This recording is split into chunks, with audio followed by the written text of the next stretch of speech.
The Senate will come back to order. Senator Scheffel. Thank you, Mr. President. I move a call of the Senate.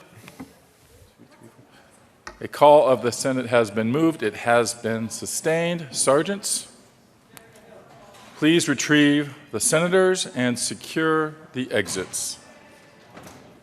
Mr. Majors, would you please call the roll?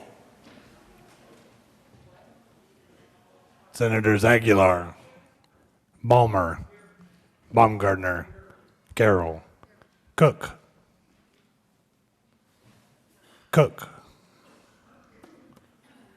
Crowder, Donovan, Garcia, Grantham, Guzman, Heath,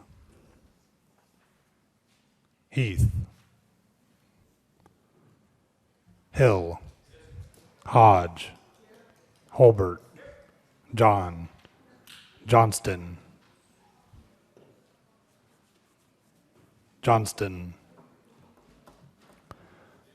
Jones, Kafalis, Kerr, Lambert, Lundberg, Marble, Martinez-Humanic, Merrifield, Neville, Newell, Roberts, Scheffel, Scott,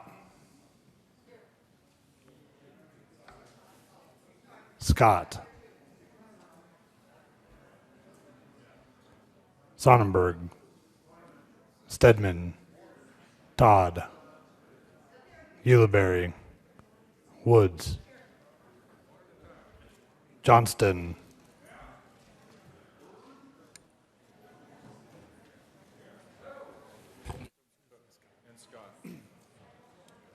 Cook, Scott,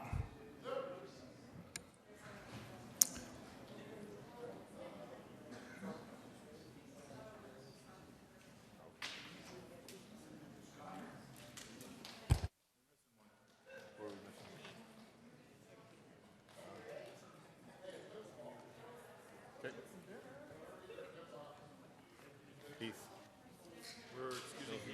Who are we missing? Heath. Any idea where Raleigh is?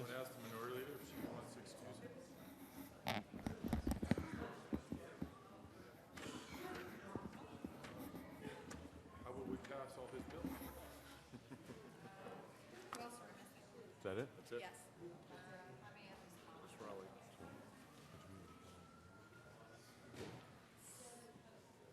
We must settle equally. You want to wait? We're waiting. Okay.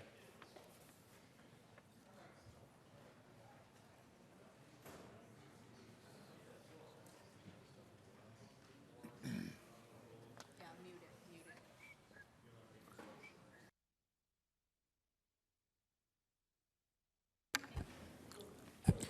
Senator Lundberg. Thank you, Mr. President. I move the call be raised. Without objection, the call will be raised. Committee reports. April 28, 2015, Committee on Appropriations. After consideration, the Mayor's Committee recommends the following: House Bill 1129 be amended as follows and as amended for the Committee of the Whole. Favorable recommendation. April 28, 2015, Committee on Appropriations. After consideration, the Mayor's Committee recommends the following: House Bill 1283 be referred to Committee of the Whole. Favorable recommendation. April 28, 2015, Committee on Appropriations. After consideration, the Mayor's Committee recommends the following: House Bill 1274 be amended as follows and as amended be referred to the Committee of the Whole. Favorable recommendation. April 28, 2015, Committee on Appropriations. After consideration, the Mayor's Committee recommends the following: House Bill 1205 be postponed indefinitely. April 28, 2015, Committee on Appropriations. After consideration, the Mayor's Committee recommends the following: House Bill 1170 be referred to the Committee of the Whole. Favorable recommendation. April 28, 2015, Committee on Appropriations. After consideration, the Mayor's Committee recommends the following: House Bill 1334 be postponed indefinitely. April 28, 2015, Committee on Appropriations. After consideration, the Mayor's Committee recommends the following: House Bill 1275 be referred to the Committee of the Whole. Favorable recommendation. Mr. April 28, Majors. 2015. Mr. Majors, hold on one second. Colleagues, if you just arrived, there is dinner being served on this side of the chamber. Please help yourselves. There is plenty. Mr. Majors. April 28, 2015, Committee on Appropriations. After consideration, the Mayor's Committee recommends the following: House Bill 1249 be amended as follows and as amended before the Committee of the Whole. Favorable recommendation. April 28, 2015, Committee on Appropriations. After consideration, the Mayor's Committee recommends the following: House Bill 1013 be referred to the Committee of the Whole. Favorable recommendation. April 28, 2015, Committee on Appropriations. After consideration, the Mayor's Committee recommends the following: Senate Bill 278 be referred to the Committee of the Whole. Favorable recommendation, with the recommendation be placed on the consent calendar. April 28, 2015, Committee on Appropriations. After consideration, the Mayor's Committee recommends the following: Senate Bill 260 be amended as follows and as so amended before the Committee of the Whole. Favorable recommendation, with the recommendation be placed on the consent calendar. April 28, 2015, Committee on State Veterans and Military Affairs. After consideration, the Mayor's Committee recommends the following: House Bill 13002 be postponed indefinitely. April 28, 2015, Committee on State Veterans and Military Affairs. After consideration, the Mayor's Committee recommends the following: House Bill 1088 be postponed indefinitely. April 28, 2015, Committee on State Veterans and Military Affairs. After consideration, the Mayor's Committee recommends the following: Senate Bill 273 be amended as follows and as so amended before the Committee on Appropriations with favorable recommendation. April 28, 2015, Committee on State Veterans and Military Affairs. After consideration, the Mayor's Committee recommends the following: Senate Bill 277 be amended as follows and as so amended before the Committee on Appropriations with favorable recommendation. April 28, 2015, Committee on Business, Labor, and Technology. After consideration, the Mayor's Committee recommends the following: House Bill 1307 be referred to the Committee of the Whole with favorable recommendation. April 28, 2015, Committee on Business, Labor, and Technology. After consideration, the Mayor's Committee recommends the following: House Bill 1257 be postponed indefinitely. April 28, 2015, Committee on Business, Labor, and Technology. After consideration, the Mayor's Committee recommends the following: Senate Bill 276 be amended as follows and as so amended before the Committee of the Whole with favorable recommendation. April 28, 2015, Committee on Business, Labor, and Technology. After consideration, the Mayor's Committee recommends the following: House Bill 1102 be referred favorably to the Committee on Appropriations. April 28, 2015, Committee on Finance. After consideration, the Mayor's Committee recommends the following: Senate Bill 210 be amended as follows and as so amended before the Committee on Appropriations with favorable recommendation. April 28, 2015, Committee on Finance. After consideration, the Mayor's Committee recommends the following: House Bill 1132 be postponed indefinitely. April 28, 2015, Committee on Finance. After consideration, the Mayor's Committee recommends the following: House Bill 1063 be referred favorably to the Committee on Appropriations. April 28, 2015, Committee on Finance. After consideration, the Mayor's Committee recommends the following: Senate Bill 274 be referred favorably to the Committee on Appropriations. April 28, 2015, Committee on Finance. After consideration, the Mayor's Committee recommends the following: House Bill 1234 be postponed indefinitely. April 28, 2015, Committee on Finance. After consideration, the Mayor's Committee recommends the following: House Bill 1261 be amended as follows and as so amended before the Committee of the Whole with favorable recommendation. April 28, 2015, Committee on Finance. After consideration, the Mayor's Committee recommends the following: House Bill 1100 be postponed indefinitely. April 28, 2015, Mr. President, the Committee on Finance is under consideration as that hearing on the following appointments and recommends the appointments be placed on the consent calendar and confirmed. Members of the Advisory Committee on Governmental Accounting, effective May 18, 2015, for terms expiring May 18, 2019. Kevin F. Collins of Franktown, Colorado, to serve as representative of Special Services Districts, reappointed. Patricia Jean Soderberg of Thornton, Colorado, to serve as representative of City and County Government, appointed. James Edward Ray of Windsor, Colorado, to serve as Certified Public Accountant, appointed. April 28, 2015, Committee on Local Government. After consideration, the Mayor's Committee recommends the following: Senate Bill 275 be amended as follows and also amended before the Committee of the Whole favorable recommendation. April 28, 2015, Committee on Local Government. After consideration, the Mayor's Committee recommends the following: Senate Bill 279 be referred to the Committee of the Whole favorable recommendation.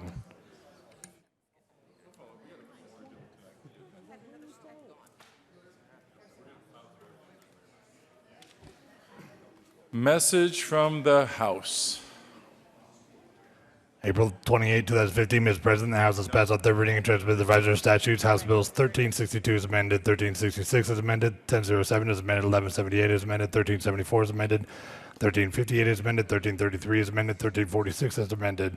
The House has passed on third reading and transmitted the advisory statutes. Senate Bill 221 is amended. The House has postponed indefinitely Senate Bills 45 and 177. The bills are returned herewith. Introduction of bills. Nope. Sorry. Message from the reviser. April 28, 2015, we hear the transmit without comment as amended. House Bills 1007, 1178, 1333, 1346, 1358, 1362, 1366, and 1374 without comment as amended. Senate Bill 221.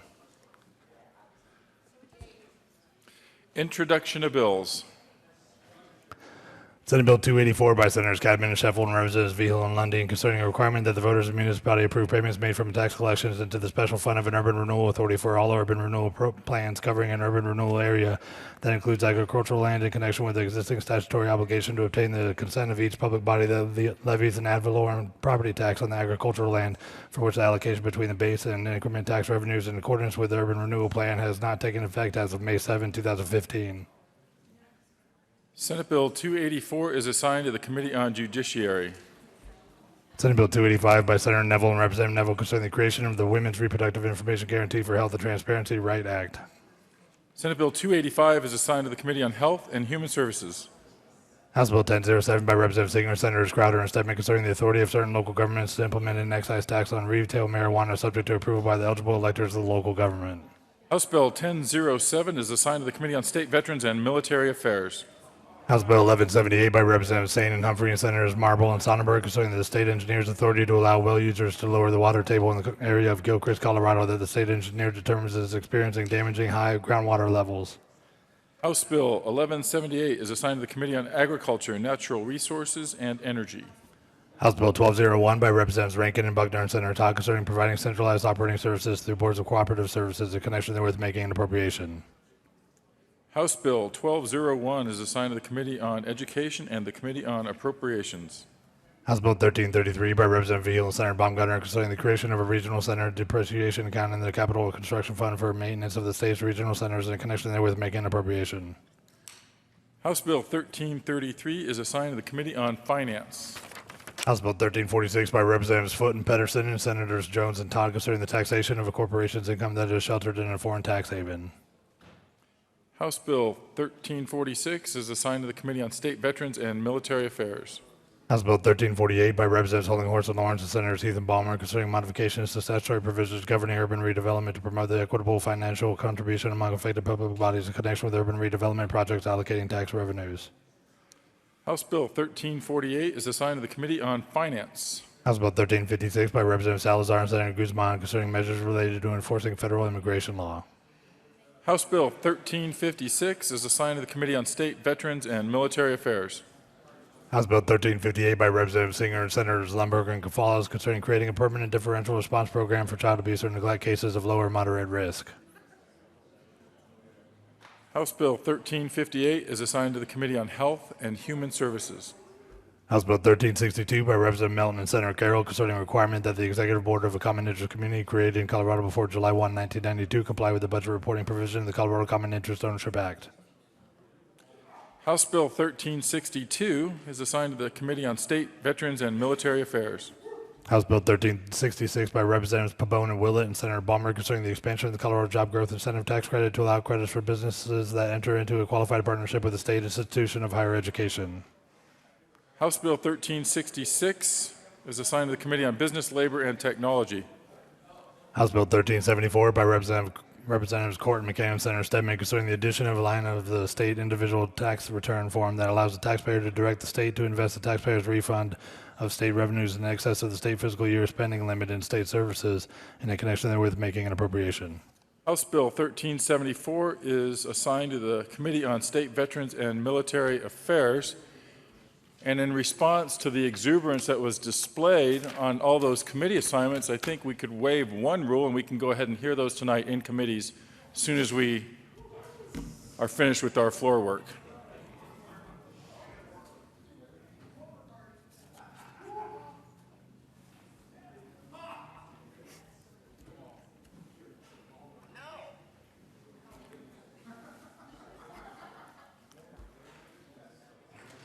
General orders, second reading of bills.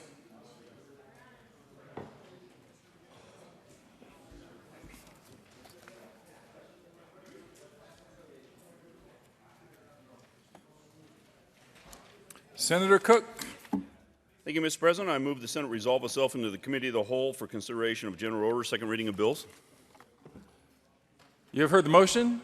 Is there further discussion? Seeing none, all those in favor say aye. Those opposed, no. The Senate will resolve itself into the Committee of the Whole for the consideration of general orders, second reading of bills. Senator Cook will take the chair.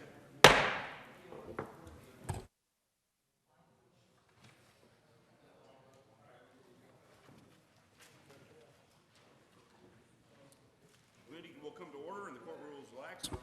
Oh, thank you. Oops. Committee will come to order and the court rule is relaxed. Mr. Majors, would you please read the title to House Bill 1229? House Bill 1229 by Representative McCain and Senator Martinez-Humida concerning retaliation against the prosecutor and in connection therewith making an appropriation. Senator Martinez-Manek. Thank you, Mr. Chair. I move House Bill 1229. To the bill. This reingross bill creates a new Class 4 felony offense for the crime of retaliation against a prosecutor. The bill defines retaliation as knowingly making a credible threat or committing an act of harm or injury to a person or property in retaliation or retribution against a prosecutor acting in his or her professional capacity. Under the bill, the crime may be charged for threats or acts committed against the prosecutor or other persons with a close relationship to residing in the same household as or related to the prosecutor. Is there any further discussion? Minority Leader Carroll.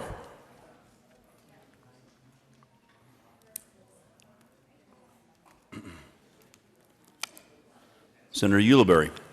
Thank you, Mr. Chair. Can we ask for Senatorial 5? I need to find my amendment packet. Granted.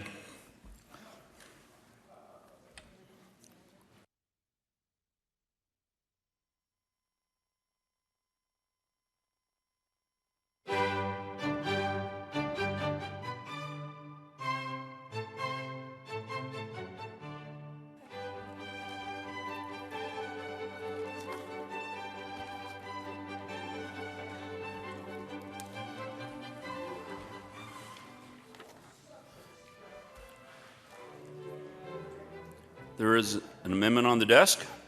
Mr. Majors, would you please read L007? Amendment L007, House Bill. Senator Ulibarri. Thank you, Mr. Chair. I move L007. To the amendment. Thank you, Mr. Chair. This amendment allows for the appointment and the request of a special prosecutor in cases of police misconduct involving abuse or bodily harm performed in the course of duty. Minority Leader Carroll. Thank you, Mr. Chair. I support Amendment L007 for similar reasons that were stated. And this is just to make sure that we're valuing all citizens equally. And in this particular case, in the event of excessive force, brutality, or wrongful death, that this is getting right to a special prosecutor and ask for an aye vote.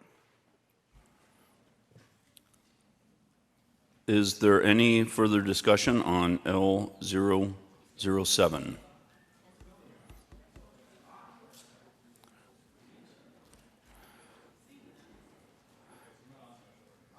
Senator Lundberg. Thank you, Mr. Chair. Can we have a senatorial 5 on this, please? Granted.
Senator Lundberg. Thank you, Mr. Chair. Mr. Chair, I request a title ruling on Amendment L007. Senator Lundberg, I can't hear you. Can you meet? I request a ruling from the chair as to whether Amendment 007 fits under the title. I don't think it fits under the title. No. All right, Senator Lundberg. I'll withdraw that and have another senatorial 5. Request a senatorial 5.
Committee will come back to order. I find that the amendment does not fit under the title.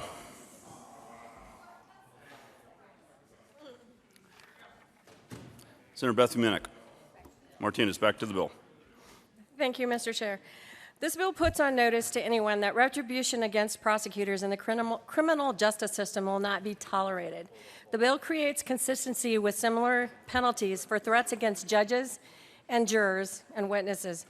The bill follows the 2008 legislators' recognition that today's prosecutors serve a unique and critical but risky role in representing the people of Colorado every single day in criminal cases against those who personalize the individual prosecutor, and not society as a whole, for the reason they are being held accountable for their illegal and often heinous conduct.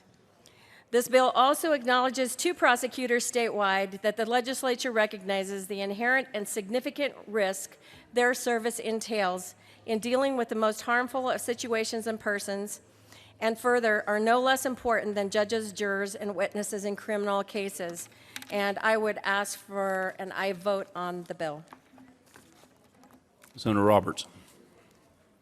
Thank you, Mr. Chair, and I would just note that it passed unanimously out of Judiciary Committee here in the Senate with no amendments. Is there any further discussion? Any further discussion on 1229? Seeing none, the motion for the body is the adoption of House Bill 1229. All those in favor say aye. Opposed, no. The ayes have it. And House Bill 1229 is adopted. Mr. Majors, please read House Bill 1344. House Bill 1344 by Representatives Duran and Baker James, Senator Sonnenberg and Stedman, concerning the financing of state capital construction projects that are included in the National Western Center or Capital Complex Master Plans in connection therewith, authorizing the state to enter into lease purchase agreements to finance facilities of Colorado State University that are included in the National Western Center Master Plan, creating the National Western Center Trust Fund, and creating a Capital Complex Master Plan Implementation Fund as a funding source for projects that are included in the Capital Complex Master Plan. Senator Stedman. Thank you, Mr. Chairman. We move House Bill 1344, and there is no committee report. To the bill, Senator Stedman. Thank you, Mr. Chairman. This bill authorizes the state's financing of projects to build new facilities for Colorado State University that will be part of a redeveloped National Western Stock Show Center. The City and County of Denver is partnering with a number of organizations, including the Denver Museum of Nature and Science, History Colorado, and Colorado State University, on a very forward-looking redevelopment of our stock show complex to prepare it for another 109 years or more of the grand tradition that it has provided to the City and County of Denver, and in fact the entire western region, as one of our premier stock shows and agricultural events in the region. I'm interested in this because I think this is something that is great for our region and for our state. Will draw tourism and economic development and highlight the contributions of agriculture and our ranching and farming traditions in this state, and make sure that all of this remains in place for generations to come at a new facility we can all be proud of. The bill is very detailed in terms of how it puts together the financing for not only the stock show, but also potentially for the Capital Complex Master Plan. And the entire thing is contingent upon Denver proceeding with its portion of the plan. Denver is the lion's share of the National Western program. Colorado State University is an important partner, but they would have 3 buildings on the campus, including an equine center that would be a part of their veterinary school, be able to provide sports medicine and other veterinary services while the stock show and rodeos are happening. But it would also be a year-round facility for livestock and veterinary medicine. I think this is something that will benefit my city, our region, and our state for many, many years to come. This is a great opportunity to take advantage of putting this financing together, and I would encourage you to please support House Bill 1344. There is an amendment on the desk. Oh, Mr. Majors, would you please read L009? And L009 to House Bill 1344 by Senator Crowder. Amend reading gross bill, page 11, line 11, strike 2331-903 and substitute 2331. Senator Crowder. Thank you, Mr. Chair. I have an amendment. I'd like to move L009. To the amendment, Senator Crowder. Thank you. Myself and the senator from Pueblo would like to place an amendment. We believe that this is a very good bill, the Denver Stock Show, the CSU, etc. But we also believe that the Colorado State Fair should be included in this. So what we've done is we've come up with the situation where we feel that $4.785 million should go to improvements of the Colorado State Fair. It's great that the stock show has been around 109 years, but the reality is that Colorado State Fair has been around 143 years. So we believe that this is very much a part of the state of Colorado. And with that, Mr. Chair, I would move L009. Ask for an aye vote. Senator Sonnenberg. Thank you, Mr. Chair. And although I would love to argue why this is actually a good plan, unfortunately, I don't believe this fits under the title, so I would ask for a ruling from the chair whether it fits under the title or not. Okay, we'll take a senatorial 5.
Committee will come back to order. I find the amendment does not fall under the bill title. There is another amendment on the desk. Mr. Majors, please read Amendment 0112. Amendment L012, House Bill 1344 by Senator Carroll. Amendment reading gross bill, page 15, after line 20. Minority Leader Carroll. Thank you, Mr. Chair. I move L012. Members, this adds, so the whole project, by the time it's said and done, is contemplated to be about $850 million. Over time, that's looking to be about $250 million of state share. And normally, the question is, who is or what is the entity doing oversight over something just shy of $1 billion, largely with public taxpayer dollars? When I asked the developer of who or what was going to be the entity to oversee this, the answer was, we haven't decided yet, we don't know. The reason I'm running this amendment is if it is a public oversight structure, it comes with open meetings, open records, and the ability to audit. If they go with a 501c3 or a private oversight structure or whatever they have yet to determine, that does not automatically come with the ability to audit or have open meetings or open records. Given that what we know as of today, the state share of what we are asking to fund is public money, taxpayer money on public buildings, the very minimum protections I feel that we need in place with price tags this large is to ensure that we have transparency and accountability to the taxpayers of Colorado, which is why L012 puts minimum protections for open records, open meetings, and the ability to audit a near $1 billion project, and would ask for an aye vote on L012. Is there further? Senator Sonnenberg. Thank you, Mr. Chair. And actually, the people that will be in charge of this project is indeed the city and county of Denver, which already has the requirements for open records, open meetings, Part B of this on line 14, where it talks about the state auditor, I think my concern there is to audit the National Western Stock Show, as well as the City and County of Denver, as well as CSU, I think is probably inappropriate. I think it's important that we understand where our taxpayer dollars are for, and we already have the ability to make sure that we understand where that $250,000 comes from and goes, or $250 million comes from and goes.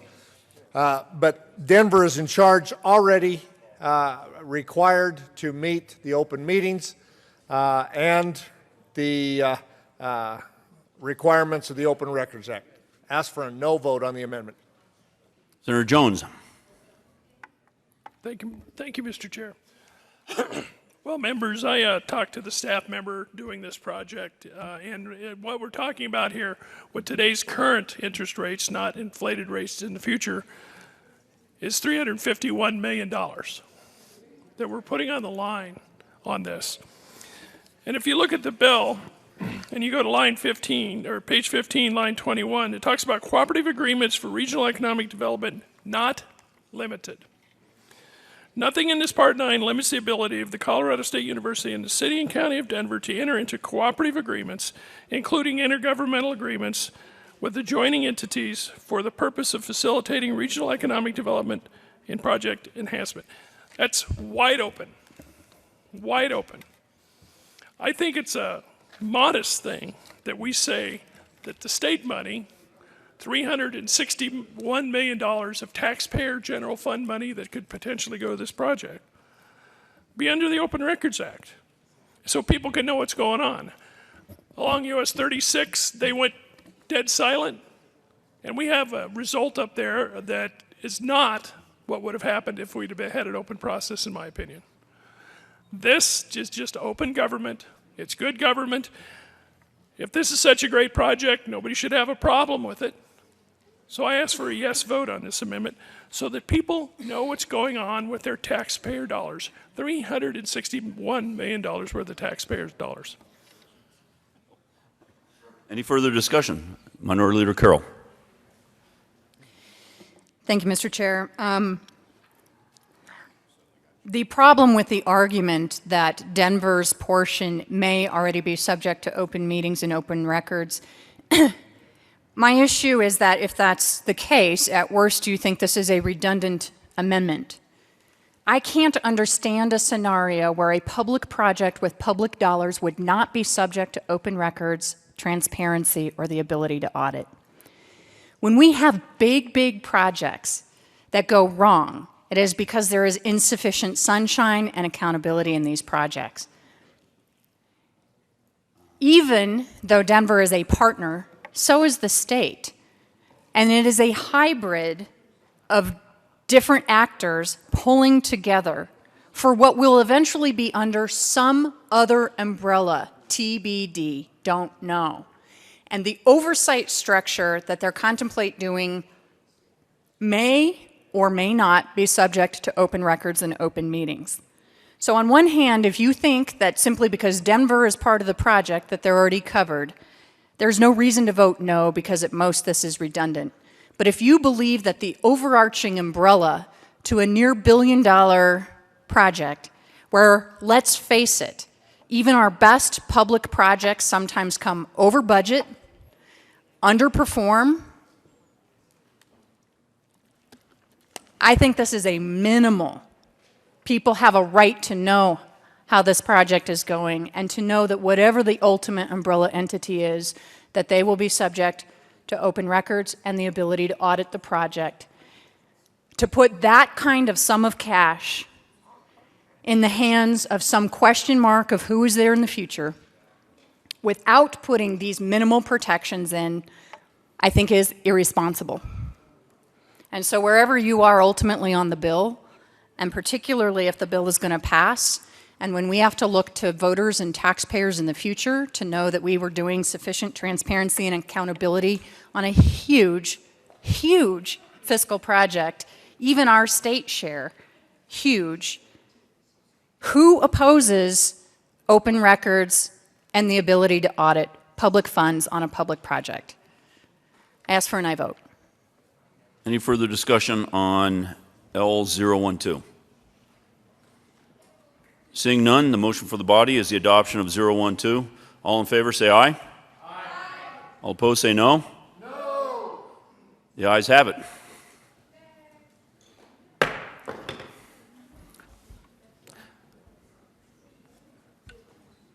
To the bill. Senator Lundberg. Thank you, Mr. Chair.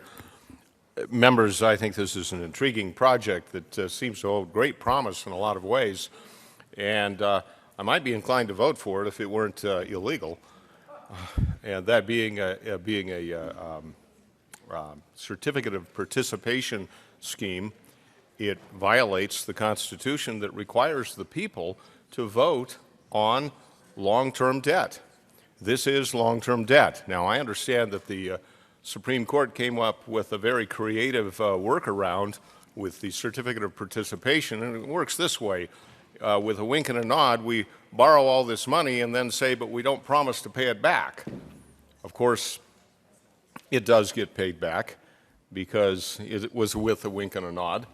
And if we're going to enter into long-term debt, the Constitution has a provision, and it's a very simple one.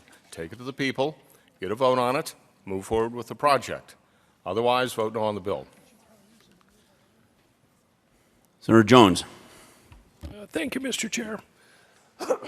Having a few issues with my voice, it seems. Excuse me. So, members, it was interesting a few minutes ago, we were told that an amendment would fund a building at CSU Pueblo was not under the title of the bill, but it brings to question the issue of why one facility in Colorado would get $351 million and others wouldn't. Why wouldn't this money go to a good project in Colorado Springs? A good project in Pueblo? A good project in Fort Collins, Loveland, Longmont, Grand Junction, Durango? Why this project? And that gets to the point of this basically puts this project to the front of the capital development line. It's kind of like you're going along with an old building down the street here, and your car's sputtering along, and all of a sudden this car pulls up on your tail end, flips around on the right-hand side and cuts you off and gets in line first. That's basically what's going on here. Do you remember last year the feeding frenzy of trying to get your public building funded by money that might be beyond the revenue estimate? Do you remember the big queue that was there? You remember all the work that capital development did to make that line and prioritize those projects based on criteria? We're essentially putting this at the front of that line. Yeah, sure, you can come back and redo this, but this is now in the front of the line. You could undo that, but it will be extraordinarily difficult to do. This is a good project for Denver. I think Denver should fund it. Other taxpayers shouldn't subsidize it, especially when we have buildings that are not doing well, that are falling apart. If you look in the bill, there's $80 million of the $200 million that's contemplated in this bill, with interest is $351. For the buildings down the street that are badly in need of repair. So three shiny new buildings get $200 million in the bill. And these older buildings in bad need of repair get $80 million. Where are our priorities? The other thing that we heard in committee is that they have the power of eminent domain to condemn properties. For me, you better have a doggone good reason to condemn properties besides a project like this that has state money involved. The other thing is, this is general fund money. It doesn't have to be in capital development. It could go for transportation. It could go for schools. What we're saying is these three buildings in Denver for one project that benefits one community should go in front of all those other needs. Yes, you can come back later and change it. but it's not going to happen. This puts them first in line. So I think fair's fair.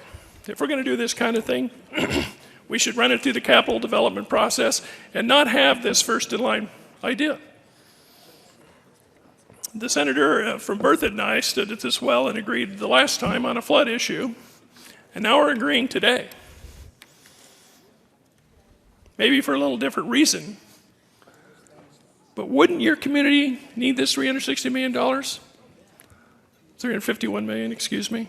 Wouldn't your students in your school benefit from this? Wouldn't that road project benefit from this?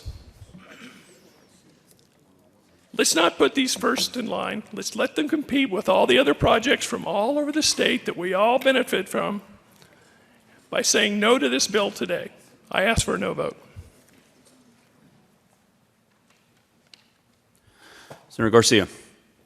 Thank you, Mr. Chair. And we've heard several numbers thrown around this evening, and I'm hopeful that maybe the bill sponsor can talk a little bit about the concept and how the capital construction money for the Capitol Complex Master Plan was included in this bill that was heard before the Ag Committee and really touted as an agriculture pro-Western stock show bill. I think it is interesting that, given that we find these earmarks for specific projects.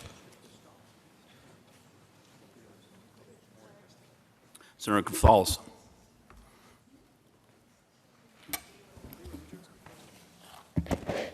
Thank you, Mr. Chair. Good evening, colleagues. I rise in support of House Bill 1344, and I just want to speak a little bit to the Colorado State University's role in this project. It was already alluded to by one of the previous speakers that there will be at least three main features where CSU will be involved, and one of them is the Water Resources Center. And it's kind of a unique thing in terms of the education and the outreach and the water and river research that will occur. And then there's the Equine Sports Medicine Clinic, Community Outreach Clinic, and Clinical Trials Center, which will do a lot of great stuff in connection with the CSU Veterinary Teaching Hospital. And then finally, the CSU Center, which will basically be adjacent to the 1909 Stadium Arena Market. And this will house a number of programs and partners, it's including things like the CSU Denver Urban Extension Center, a Food Systems Center and Conservatory, the Coors Western Art Collection, event spaces, etc. So it is my opinion that this is a very proper role for CSU as the premier land grant institution, and in terms of its part of its mission is to do extension and to do outreach. And this is a good way to do outreach into urban communities that might not have these experiences. I'm in support of House Bill 1344. Senator Sonnenberg. Thank you, Mr. Chair. There have been a number of questions that I will try to answer for you, and I will start with the latest one first by the good senator from Pueblo. Good senator from Pueblo asked about the Capitol Complex, which actually ties in to the senator's question from Louisville with regard to capital maintenance, capital construction, and how this goes first in line. And he talked about a number of those buildings that actually need repair. And we can look right across the street. We can look at the Department of Revenue building to the south, DNR building to the south of that, and indeed, both of those need repaired. Both of those need major renotification. That's in this bill. That is in this bill. This bill is not only for the National Western Complex, it's also for the capital construction of the capital, the capital master plan, as well as there's reference in the bill as well to maintenance as well. Here's what the bill does. The bill takes an existing COP, one that we don't have access to now. We're paying roughly $20 million a year for CSP2. CSP2, you know, is empty. CSP2 is still built, but we still pay for it. Our last payment is 2019 or 2018. That's why this doesn't go in effect till 2019. In 2019, we'll take that 20 million. And if there are projects ready at the stock show, after it goes through the Capital Development Committee, we will approve spending, if it's approved at the stock show. The rest of that 20 million goes right across the street. Goes right across the street here to deal with the Capitol complex issues that we have and the needed repair here within our system, those state assets. That goes on year after year after year as we work through how this structure continues to grow. Because understand, the stock show is not going to shut down through this process. The stock show will continue to go forward with its events, its programs, and we will gradually integrate these new buildings with the city of Denver and their construction over the next several years. Ladies and gentlemen, this is a partnership. The stock show contributes billions to our economy. Money that reverts back to us in the general fund for us to utilize for more programs, for those needed things that government is intended to do.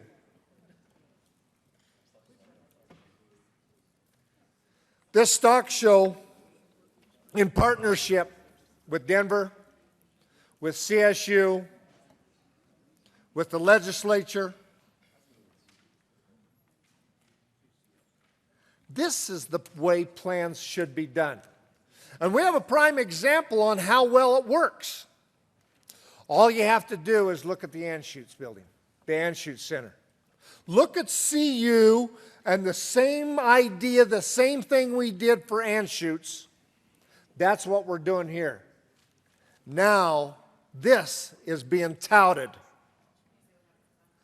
as the new Silicon Valley of agriculture. Not just a regional hub, a national and international hub for food, nutrition, husbandry. And this is all because of a partnership that has been worked on now for a number of years. That partnership includes a number of different things. Water Resource Center as part of CSU. The Equine Sports Medicine Clinic and Community Outreach Clinic, Clinical Trial Center, right here for local people, so they can have the advantages of the best veterinarians in the country. And Fort Collins isn't the only one that has that now. So we have an opportunity there as well. Being from agriculture and knowing how many people don't actually know where their food comes from, it's important to me to make sure that we showcase agriculture. Showcase agriculture every opportunity that we have. We do it very well in Pueblo. We do it very well at the State Fair. We do it well at the stock show. We have a premium show where people come from states all across this country to show animals, to market their products, to make an impact on agriculture.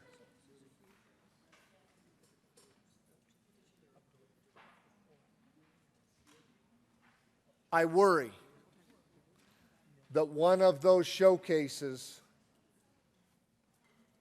will go away if we don't make changes.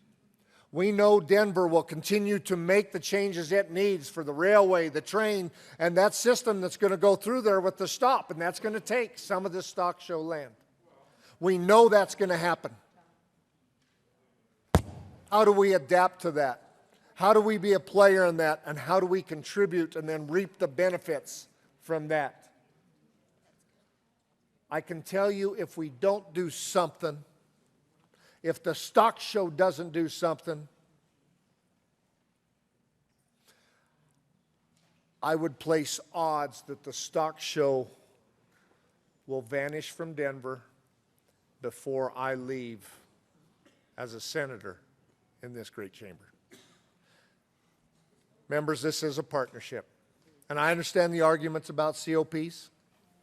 I understand the arguments on how we fund projects. We're not moving this to the front of the line. The COP is already in the front of the line.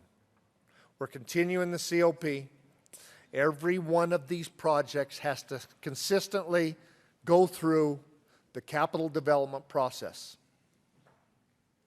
Every one will have to be approved by the Capital Development Committee. We don't lose oversight. I ask for your yes vote. Senator Todd. Thank you, Mr. Chair. And I sat and met with the Denver folks and talked about and saw the complex. It's very impressive. It's huge. It's massive. If you haven't seen the whole layout of the National Western Center, I have this and I'm happy for you to look at it. I support the stock show. I support the expansion of the National Western Stock Show. But I think what we have to do is look at this in terms of, again, what is the process that we follow? When we expanded and we built the Denver Zoo, the Botanic Gardens, the Convention Center, the stadium, let's see, what else is in Denver? All of those main entities that are in Denver, I think it went to the vote of the people. People voted on that. And they said, we support it, and we're willing to pay that tax. We're willing to pay that subsidy to promote and to be able to have the benefit that comes mainly to the city of Denver. Yes, it does benefit us as a state. There's no question about it. We bring in a large number of people, but the main influx of it is for the city and county of Denver. So I guess my question to the sponsors is, if we have done all of these other projects and they've been beneficial and the surrounding counties have paid for and contributed, should this same process not be followed? Should we not be going to the vote of the people to say, do you support this? Are you willing for lodgers' taxes to go up? Are you willing for the tax on car rentals to go up? Will that have an influence on tourism in Colorado? Those are the questions I would ask. So my question is, do the people have an opportunity to vote on this, or do we just pass it? There is an amendment on the desk. Mr. Majors, would you please read the Amendment L014? Amendment L014 to Senate, or House Bill 1344 by Senator Carroll. Amendment printed bill. Carroll. Thank you, Mr. Chair. I move Amendment L014. Members, this amendment reads that basically neither the National Western Center Partnership nor any member of the partnership may exercise the power of eminent domain to acquire property to be used for the project without the consent of the property owner. And this is in part because there is a mixture of different ownership status of different properties that are implicated. Some of them are commercial, some of them are residential, some of them are already publicly owned. What this really means is they will have to negotiate. They just will have to negotiate and figure out a way to get to yes if it involves taking someone else's private property. And so L014 is saying neither condemnation or eminent domain will be used to take property without the consent of the property owner. And ask for an aye vote. Senator Stedman. Thank you, Mr. Chairman. Colleagues, I ask for a no vote on L014. Couple things to understand. The property that Colorado State University is going to be constructing facilities on is currently owned by the National Western Stock Show. And so there is no need for condemnation or eminent domain powers for CSU's portion of this project to go forward. And that's really the bill we're talking about, is CSU's portion of this project. Because the remainder of the project is something the city and county of Denver is doing, and they may have things that they're going to take to their voters to decide in conjunction with this, but that's Denver's portion. And if Denver, in their build-out of this plan, chooses to use their power of eminent domain for land acquisition, that's Denver's prerogative as a city. And it's unfortunate that we're in this position where we're looking at an amendment to strip a municipality of one of the powers that it's vested with purely because they came to the state and asked the state for a partnership for CSU to be part of this redevelopment. Were it not for this bill being here and CSU's partnership with the city and county of Denver in this project, this legislature wouldn't have an opportunity or reason to take away this power from Denver, and whatever they want to do with their plans for the stock show wouldn't necessarily be our business. But because we're looking at helping the university finance its constructions, this opportunity seems to present itself. I would submit to you this is a bit of a red herring. The land that CSU is going to build on is currently owned by the National Western Stock Show Complex. There's a contract between them for the CSU to acquire the land. There is no eminent domain involved. There's nothing in this bill about eminent domain other than the amendment on the floor at the moment. And I think it's a bit of a red herring, doesn't belong in this debate, and I'd ask you for a no vote. Senator Crowder. Thank you, Mr. Chair. Anytime we can stand up for personal property rights, we should, regardless of what's going on. But I really support this bill. I've always been an advocate against eminent domain, and I am going to be supportive of this amendment. Thank you. Senator Carroll. Thank you, Mr. Chair, and thank you for the comments. What's difficult about this project is only a portion of it appears within the four corners of the bill. So while they are asking for, I guess as adjusted for inflation over time, something like $340 million of state commitment, not to mention the other financial commitments we're not meeting, but to ask for $340 million of the state means it's no longer purely a local control question. The problem is that the rest of the project is never going to come before the legislature for a vote. It's never, in fact, going to come to the people for a vote. And in sitting with the developer, it was the developer himself who mentioned that this could be an option. So out of the entire parcels included, not just the capital development, but if you look at the whole region, there in fact is a mixture of commercial and residential property. And let me tell you why eminent domain is in this bill. I asked the developer of the project, are all the landowners on board? Are they consenting? Are they willing? Is there any private property involved in this? And they said yes. Have they all consented? Well, about a third are enthusiastically in support, and another third said, come back and talk to us later when it's a little bit further along. And then another third, I don't know. But when I said, well, what if they don't consent? It's like, oh, well, we've got condemnation, and that's what we can do to finish the project. It's not a red herring. It did come from the mouth of a key person involved in putting the project together. I didn't raise it. I raised the question of what happens to private property rights that stand in the way of the project. But, the answer about the fact that if someone didn't consent would come to essentially condemnation or eminent domain really brought to a forefront to me that, no, we're never going to have a chance to vote on the rest of that project. We are supposed to just give money,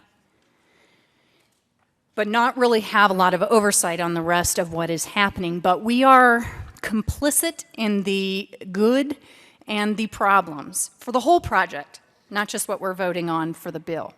So to the extent we are asking for multiple hundreds of millions of dollars of multi-year commitment from the state, I think it's reasonable for us to say that you really do have to be negotiating with the property owners. You're not going to be able to take their land without the consent of the people that are implicated. And I think that that will, you know, I don't know how many property owners for sure, but I know it's not zero based on those that are actually doing the project. So it's not really a fictional concern. And if it's going to be of benefit to the regions and the neighborhoods that are affected, we need to make sure we're not, that it really is a partnership and that we're not simply just affecting a takings or condemnation. And for that reason, ask for an aye vote on L014. Any further discussion on L014? Seeing none, the motion before the body is the adoption of L014. All in favor, say aye. Aye. Opposed, no? No. The noes have it, and L014 is lost. Senator Jones. Thank you, Mr. Chair. Well, this is, we've heard at the mic that the Denver Stock Show might go away. I really don't think that's the case. I think it's too important to the city of Denver for it to go away, and the husbandry will continue to happen at the stock show. It's just a matter of we subsidize it out of the state budget for 3 buildings for CSU. And earlier it was talked about, well, this money's going to go down the street for older buildings that are out of shape and need to be fixed up and need rehab. But look at the bill, read the bill. You go to page 16, on line 13, they talk about the COPs for the new CSU buildings at the National Western Stock Show that will surely go on, regardless of what we do here today, in my opinion.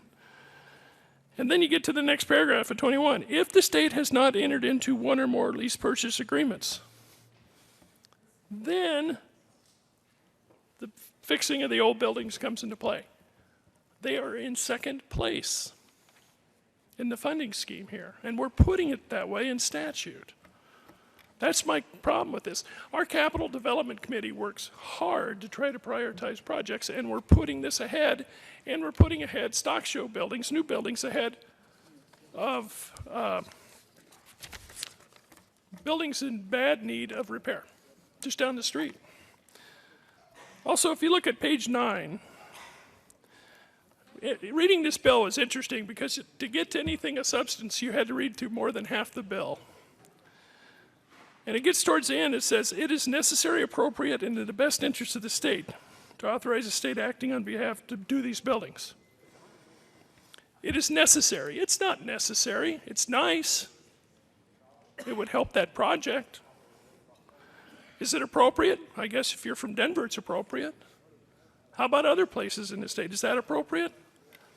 I don't think so. And in the best interest of the state. Yeah, you could make that case, but you could make that case about a lot of projects. And so I'd like to put an amendment in.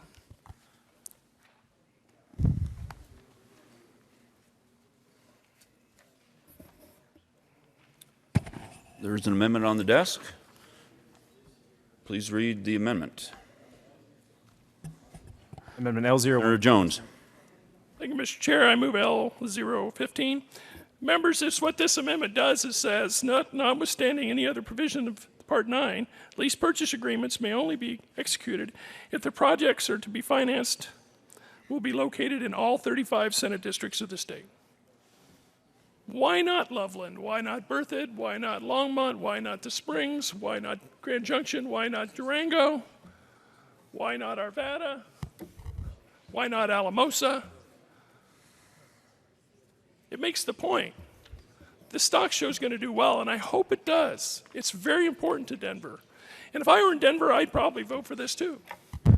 Or if I were in a rural area, I might vote for this too. But I'm telling you what, I'm going to vote my district on this bill. And I hope you do too.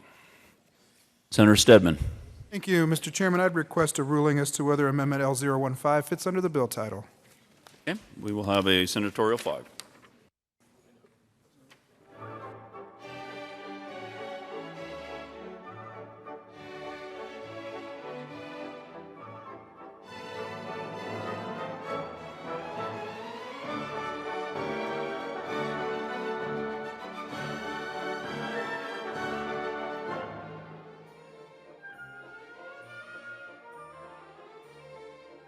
Order. Senator Jones.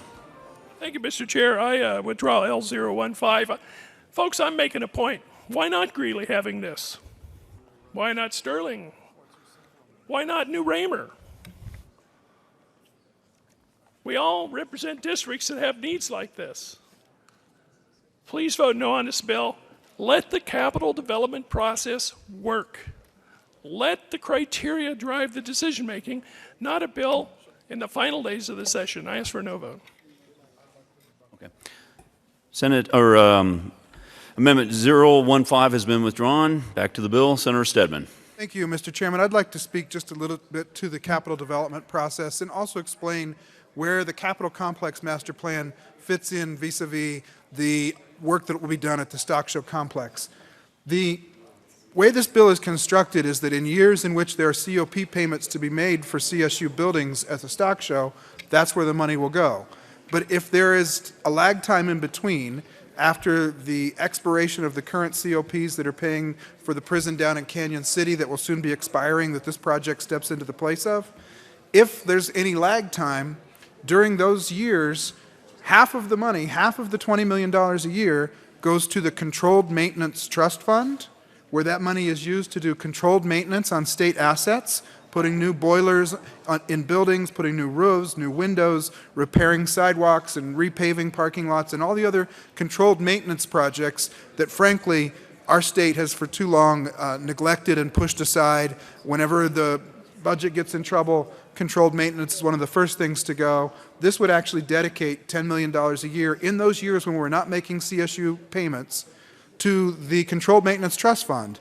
The other $10 million would go to the Capital Complex Master Plan Fund, and that would be able to repair some of the buildings that are right here in downtown Denver, part of our Capitol Complex. But colleagues, you need to understand the Capitol Complex also includes properties in Adams County, in Lakewood, and in Grand Junction. There are a number of different campuses of state office buildings that are part of the Capitol Complex. And to the extent all of those buildings have various controlled maintenance and renovation needs, in the years in which this money is not being used to satisfy CSU's COP payments, there will be half of it put to controlled maintenance, half of it into the Capital Complex plan, so that we can get a start on dealing with some of these old, outdated, dilapidated office buildings, starting right here on Sherman Street, and the buildings that were referenced, the Centennial Building, the Revenue Annex, the Human Service Building. They all have considerable needs and updates and renovations, energy efficiency projects that could be done. And to the extent we have this money available in this stream for capital construction, we're going to put some there in years when it can get there. And if the Capital Development Committee doesn't think it's happening fast enough, if the Centennial Building becomes more urgent than it already is, the Capital Development Committee has the rest of the capital construction budget to work with each year, and they can choose to prioritize this. Those projects aren't going to be consigned to only this mechanism. It's just that this mechanism is going to be occupying some of the interim opportunities to have money dedicated to these two funds to take care of controlled maintenance and capital complex. I think this is a well-crafted proposal that takes advantage of opportunities that are presenting themselves in our capital budget to invest in important projects for regional tourism and to also invest in keeping and maintaining and preserving state assets and state office buildings. That's why I ask for your aye vote. There is an amendment on the desk. Mr. Majors, please read L013. Amendment L013, House Bill 1344 by Senator Garcia, amendment reading gross bill page 8. Senator Garcia. Thank you, Mr. Chairman. And Mr. Chairman, I move Amendment L013. To the amendment. Thank you, Mr. Chairman. And this amendment adds some clarifying language around CSU system. I ask for an aye vote. Any further discussion on L013? Senator Sonnenberg.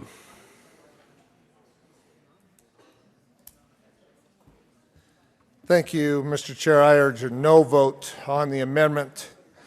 Happy to help try and fund other things through capital development as well as appropriate, but the whole idea here is for Colorado State University to be a partner with the Stock Show. at the stock show. Ask for a no vote. Senator Garcia. Thank you, Mr. Chairman. And to the bill sponsor, this, along the title, indicates supports for the program at CSU System. This just adds clarifying that this could be future locations on the campus of CSU Pueblo. So I believe, based on all the work that we've heard tonight about CSU and the role that they would play in the Western Stock, I think it's more than appropriate to say that CSU Pueblo, which falls within the system, would meet that criteria. I ask for an aye vote. Any further discussion on L013? Seeing none, the motion for the body is the adoption of L013. All in favor say aye. Aye. Opposed, no. No. Noes have it. Amendment is lost. We have an amendment on the desk. Mr. Majors, please read 016. Amendment L016, House Bill 3044 by Senator Todd. Amendment Regress Bill, page 12, line 24, and strike A, and page 12, line 26, strike CRS. Senator Todd. Thank you, Mr. Chair. And as I just said to one of my friends from Arapahoe County, to get in line, you got to have an amendment. So I'm offering you an amendment. And L01, I move L013. Oh, no, excuse me, L016. To the amendment.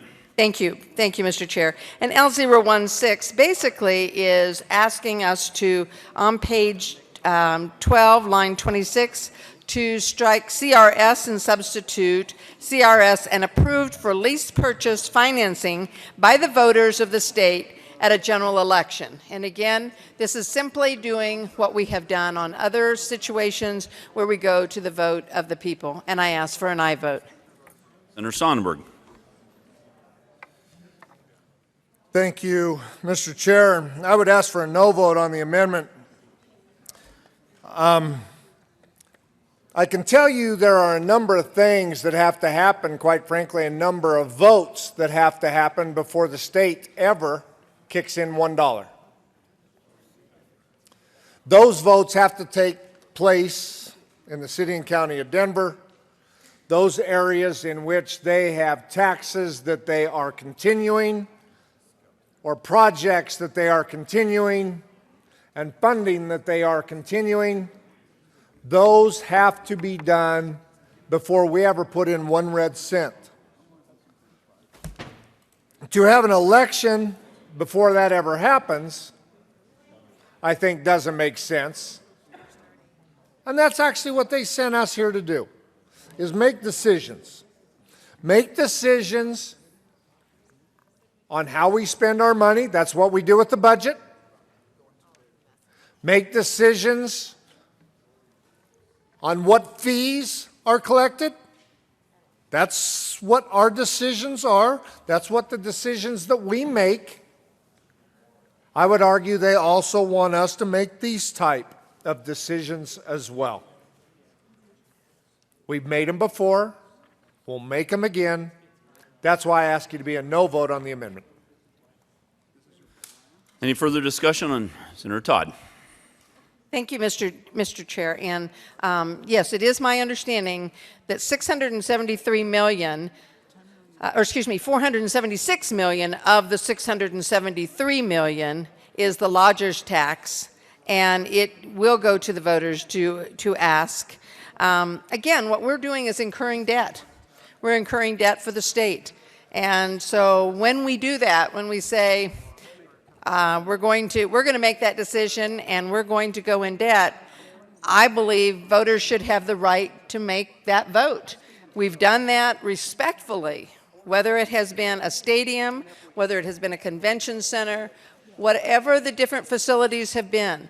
We've gone to the vote of the people. We ask their approval before we take more debt. That's what this amendment's about, and I urge an aye vote. Thank you. Any further discussion on L016? Seeing none, the motion for the body is the adoption of L016. All in favor say aye. Aye. Opposed, no. No. Noes have it. L016 is lost. Senator Balmer to the bill. Thank you, Mr. Chairman. I don't have an amendment, so I really appreciate you calling on me. I just want to talk about the bill. You know, I have tried to keep this bill simple.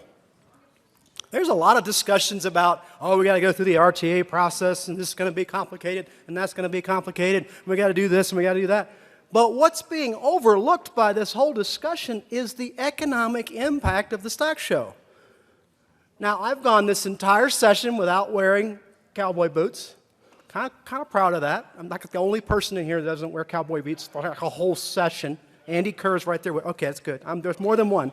But most everybody here on some given day wears cowboy boots.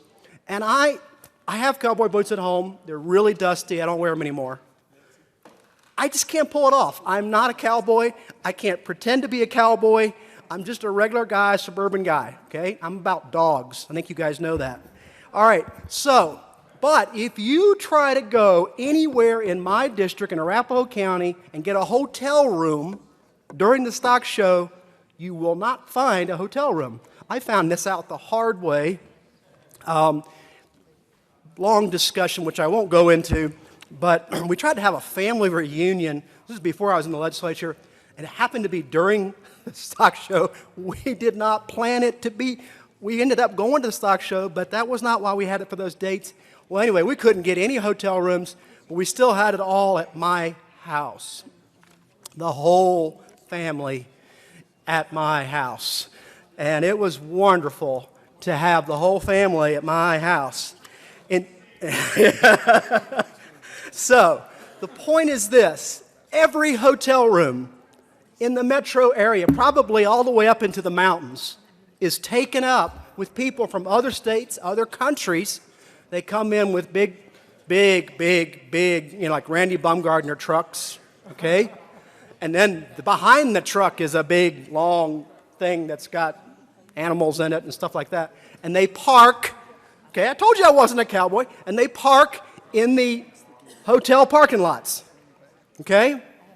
Now, how much is that? I've given you a little bit of a visual, but how much is it?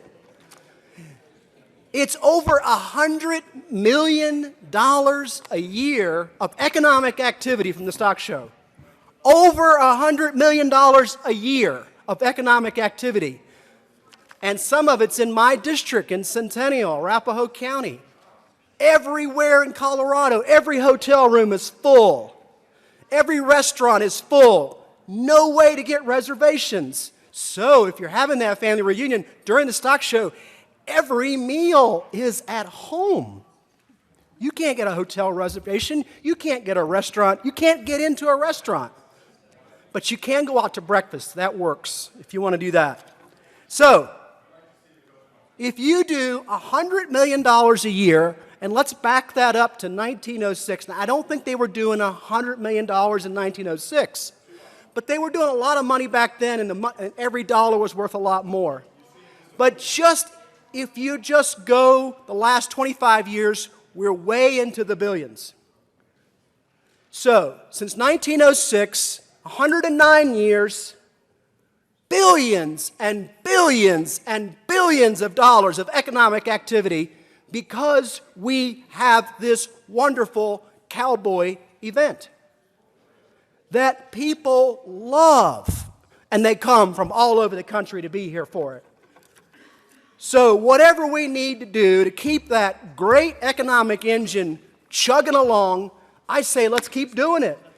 And if the city of Denver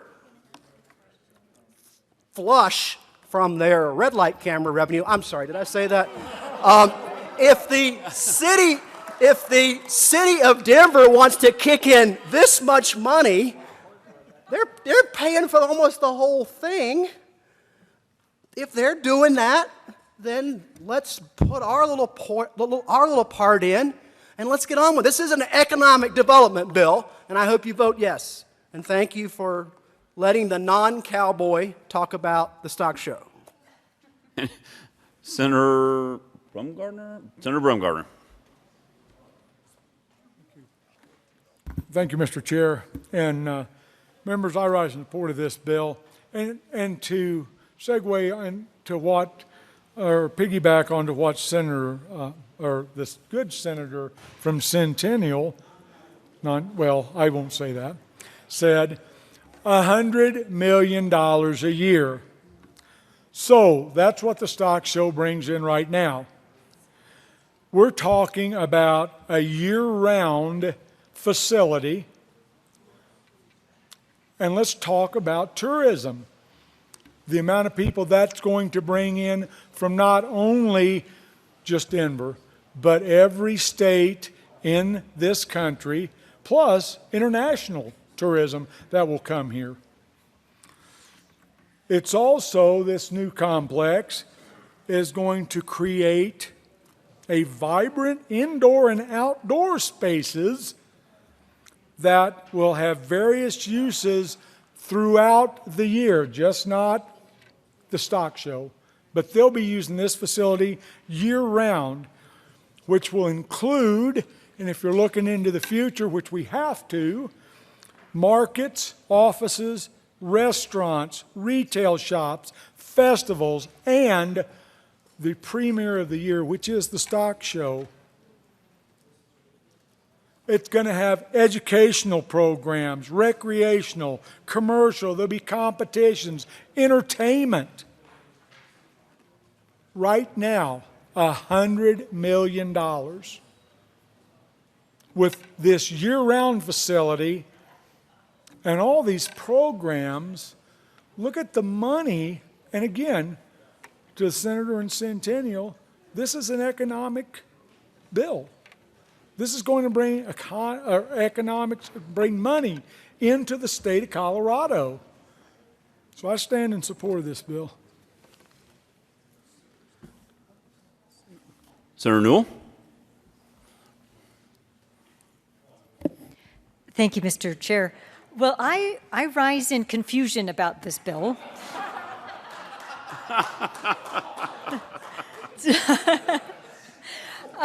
But honestly, I do want a couple of questions answered, because I truly am struggling with this, because I absolutely see the need for promoting one of our best economic engines that we have, which is agriculture in Colorado.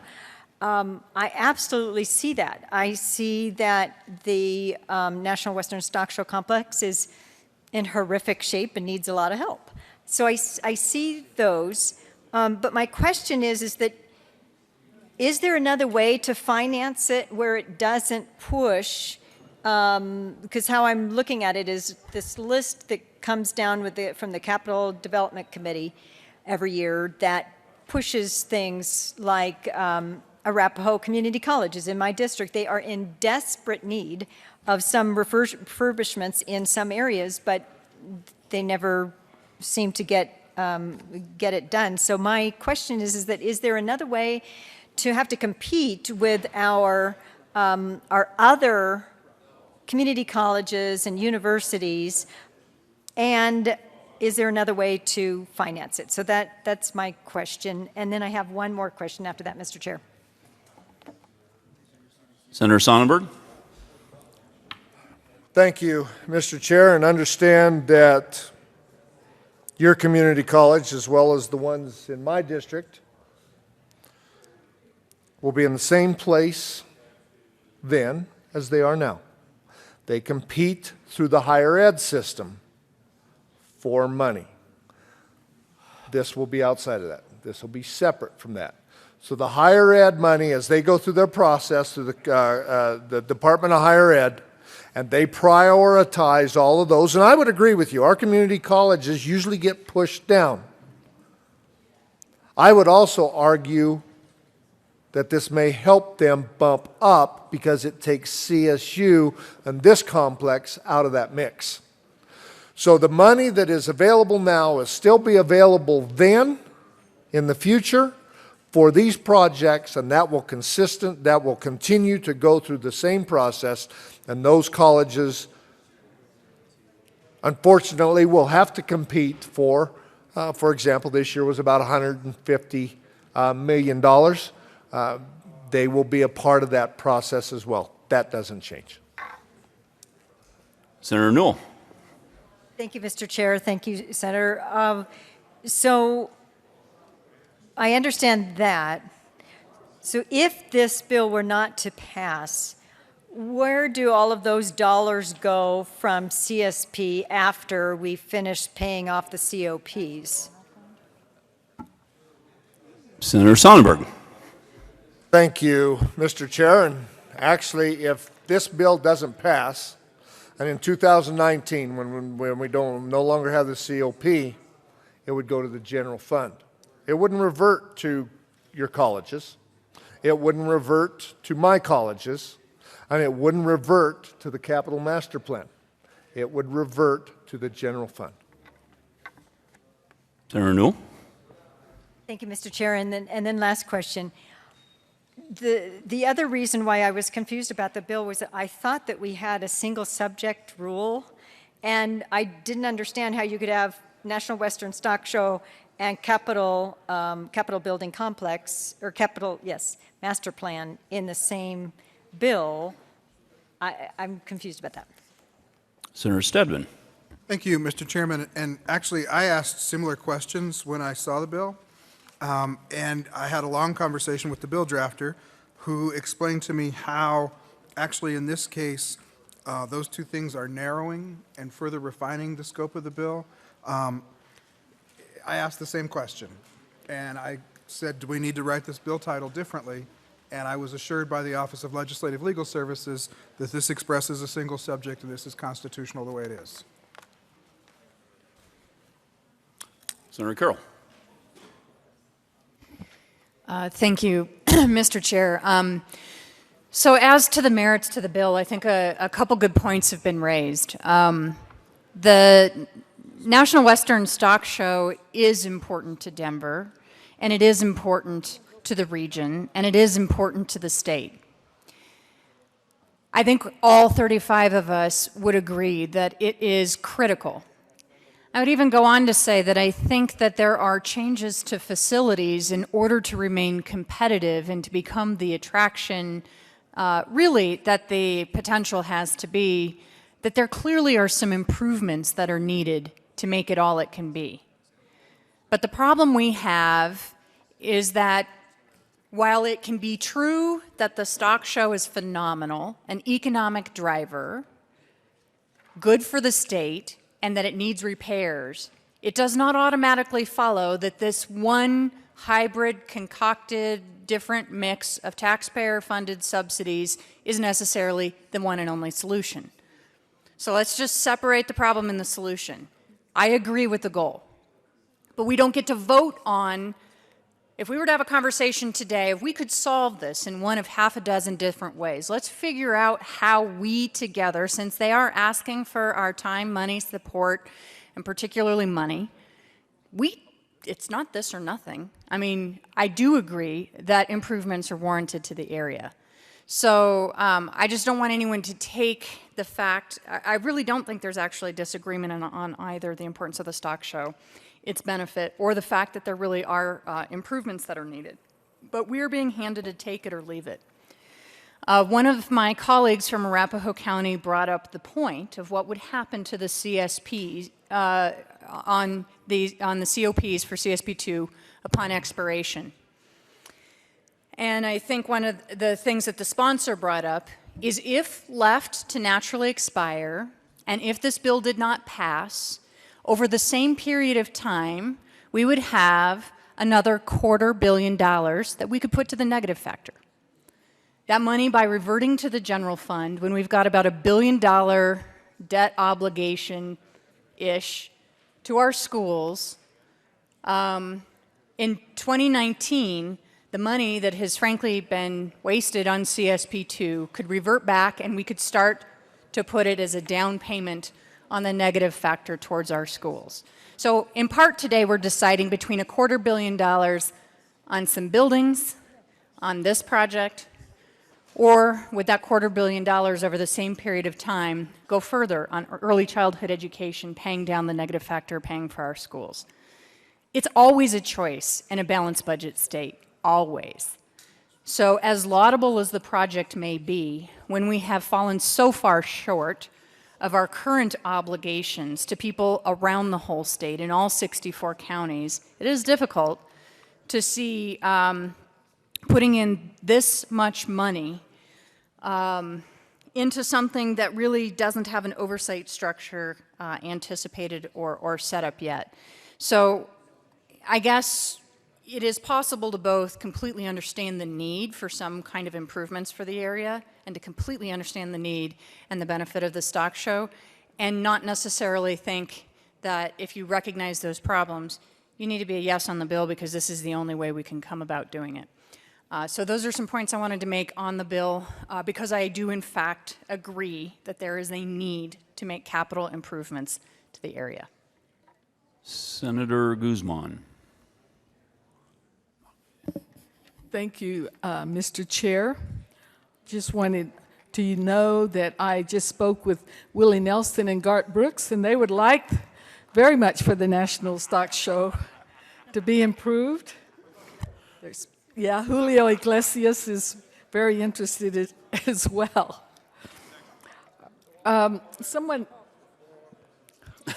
Someone said earlier that they didn't think this was about agriculture, and I do think it's about agriculture. I think Colorado State University is one of the premier universities in this country that specializes in agriculture, the science of agriculture, and all that goes with the environment as well.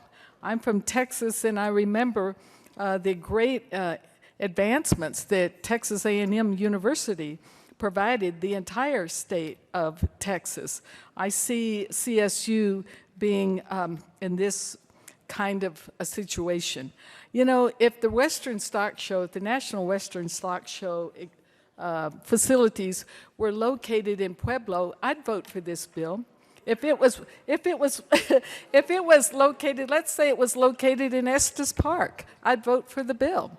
If it was located in Sterling, I'd vote for the bill. If it was in Colorado Springs, I'd vote for the bill. The fact is, it happens to be situated here within the confines of the city and county of Denver. And that's from where we are working.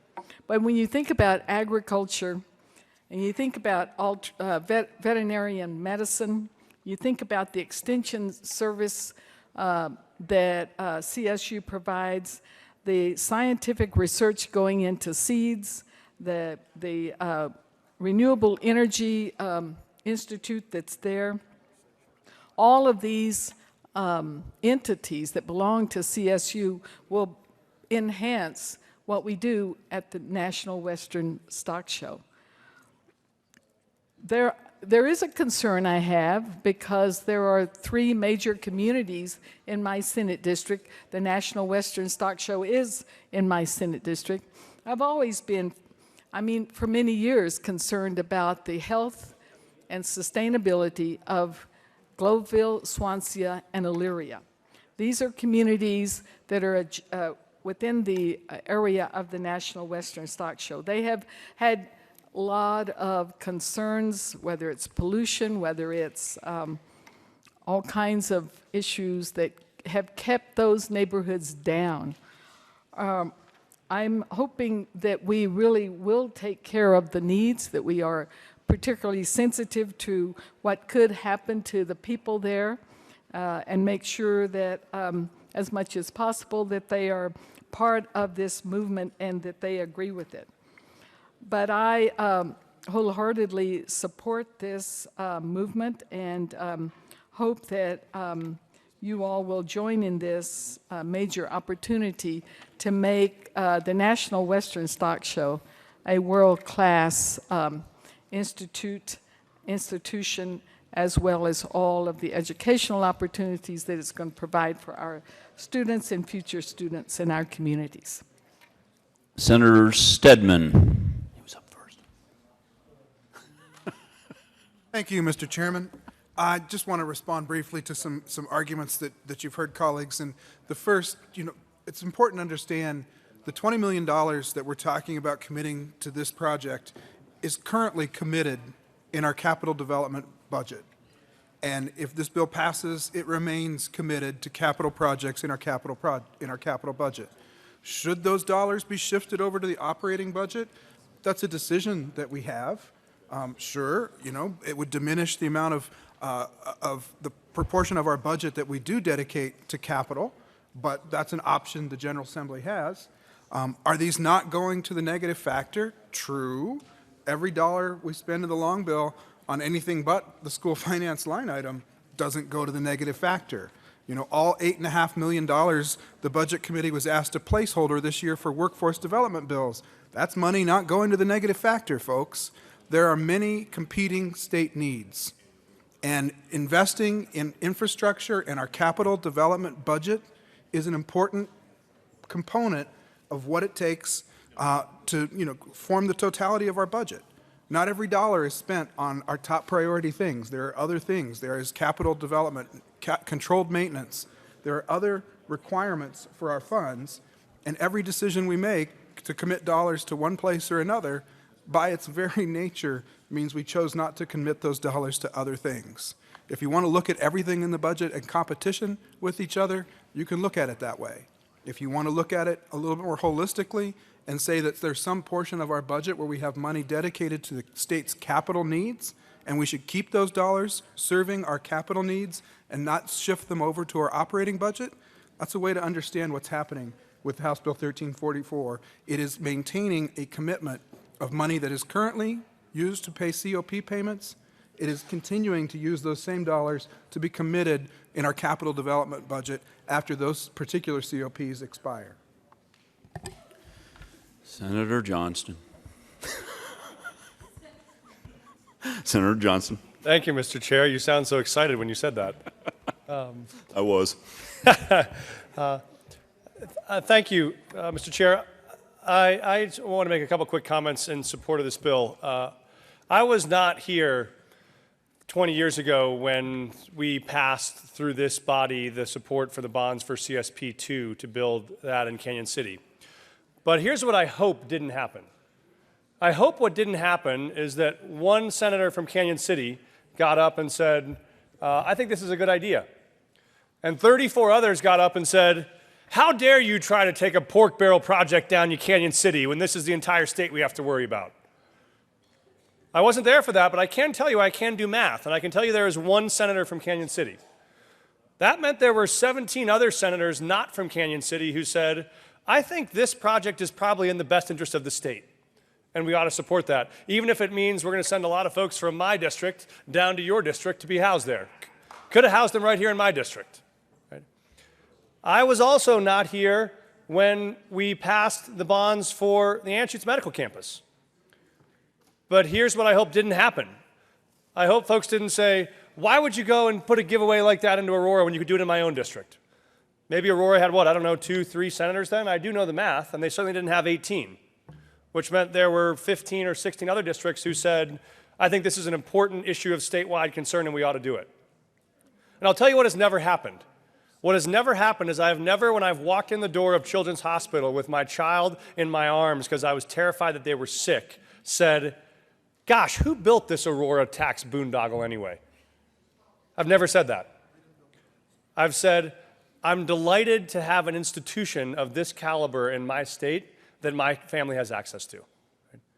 I am delighted that we have the resource and that someone had the good fortune 15 years ago to invest in what is now one of the 2 or 3 single largest economic engines in the state of Colorado. Right? More than $1 billion+ a year that comes out of that site.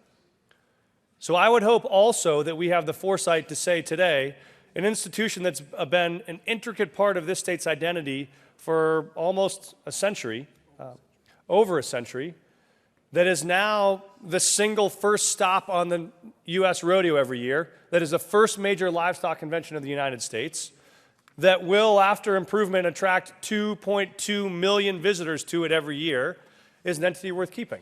Let me tell you the math on this. There are 650,000 people in the city and county of Denver. That means another 1.5 million are coming from someplace else to visit this facility. It means about 20% or so of the visitors are actually from this county. Let me tell you one other piece of math. The total cost of this project is about $850 million. The voters of the city and county in Denver are funding 600 or 650 million of that. So the city and county that will contribute 25% of the visitors will contribute 75% of the funding to this project. I think that's more than fair. But what we ought to do in this situation is say, what would it take for us we are elected from one district, but we are elected to serve the entire state. And here the question is, do you believe this is a state institution worth investing in a way that builds the long-term brand and builds the long-term economic development, academic development, cultural development of this state? I think the answer is yes. And for that reason, I'd ask for an aye vote. Senator Ulibarri. Thank you, Mr. Chair. I want to respond to the question that was asked by the previous speaker. Is this an institution worth investing in? Is it right for us as a state to make capital investments in projects like educational institutions that serve agriculture and invest in the forward-looking technology in agriculture? I think yes. And the reason I say yes is because I know the area, and I know the state of Colorado. I know it sounds odd to be the youngest person in this chamber and give a history lesson, but I'm going to do it because I grew up actually on the Auraria campus. My mother worked, after being a waitress, went to go shelve periodicals at the Auraria library. Whenever I was sick, I would go down to the Auraria campus, ride along on book carts, because that's what you do. And I learned a lot about the history of the Auraria campus, and the reason I'm bringing that up, it relates specifically to the development of a higher ed institution. But there's a history that's connected to what's happening here with the National Western Stock Show Complex. When we decided to invest in the Auraria campus, the largest educational institution currently serving over 45,000 students in the state of Colorado, there was a neighborhood where Auraria is now located. And that neighborhood was razed, torn down, homes brick by brick were demolished to make way for a higher education university. If you spend any time on the Auraria campus, go to the 9th Street Mall. You'll see the old historic Victorian homes that show the character of what Auraria used to look like before there was a university there. And when those homes were razed, when that community was demolished to make way for a higher ed institution, one that we valued as a state, one that we valued in this region, there was an agreement made with the residents that the destruction of your homes, the destruction of your communities will come with great benefit. There will be a benefit because we'll have a higher education institution here in the city and county of Denver, one that can serve many people. And at the same time, the university system made a promise to those individuals and said, because you have been displaced, because your life has been moved out of this community, we will make a commitment to you, the people of that neighborhood. And they committed to grant tuition, scholarships, full ride for anyone who was a native Aurarian to the folks who, anyone who was a native Aurarian to the universities that now occupy the Auraria campus. It's an odd piece of history, but one that I think is incredibly important. It's one that I raised when we talked about this situation here with the folks from CSU, the people who are looking at the capital infrastructure development for our agricultural institutions, and said, it is our nature as Coloradans, as people who care about our neighbors, to understand that development may happen, and when it does, it should benefit everyone.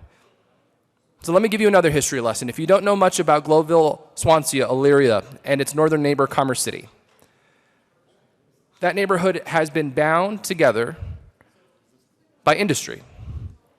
If you remember the Sarco mill that tainted the land with lead and cyanide, that had health impacts in Commerce City and in Globeville and in Swansea and in Elyria, united by industry. Folks have lived in the heavy industrial manufacturing area between North Denver and South Adams County, have worked the jobs there, have built lives there, raised families there. And if you've never spent time canvassing Globeville, Swansea, or Elyria, I encourage you to do it. Please wear shin guards. The Chihuahuas are fierce. But what you'll notice is that there are amazing people living in sometimes very tough conditions. And they want to see their neighborhood revitalized. They want to see environmental remediation. They want an educational institution in their backyard. And there is amazing beauty if you spend time in Globeville. If you go through Globeville, many of the old industrial areas are now being revitalized. You have factories that have been restored as local farms, where they're actually growing local food in food deserts and providing that to their community members. Where did that science come from? Oh, a place maybe like CSU, where they invest in the agricultural science. And it's happening literally in the industrial areas already. But by having that research facility, those resources, literally in the backyard of these folks, I think we could tackle some of the biggest problems facing the rural and urban and suburban parts of our state. I received a letter from the president of Colorado State University, which made me very excited. He recognized the history of that area, and he recognized the history of capital development, specifically with our higher ed institutions.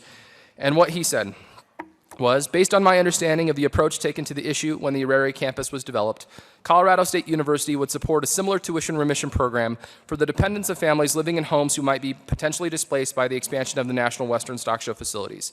As a land-grant university, Colorado State is fully committed to educational access. Indeed, to my mind, the greatest benefit of the revised National Western Stock Show facilities is the chance to educate a new generation with advanced agricultural literacy by utilizing these facilities in cooperation with our K-12 partners and other higher ed institutions to also build student interest in science, technology, engineering, and mathematics, improve learning outcomes and college preparedness, and improve attendance at our state's colleges and universities. I believe this broad goal, as well as the specific issue of a tuition remission program, such as that described above, is fully compatible with our role and mission, and I would be pleased to support such an approach. So this is what we're talking about. When we actually see development in communities, capital development of higher education institutions, it shouldn't just be to the detriment of communities. It should be for the benefit of the folks who are experiencing the development. That's the commitment from CSU in this project, and one I'm proud to support. Senator Heath. Thank you, Mr. Chair. I'm going to follow the youngest man in this chamber. We're the oldest man in the chamber, and maybe talk a little bit about history as well. There was a mayor of Denver who in 1983 said, "Imagine a great city." If you go back to 1983, I was on the board of the Downtown Denver Partnership at the time, and half of the 16th Street Mall was boarded up. And we were in a pretty difficult situation. And out of that dream, if you will, out of that imagining, came the convention center, came the new mall with a shuttle, came Coors Field, and came out of that environment, everything changed. My plant was at 40th and Franklin, and driving from 40th and Franklin to downtown Denver was driving through some of the worst slums that you will ever want to see. Absolutely deserted, devastated neighborhoods. And if you make that drive today, you will see what it is today. And obviously, if you go down to the mall and ride the shuttle, you will see what that is. And the convention center draws people literally from all over the world to a first-class premier convention center. I'm in a strange spot standing up here because I voted no on this bill in Appropriations Committee. And I did it because I was concerned of the number of the things that were discussed here today. Going out 20 years, the opportunities to put that $20 million per year starting in 2019 back into the general fund. And then I began thinking about that history. And frankly, I had a chance to exchange communication with someone I consider my friend, the interim chancellor and president of CSU, Tony Frank. And Tony basically shared that vision that my friend who just spoke shared with him, and shared this vision of what this complex could be.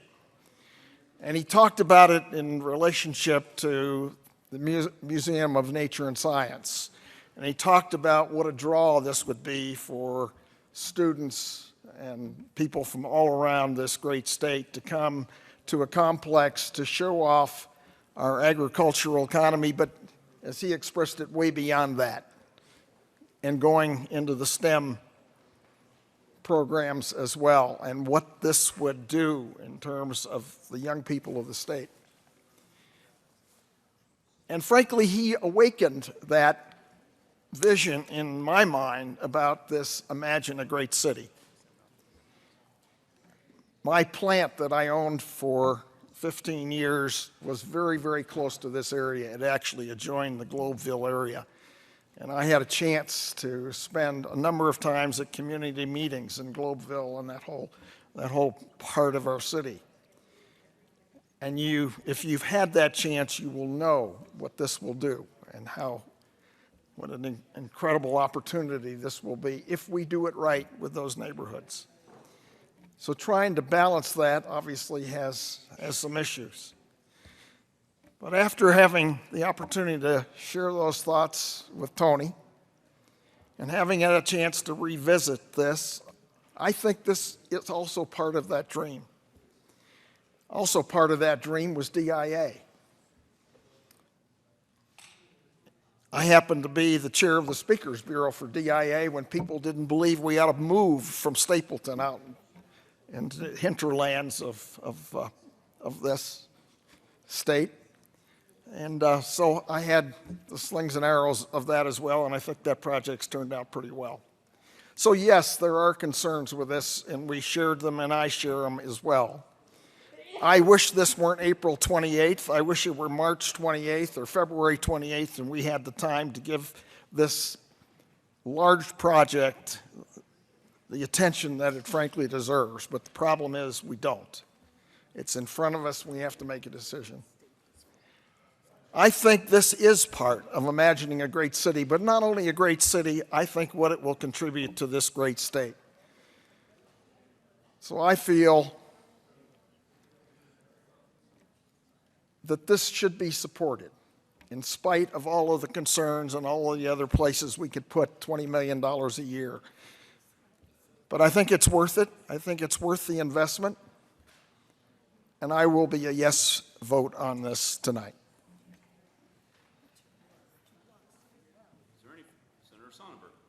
Senator Sonnenberg. Thank you, Mr. Chair. And, I'm not going to say much else. Those stories about those communities and the traditions really ring home. And that rings home with the stock show as well. If you look on the stock show's paper, stationery, it says tradition, education, and agriculture.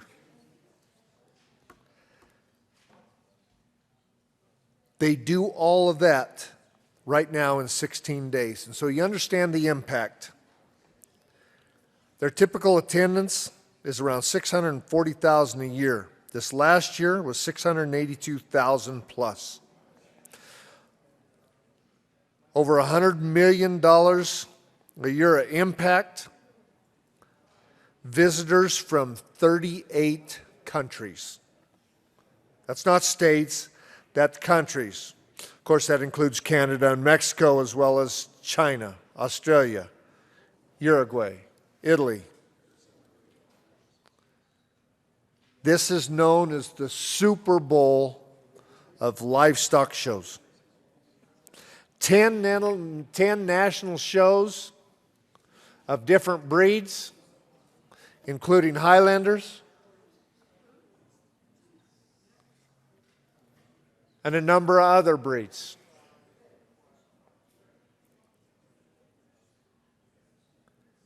Understand that they employ 1,000 people during the stock show, and they continue with 40 full-time staff even when they're not running the stock show, when there's other events. Also understand the impact that we will have as we redo the environmental portion of the South Platte River. As we clean up that stretch of the river and make that now a positive area to walk and to bike. And as we beautify that area,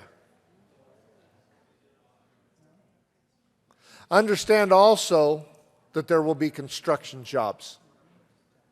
Jobs to help create this new Silicon Valley of agriculture. With that, I ask for your yes vote. Any further discussion? Senator Jones. Thank you, Mr. Chair. Well, members, CSP was brought up in the process 20 years ago on how we got into paying for that prison with $20 million a year. And I wasn't around then. I left here 22 years ago. That happened apparently 20 years ago. But I'll tell you two people who were, and that's Peggy Reeves and Norma Anderson. And they fought like the devil to have the Capital Development Committee mean something. And I almost guarantee you that idea came out of that committee. My concern is, in the final hours of the session, we're putting this set of projects first. These new buildings, and we could put that $20 million into the process for everybody to compete for. So the Arapahoe Community College, or Red Rocks Community College, or Front Range Community College, or Rifle Community College, or CSU, or CU, or you name it. CU Colorado Springs could compete for that money based on criteria that a committee works through day in and day out. What this means is two things. Number one, while that committee voted yes on this a week or so ago, it is now going to be at the front of the line and hard to change. So we're undermining, in my opinion, the capital development construction process. And every bit as bad, probably worse, is that buildings that need to be rehabilitated, that are falling apart, fall behind brand new buildings here as well. And there are buildings in all our districts that we can't fairly compete for anymore because this one's at the front of the line. The stock show is not going to go away. It's too important. But Denver will pay for it, just like they paid for DIA. Believe me, I remember that one. I supported that annexation when I was an Adams County State rep. I got yelled at by my predecessor out in his front yard as the jets turned over our heads under a big cloud bank. But Denver paid for that. They'll pay for this. It'll happen. They don't need this. They don't need the subsidy that's going to come out of all the rest of our buildings. I ask for a no vote.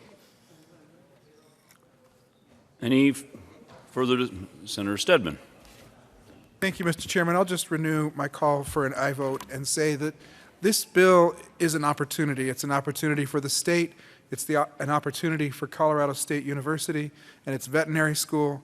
It's an opportunity for Denver, and it's an opportunity for the residents in this neighborhood that is one of the more neglected and forgotten parts of our city, that really is about to have a major renaissance, because it's not just the National Western Center that's going to get redone in this area. We are talking about, the state is talking about plans for I-70 and redoing that section of I-70 that serves that neighborhood and the stock show complex. And the RTD is going to have commuter rail service that's going to go from downtown Denver past the stock show with a stop there on out to the airport, making this really one of Denver's up-and-coming, newly vitalized parts of town. And the state of Colorado, through Colorado State University, has an opportunity to partner with the city and county of Denver and be part of making this all possible. I think this is an incredible opportunity to fit this project within our capital budget as it now exists, and to step in the place of expiring certificates of participation and make all of this happen as a regional driver for our economy and for jobs and for tourism. And for those reasons, I ask for your aye vote. Thank you. Any further discussion on 1344? Seeing none, the motion before the body is the adoption of House Bill 1344. All in favor say aye. Aye. Opposed, no. No. The ayes have it, and 1344 passes. Mr. Majors, please read the title of Senate Bill 272. Senate Bill 272 by Senator Baumgartner and Representative Del Grosso. concerning infrastructure funding in connection therewith authorizing the state with no increase in any taxes to issue additional transportation revenue anticipation notes for the purpose of addressing critical priority transportation needs of the state by financing transportation projects excluding note proceeds and investment earnings on note proceeds from state fiscal year spending limits and requiring additional automatic transfers from the general fund to cash funds for state infrastructure if currently scheduled. Statutorily transfers to such cash funds are automatically reduced by operation of current law. Senator Brumgarter. Thank you, Mr. Chair. I move Senate Bill 272 and ask for an aye vote. Any further discussion? There is an amendment on the desk. Already? Thank you. Mr. Majors, please read L002. Amendment L002 to Senate Bill Senator 272. Gonzalez. Thank you, Mr. Chair. I move Amendment L002. To the amendment. Thank you, Mr. Chair.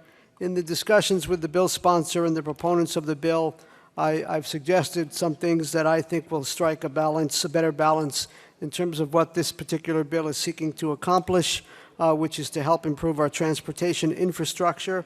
With L002, we're making a change on page 6. And basically, what this amendment says is that the bonds that would be issued and be paid back over a 20-year period, this allows for those bonds to be paid off sooner without any penalty. Ask for your support of L002. Senator Brumgarter. Thank you, Mr. Chair. And I would also ask for an aye vote on this amendment. As Senator Kafala said, what this amendment does is if we have the available money and we pay off the bonds early, that there is no penalty. Ask for an aye vote. Any further discussion on L002? Seeing none, the motion for the body is the adoption of L002. All in favor say aye. Aye. Opposed, no. The ayes have it, and L002 is adopted. There is an amendment on the desk. Mr. Majors, please read L003. Amendment L003, Senate Bill 272 by Senator Kafala's amendment, printed bill page 6, line 16, strike shall be used only and Senator substitute be Kafala. used. Thank you, Mr. Chair. I move Amendment L003. The amendment. Thank you, sir. Basically, on this one, we are looking at page 6.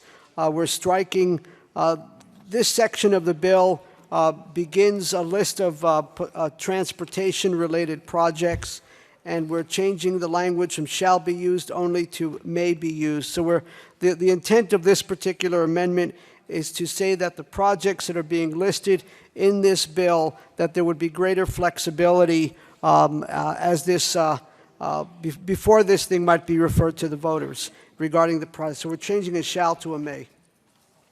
Senator Brumgarter. Thank you, Mr. Chair. And the bill is pretty specific on the projects that these money should be used for. And I believe that if this were to go to a vote of the people and they approved it, that that's what it should be used for. I agree that maybe there should be some flexibility, but it may be used for this. It may be used for something else. I believe that unless we can maybe take a senatorial one to where I can talk to the bill, the amendment sponsor. We'll be in a senatorial 5.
Come back to order.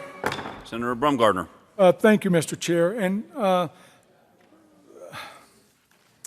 speaking with the amendment sponsor, we talked about what the projects that this would be going to.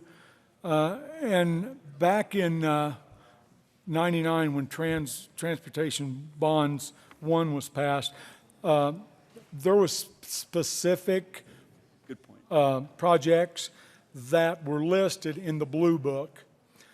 This would give basically the Department of Transportation the authority to say, yeah, we're going to fund this project and maybe not that project. And I think it's very important that the way this bill is structured, that we stick to the projects that are listed, because the bills are, or the projects that are in this bill were assembled with the Highway Commission, the STAC, the Department of Transportation. These were the projects that they all agreed on that were the most important in the state. So since they've already agreed that these are the important projects in the state, I think that we should leave it just the way it is, and I would ask for a no vote on Amendment L003. Senator Kafalis. Thank you, Mr. Chair, and I certainly appreciate the discussion. I would respectfully ask for a yes vote, and my logic is this, that indeed the projects, the specific projects that are listed in the bill did come from the Department of Transportation, and a process where they prioritize these 50 projects. I think 34 of them are roadway projects, capacity projects, operation and maintenance, and then I think 16 of them are transit related. So it is my opinion that that's pretty solid, but I think it's problematic to say statutorily shall be this.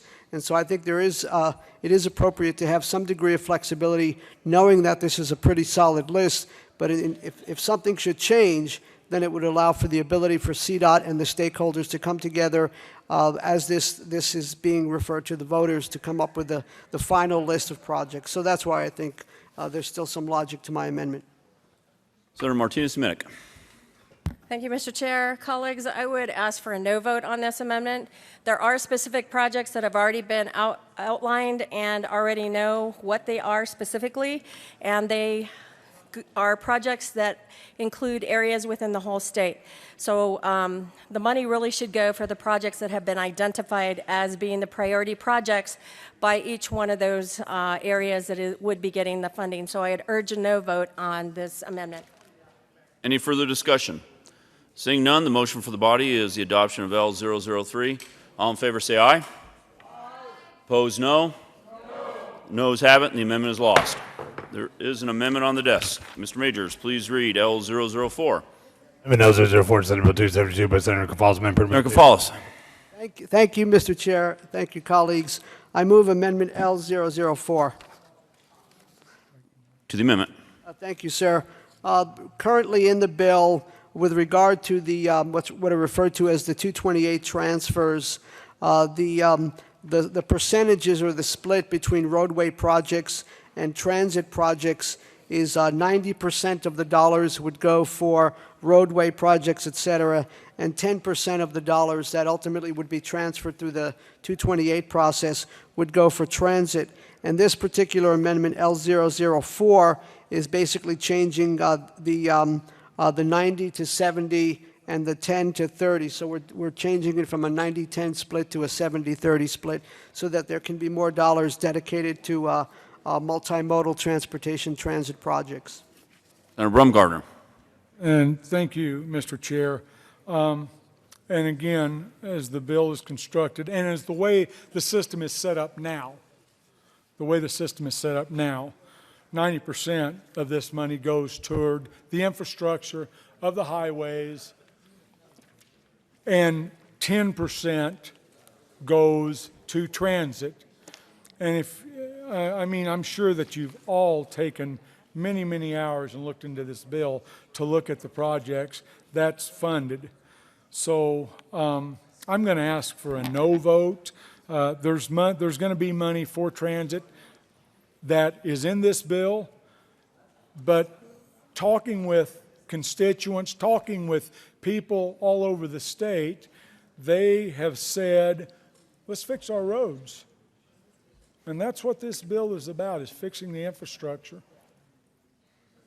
But transit is involved in this. So I'm going to ask for a no vote. Senator Kafalis. Thank you, Mr. Chair. Just one final comment. I understand all that's been said. I just believe strongly that if we look 20 years, 30 years, 40 years down the road, as our population increases and as we want to be able to contribute to our economic activity, we have to look at a multimodal transportation system so people people and commerce, there can be choices in how we move things around.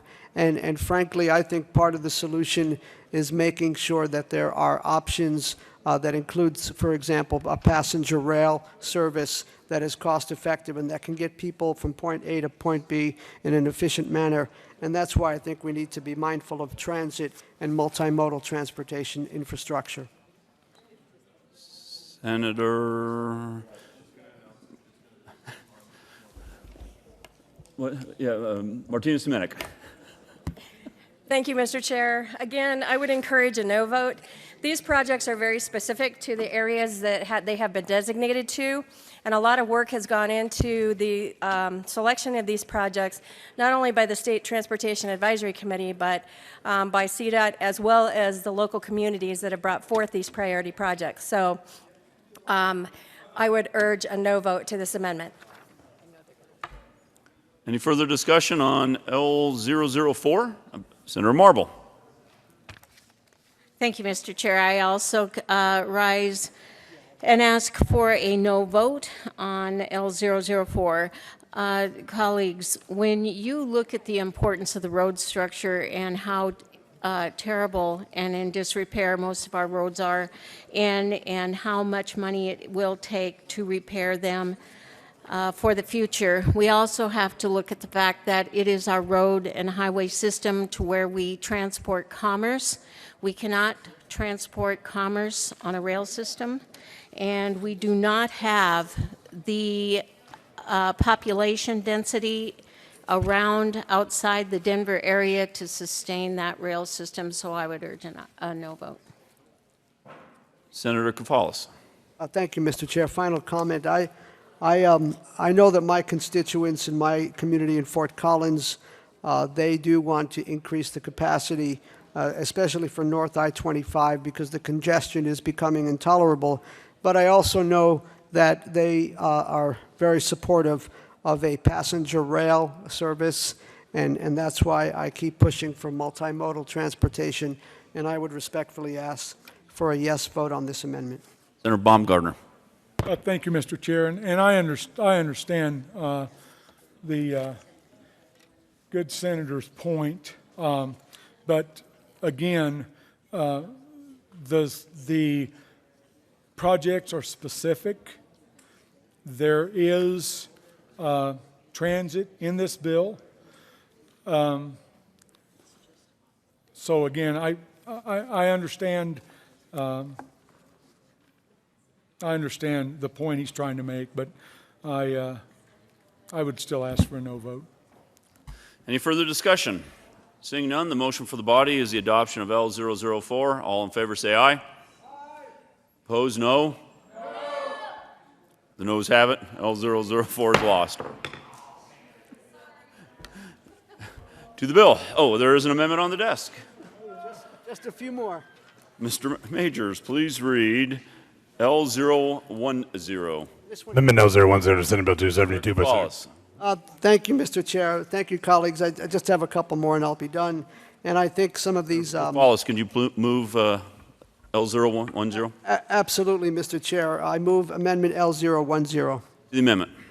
Thank you, sir. This particular amendment makes changes to Section 4 and this has to do, Section 4 of the bill, this has to do with the 228 transfers. And I think many of you know that the way that is set up right now, the amount of the transfers, once the transfer, the 5 years of transfers triggers on, which is where we are now because our personal income has gotten to the threshold of 5% improvement, it's subject to the Tabor surplus. So what this is saying is it's trying to ensure that for a 5-year period, the maximum transfers to the transportation would occur because we're taking out the reference in 2475-219, subsection 4, paragraph A. We're taking out the reference to the, if the surplus amount is more than 1%, the transfer is cut in half. If the surplus amount is more than 3%, the amount is eliminated. We're taking that out so that those transfers can occur over a 5-year period, which would ultimately put about $1 billion towards transportation. I ask for an aye vote. Senator Baumgartner. Thank you, Mr. Chair. And I'm not really exactly clear as far as, and I'd have to look to see what we're striking here. So it may take me just a minute, Mr. Chair. You want to go ahead? Senator Lundberg. Thank you, Mr. Chair. I'm still trying to process much of this, but it would appear to me that it impacts how Tabor refunds operate, and actually would have a question for the sponsor of the amendment, whether this actually does take dollars from currently constitutionally mandated Tabor refunds. Senator Stedman. Thank you, Mr. Chairman. And colleagues, I rise in opposition to the amendment on the floor. What this amendment does is it repeals a key provision of Senate Bill 09-228 related to when we hit the economic trigger that turned on the 5-year block of general fund transfers from Senate Bill 228. There was a proviso in there that said if the trigger gets hit and during any year in which we have this transfer obligation, we owe a Tabor refund, the amount of transfers to the HUTF and the Capital Construction Fund would be reduced by either 50% or 100%, depending on the magnitude of the Tabor refund in comparison to general fund appropriations. This year, we actually are making a 50% transfer for 15-16 to the Senate Bill 228 obligations to the Highway Fund because of the fact we owe a Tabor refund this year that's between 1% and 3% of general fund obligations. If that Tabor refund were smaller, we would have to make 100% of the 228 transfer to the HUTF. Our obligation would double. And if the Tabor refund grows to more than 3%, it would eliminate the obligation for this year. What the amendment does is go ahead and just take this off the books so that the variable of what is the magnitude of the Tabor refund is no longer a consideration in our obligations to make 228 transfers. And that has some pretty significant impacts on our budget. And I haven't had a chance to study the amendment, and one of the questions I have about it is, does it apply to the 15-16 budget year? Because we've already written that budget based on the projections that our 228 transfer obligations are going to be of a certain amount. And that certain amount is 50% of what it would have otherwise been because of the Tabor refund we're looking at this year. And so if this amendment passes, does this double our 228 transfer obligation for the 15-16 budget year? One of the concerns I have, but regardless of that, I think this is a little premature. The Joint Budget Committee has had a number of conversations about Senate Bill 228 and the timing on which we find out certain information about the Tabor refunds and what that does to our budgeting and planning when we know we're going to have to make certain transfers to the HUTF and to capital construction. And we're already talking about the potential of needing to amend Senate Bill 228 perhaps next year. I think this gets a little ahead of the game and does so in a way that could have implications for this year's budget, certainly for next year's budget, and for that reason, I'd ask you to resist the amendment tonight. Senator Lambert. Thank you. I don't know what the senator from Denver exactly said there. You must not like being here because we'd probably go into a special session to find the other money to get 228, right? Is that the implication? And I don't, I mean, I like it here, so pass. Now, let's just, maybe on second thought, maybe vote against this amendment so we can actually end the session with a balanced budget on time instead of having a special session. So. Senator Cafals. Thank you, Mr. Chair. And I think that the good senator on the JBC committee raises some valid points, and I'm not 100% sure, but I imagine that because we are deleting current statute, that it would pertain certainly to the upcoming the budget that we just approved for 15-16. So that would have implications.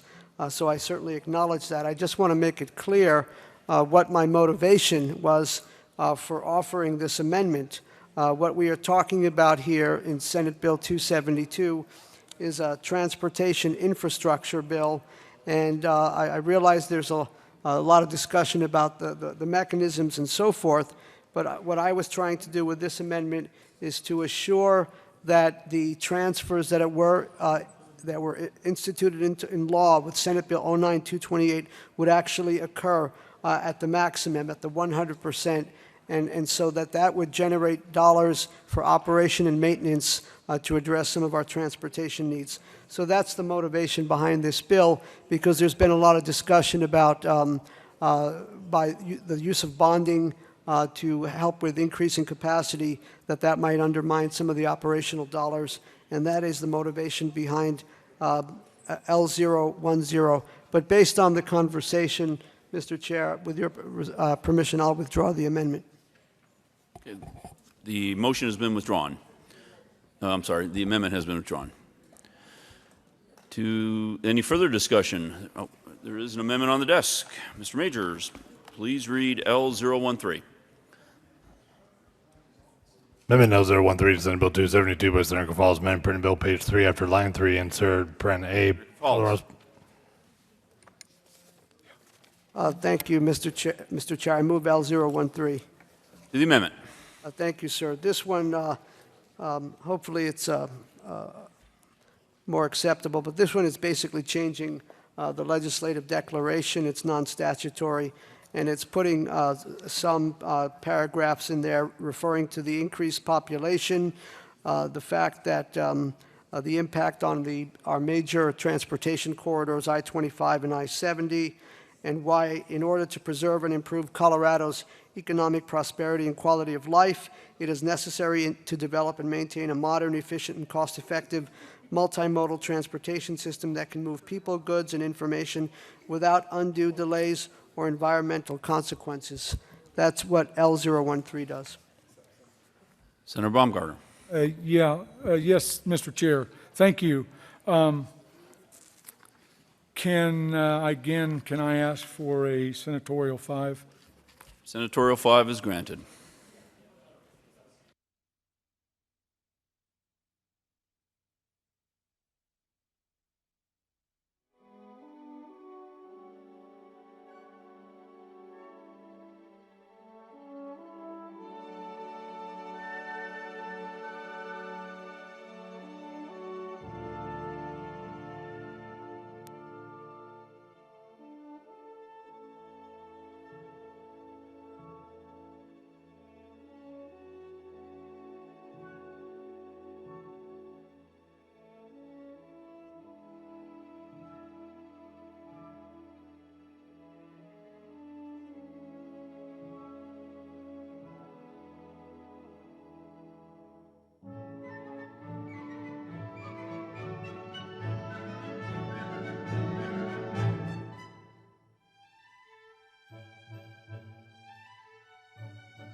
To the amendment, Senator Baumgartner. Thank you, Mr. Chair, and thank you for the time to discuss this. I'm going to ask for a yes vote on this. It is in the declaration, so it's not statutorial. So, yeah, I'll ask for a yes vote on L013. Any further discussion on L013? Seeing none, the motion for the body is the adoption of L013. All in favor say aye. Opposed, no. The ayes have it, and L013 is adopted. We have a motion on, an amendment on the desk. Mr. Majors, please read L014. Amendment L014 to Senate Bill 272 by Senator Gonzalez, amendment printed bill, page 13, line 10, after paren I. Senator Gonzalez. Thank you, Mr. Chair. Thank you, colleagues. This is my last amendment. I move L014. To the amendment. Thank you, sir. Basically, this is making some changes, adding some language on page 13. On page 13 of the bill, there's, as one of the listed statewide projects, is reference to what's referred to as the Transit Infrastructure Bank. And what this amendment is doing is adding a responsibility to that Transit Infrastructure Bank, since it is a transit infrastructure bank, and that is to develop an implementation plan which must include funding and financing options regarding a comprehensive passenger rail service, and then passenger rail service is also defined. And then on page 16, where we talk about, and this is part of the bill already, rights of way, it's talking about, it's adding specific language that says rights of way that would be necessary for the establishment of a comprehensive and cost-effective passenger rail service in or along the I-25 and I-70 corridors. And that is the purpose of L014. Respectfully ask for your support. Senator Martinez-Humenick.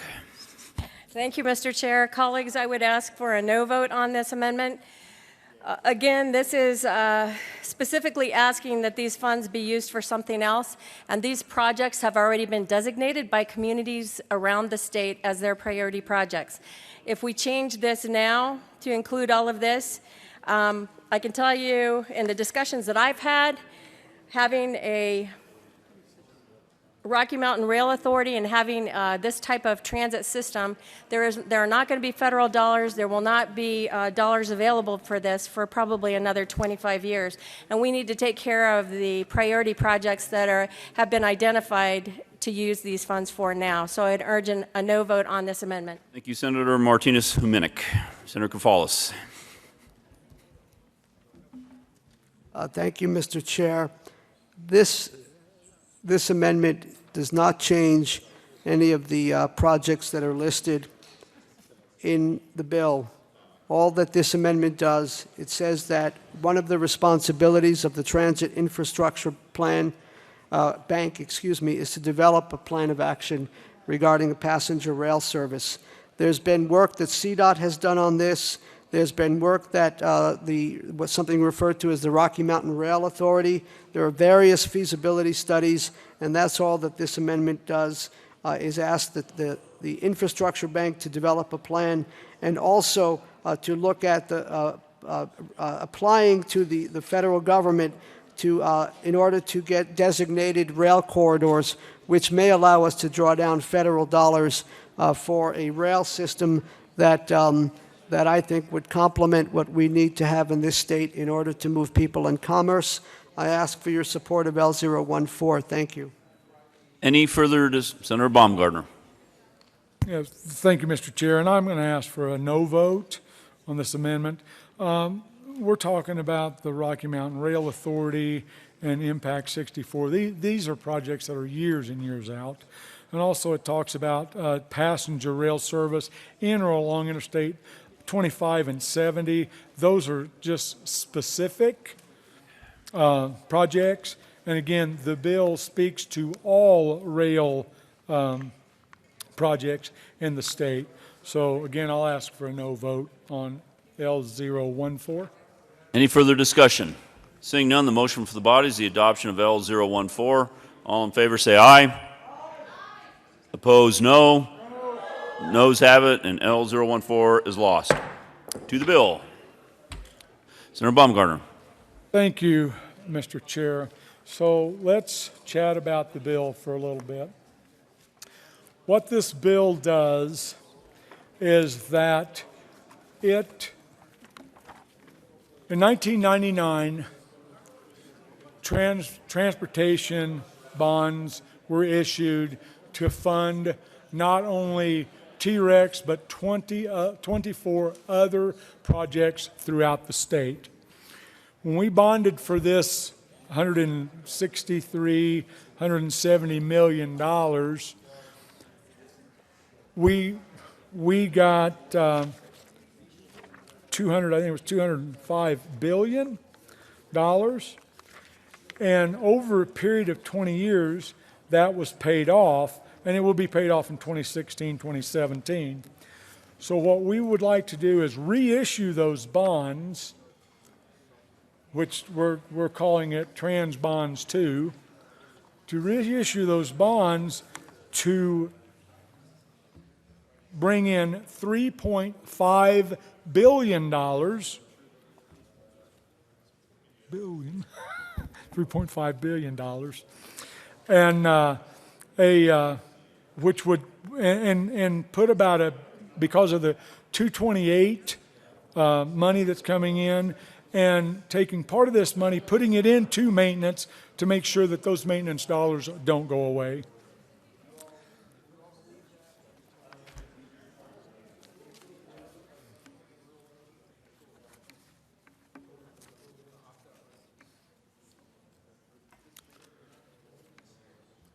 If we don't do this, right now, to bond this money is at the lowest interest rate in years. It's about 4%.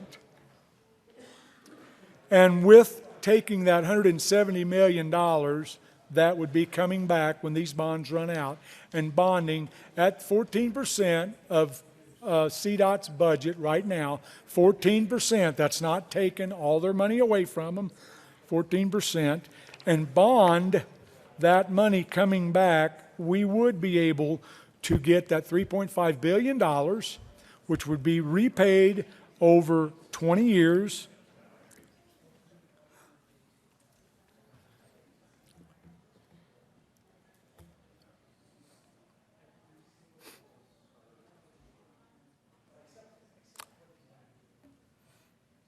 Got quiet in here, didn't it? Got your attention. So, over a period of 20 years, you would pay that money back. Now, the payment back on that, I believe, is $220 million, which is higher than what it is now. But, Mr. Chairman, let me take a senatorial 5. I need to get some stuff to set up here. Yep. The senatorial 5 is granted.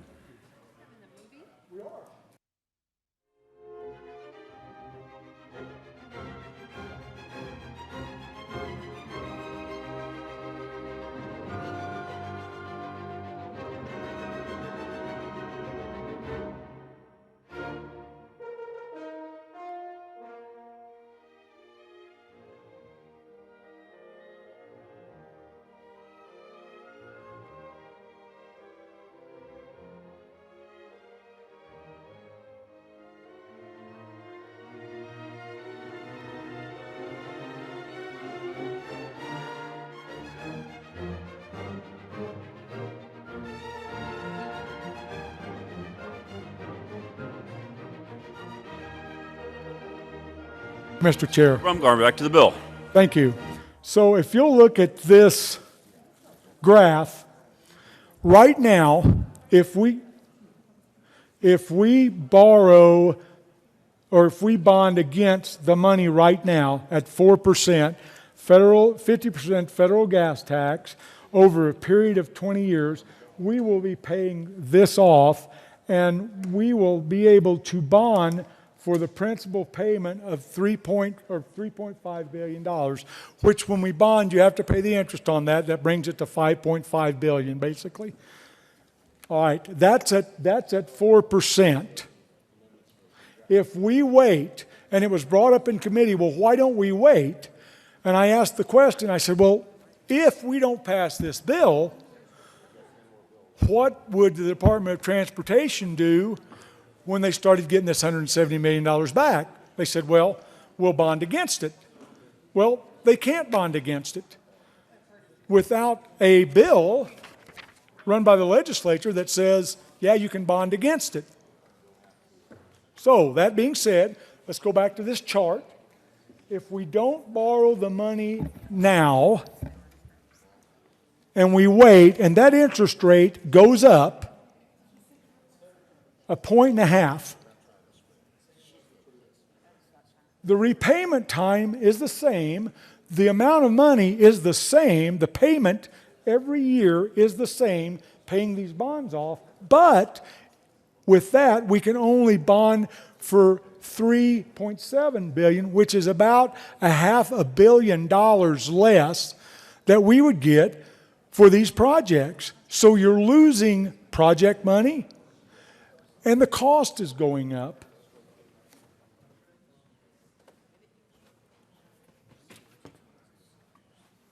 And we've heard, let me move this over a little bit, and we've heard that all this money is going to go away. CDOT says, well, you know, if this bill were to pass, we would not have any money for O&M.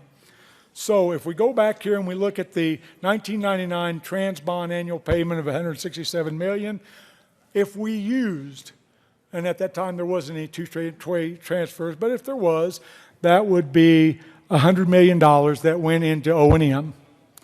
All right, the 228 the total available bond repayment would be $267 million. The expenditures on the trans bonds 2 now, if we borrow this money, then would be $258 million, with a balance left in to go back to maintenance of $9 million. So let's move down to Senate Bill 222, CDOT maintenance budget. The current annual maintenance budget they get from the general fund is $720 million. Current annual CDOT maintenance budget, $167 million. If we use the 228 modification and take that $720 million that they get from the general fund now, add the $100 million, that brings them to $987 million. And if we take out that trans bond payment of $258 million, that still leaves them more. That leaves them $9 million more, $229 million, instead of the current $720 million that they would have. So they're actually getting back more money than they would be if we didn't do this.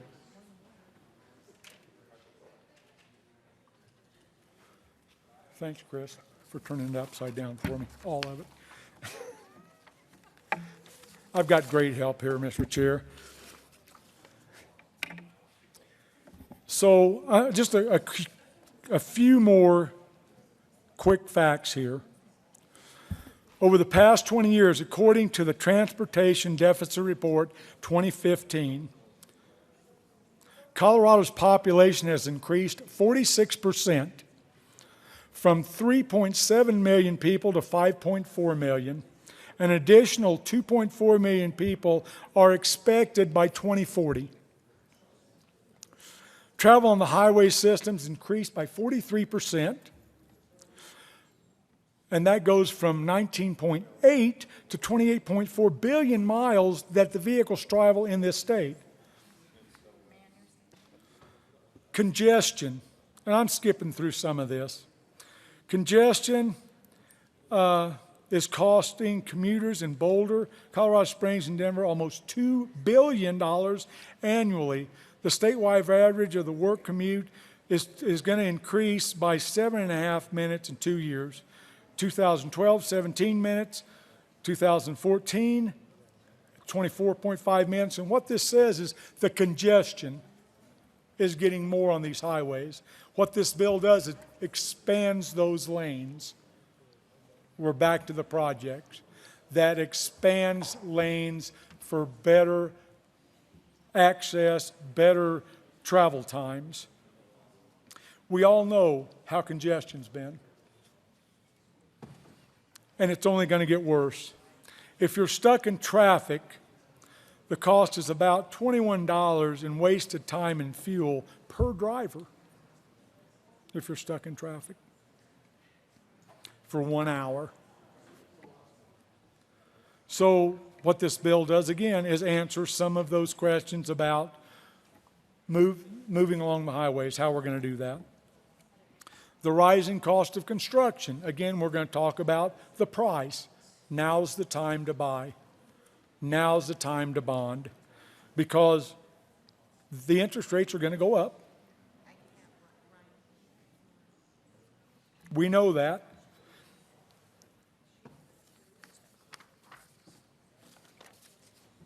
Gotta find my papers, Nancy. I got a few.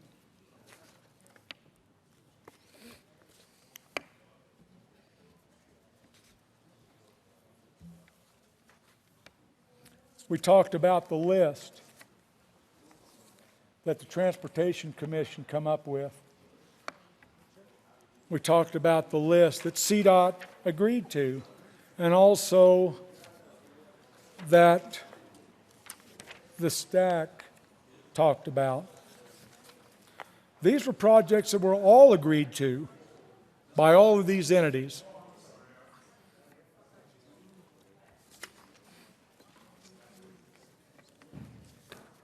So what's Trans 2 do? What's in your district? $622 million for the I-70 Mountain Corridor.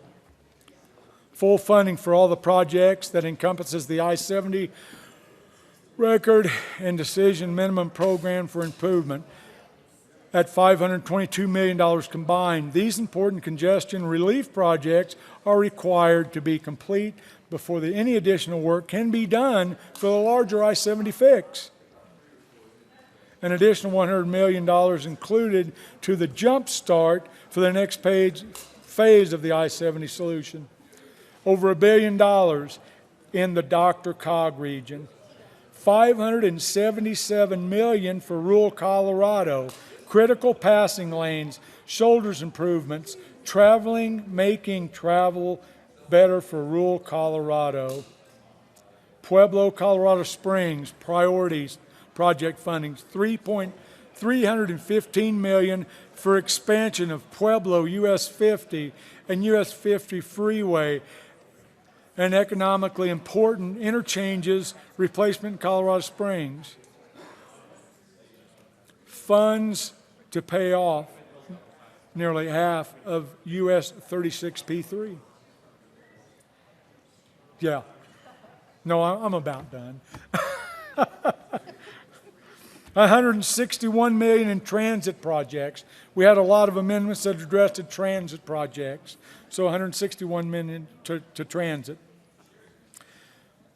Funds to make I-70 East Viaduct reconstruction financially viable.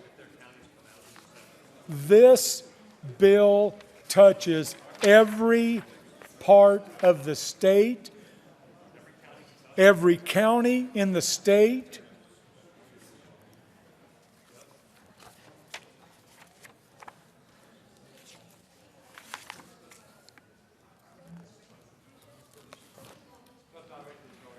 Do what?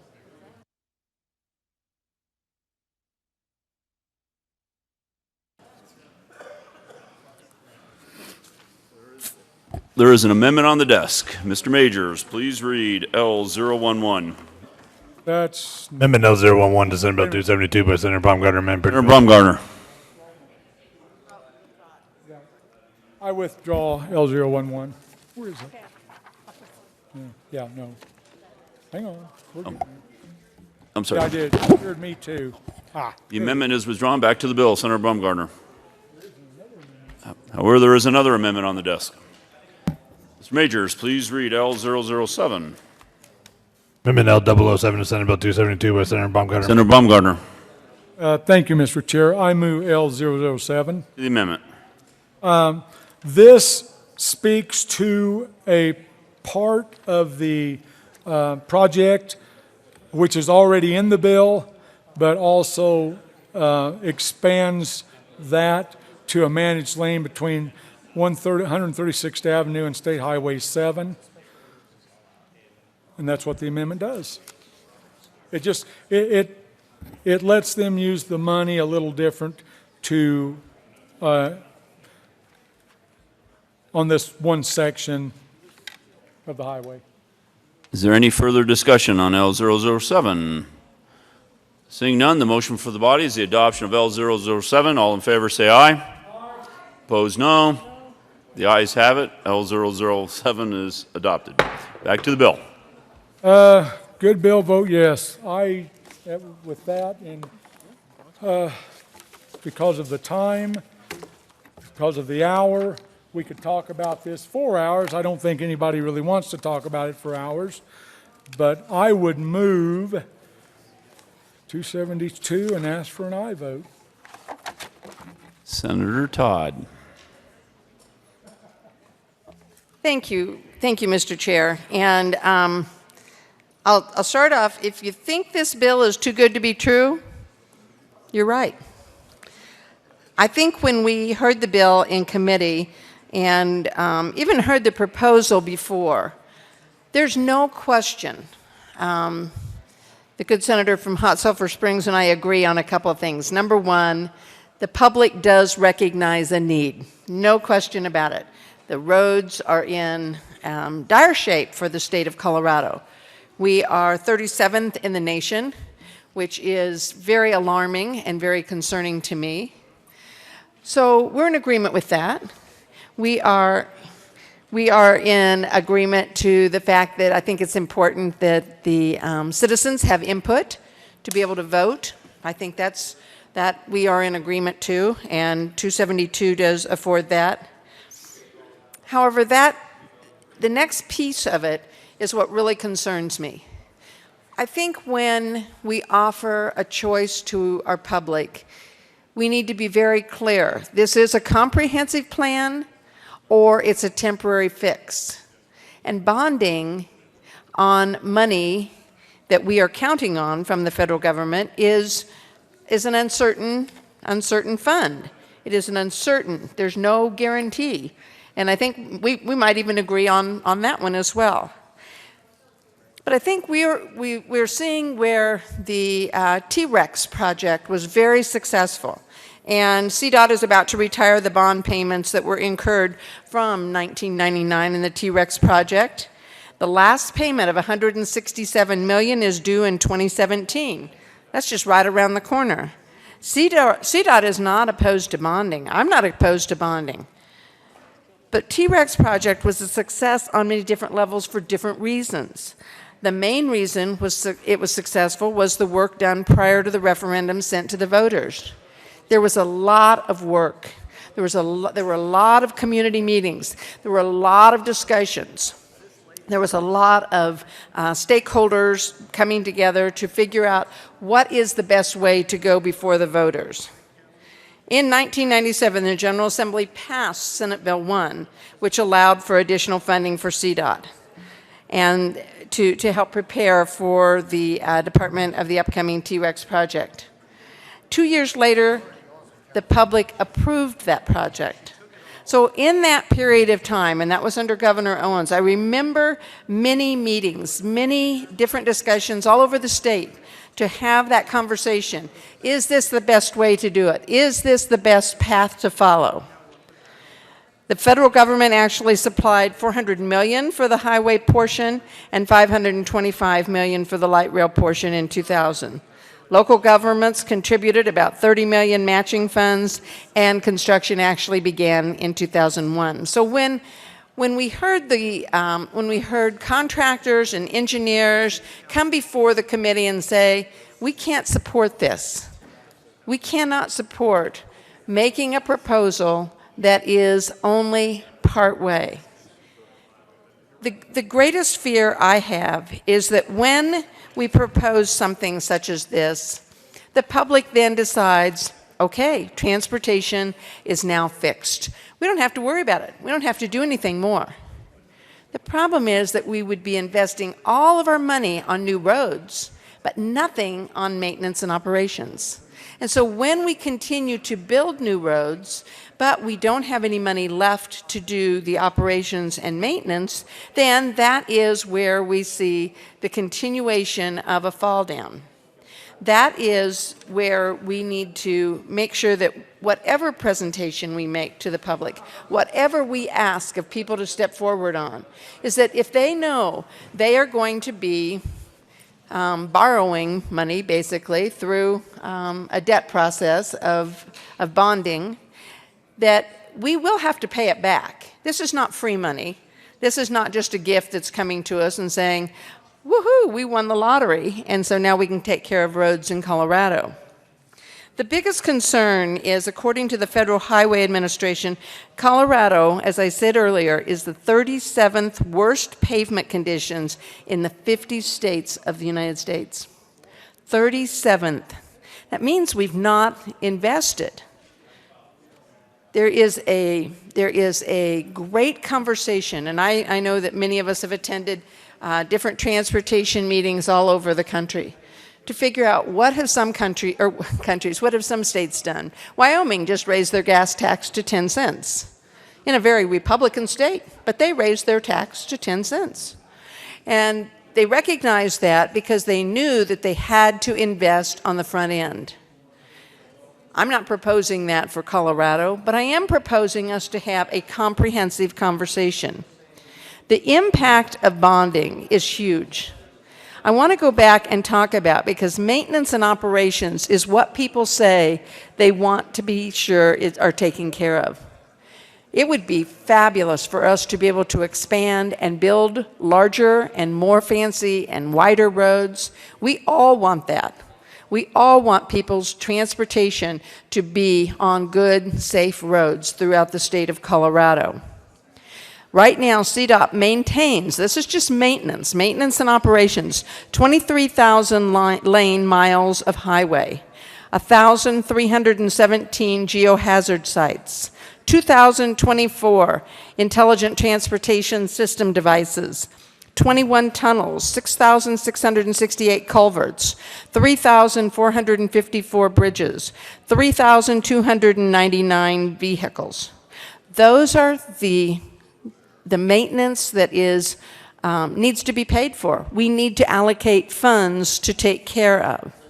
The impact of bonding against half of Colorado federal transportation revenue equates to about $280 million per year. And without a new revenue source to cover those bonding costs, as we had back in '97 with Senate Bill 1, CDOT, before the 1999 Trans bond program was approved, we had that. CDOT must reduce the asset management program by approximately $280 million per year. So again, when you look at those two figures, they're one and the same.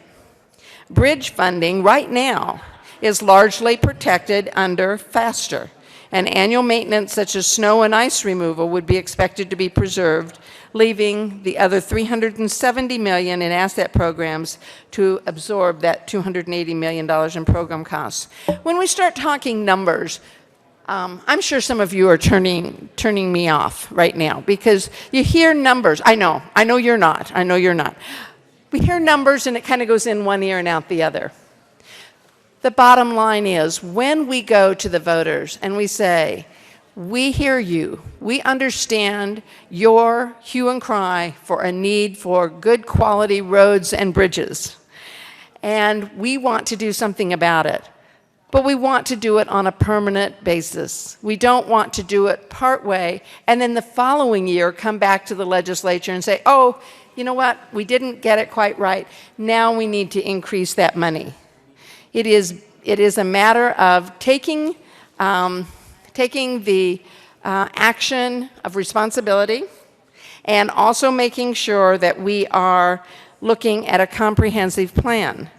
I believe this is so very important that I'm going to actually propose an amendment. And this amendment, and I apologize to my fellow transportation friend here, my amendment is from Hot Sulphur Springs, I know where those springs are, is, let's see, did I already give those to you? No, I'll find them here in just a moment. So while I'm looking, I will go ahead and share, because I thought this was a really interesting comment that was made from one of the county commissioners from Pitkin County. And her comment was that she believed this was a start. This was a good beginning, but it most certainly did not serve the complexity of the entire project. And I found the amendments. I know you're all on the edge of your seats, waiting to hear what this amendment is. So hang on, folks. There is an amendment on the desk. Mr. Majors, please read Amendment 012. Thank you, Mr. Chair, and I Amendment move... 012, Senate Bill 272 by Senator Todd. Senator Todd. Thank you, and I move L012. The amendment. And basically, what this amendment does is, because I believe this is such a comprehensive issue we need to address, that we cannot just do a quick fix. We cannot just promise that we do a bonding and this is going to take care of all of the issues. We're no longer going to have road and bridge issues. But this basically refers this study to TLRC. That's what the committee is set for. It's a matter of looking comprehensively at what this issue is about before we go to the vote of the people. This would come together with the TLRC and the Transportation Commission to come together and say, for Colorado, what might be the best proposal? What might be the most permanent fix? Not a temporary, not something that we can do and hope and pray that we get money from the federal government, but will actually be there based on a steady stream of revenue. The bottom line is, if we want quality roads, we have to pay for them. What does that look like? Let's explore that. Again, other states are facing this same dilemma. This is not just something unique to Colorado. It is a nationwide problem. I've heard from Casey, I've heard from National Chamber of Commerce talk about what is it we need to do? How do we fix the infrastructure of our nation? It is at risk. The infrastructure of the United States is at risk. And Colorado is right up there with other states. Again, I urge an aye vote on L012 so that we can have a thorough conversation in TLRC this summer. Thank you. Senator Martinez-Umenick.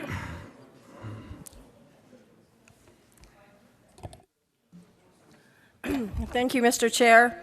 Again, I would ask for a no vote on this amendment. Again, I would stress that these projects have already been prioritized by the communities across the state. We don't need a review of this. They have a State Transportation Advisory Committee that makes recommendations to the Transportation Commission, which also makes recommendations for the projects to CDOT. So I would urge a no vote on this.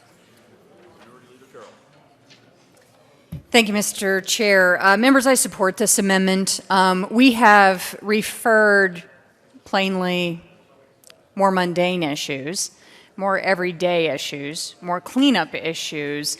Surely we could have TLRC take a look at one of the largest deficit spending measures we've seen on transportation to both review the financing and whether the specific projects itemized in the bill, in fact, are most consistent with the needs of the state. This is a huge, huge amount of money on a big proposal in the last waning days and moments of session. I think it is responsible to support the amendment to refer it to TLRC.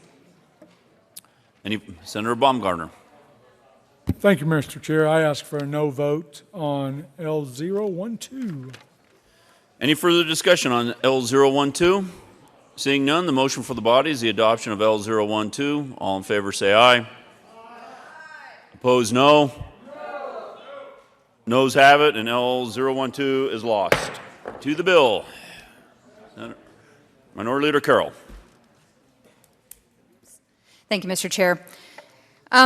Members, I have a question for you. I am just trying to contemplate when the scenario is where I could have run a bill to deficit spend the state up to $5.5 billion and it would pass for anything. I mean, I just remember the days when we had to be so careful as far as what we spent on the appropriations and the size, because the state, of course, being in times of recession and being very cash-strapped on the needs of the state. That's a big deal. $5.5 billion. Can someone tell me when you have ever voted on a $5 billion deficit for the state in your time here? I can't think of it. In fact, I don't even know if I added up every bill I've ever voted for, if it would equal $5.5 billion, except for the budget, I guess, which is the entire state of Colorado. This is a big deal. It's a really big deal. And when we're talking about high dollar, complicated financing with very aggressively competing different needs for the state of Colorado, being considered at 9:10 at night, this is where, frankly, mistakes happen.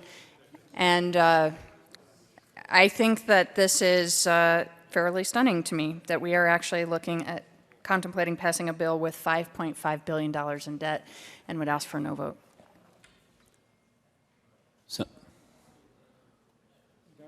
Senator Todd. Thank you, Mr. Chair. And again, I would concur and I would agree with that in terms of being cautious. Again, I support going to the vote of the people. I support that we get that input. I just want to make sure that we are very careful about explaining that it is not just a bond and that takes care of it. You don't have to have your taxes raised. Freebie, you're on your road to recovery, and we're going to see new roads, and all of a sudden things will all be fixed and we'll live happily ever after. And then we have to start paying it back, and we have no money left for maintenance and operations. Those are the facts. I don't know about you. I know that the sponsor of the bill has worked for CDOT, and so I know he knows and understands roads and maintenance and has that understanding. This is very serious. This is not something to be taken lightly. It is not something that I think any of us are looking at as a quick fix. I hope not. There are no quick fixes. It is about bringing in revenue, spending it properly, and being responsible to our fellow citizens. I am very concerned with the ramifications and the misconceptions that people will take, thinking we've bonded it, it's free, we don't have to pay anything more, we're good, we're home free. I urge a no vote on 272 unless you want to just send it to TLRC, and that would be great. Thank you. Senator Brumgardner. Thank you, Mr. Chair. To a couple of points. I agree with the good senator from Aurora. The roads are in bad shape. And yeah, this is a good beginning. And I'm not really sure that we here at the legislature, or at least I don't think, that the people believe that and here's the part. This goes to a vote of the people. If this passes out, it's got to go to the vote of the people. They have to decide, yeah, we want this. No, we don't. And we keep talking about $5.5 billion in bonds, absolutely, to repay. But you know what? Not a dime of this comes out of the general fund. And if the money's not there, it goes back to the people who put the bonds up to begin with. So to say the state's on the hook for any of this, no. Vote of the people, a jobs bill. I don't think the people of the state of Colorado believe that this is the be-all, end-all. And for us to stand here and say that we believe that this is the fix for everything, it's not. We know that. I know that. You know that. The people of the state of Colorado know that. But you know what? It is a first good step to fixing all CDOT's projects that they have on this list. Every project they have will be fixed that they have on the list if this goes to a vote of the people and is passed. I would ask for a yes vote on Senate Bill 272. Any further discussion? Seeing none, the motion for the body is the adoption of Senate Bill 272. All in favor, say aye. Aye. Opposed, no. No. The ayes have it. Senate Bill 272 is adopted. Senator Lundberg. Thank you, Mr. Chair. I move we rise and report. The motion for the body is to rise and report. All those in favor say aye. All of those opposed say no. No. The ayes have it. The committee will rise and report.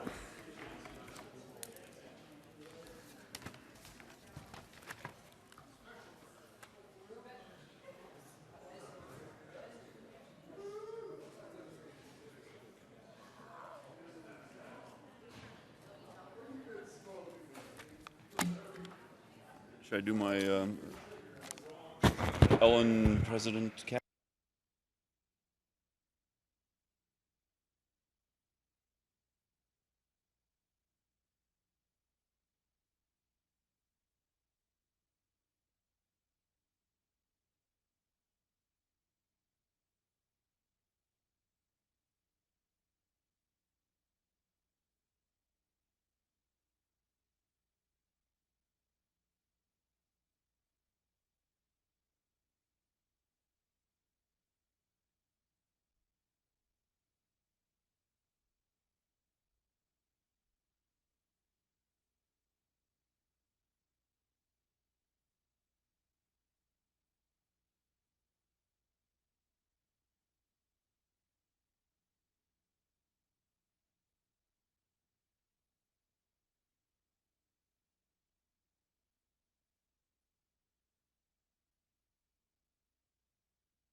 The Senate will come back to order. The coat rule is relaxed for everybody except the staff and the sergeants. Oh, no, to include them.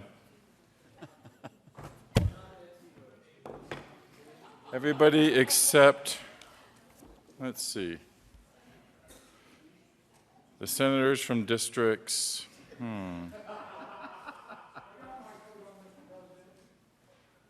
You have not been recognized. That's pretty. That's real pretty.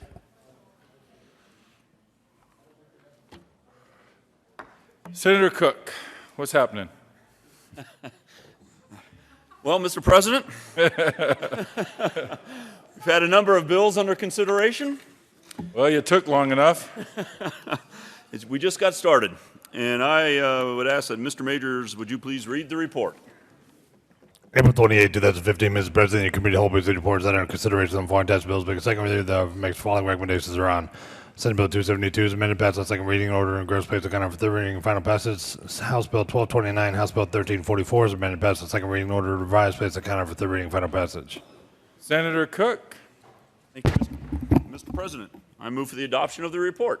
We have an amendment. Mr. Majors, would you please read the title to Committee of the Whole Amendment 1? Or please read. Committee. Committee of the Whole Amendment 1 to House Bill 1344. Senator Carroll moved to amend the report of the Committee of the Whole show that the following Peter amendment. Carroll. Thank you, Mr. President. I move Committee of the Whole Amendment 1 to House Bill 1344. Members, this is the amendment on the National Western Stock Show that makes sure that there cannot be the use of eminent domain or condemnation of private property rights as a taking without the consent of the property owner. If it is a good deal and if it is negotiated on fair terms, I suspect they will be able to reach conclusion, but the little guy is at risk potentially for getting steamrolled on a fairly large project, and this is to make sure that we are looking out for the private property rights of those impacted where we had statements about the willingness to use condemnation in eminent domain. So again, this is just saying that they cannot condemn private property or use eminent domain without the consent of the property owner. Is there further discussion? Senator Stedman, I believe, had your hand up next. Thank you, Mr. President. Colleagues, I'll ask for a no vote on this amendment.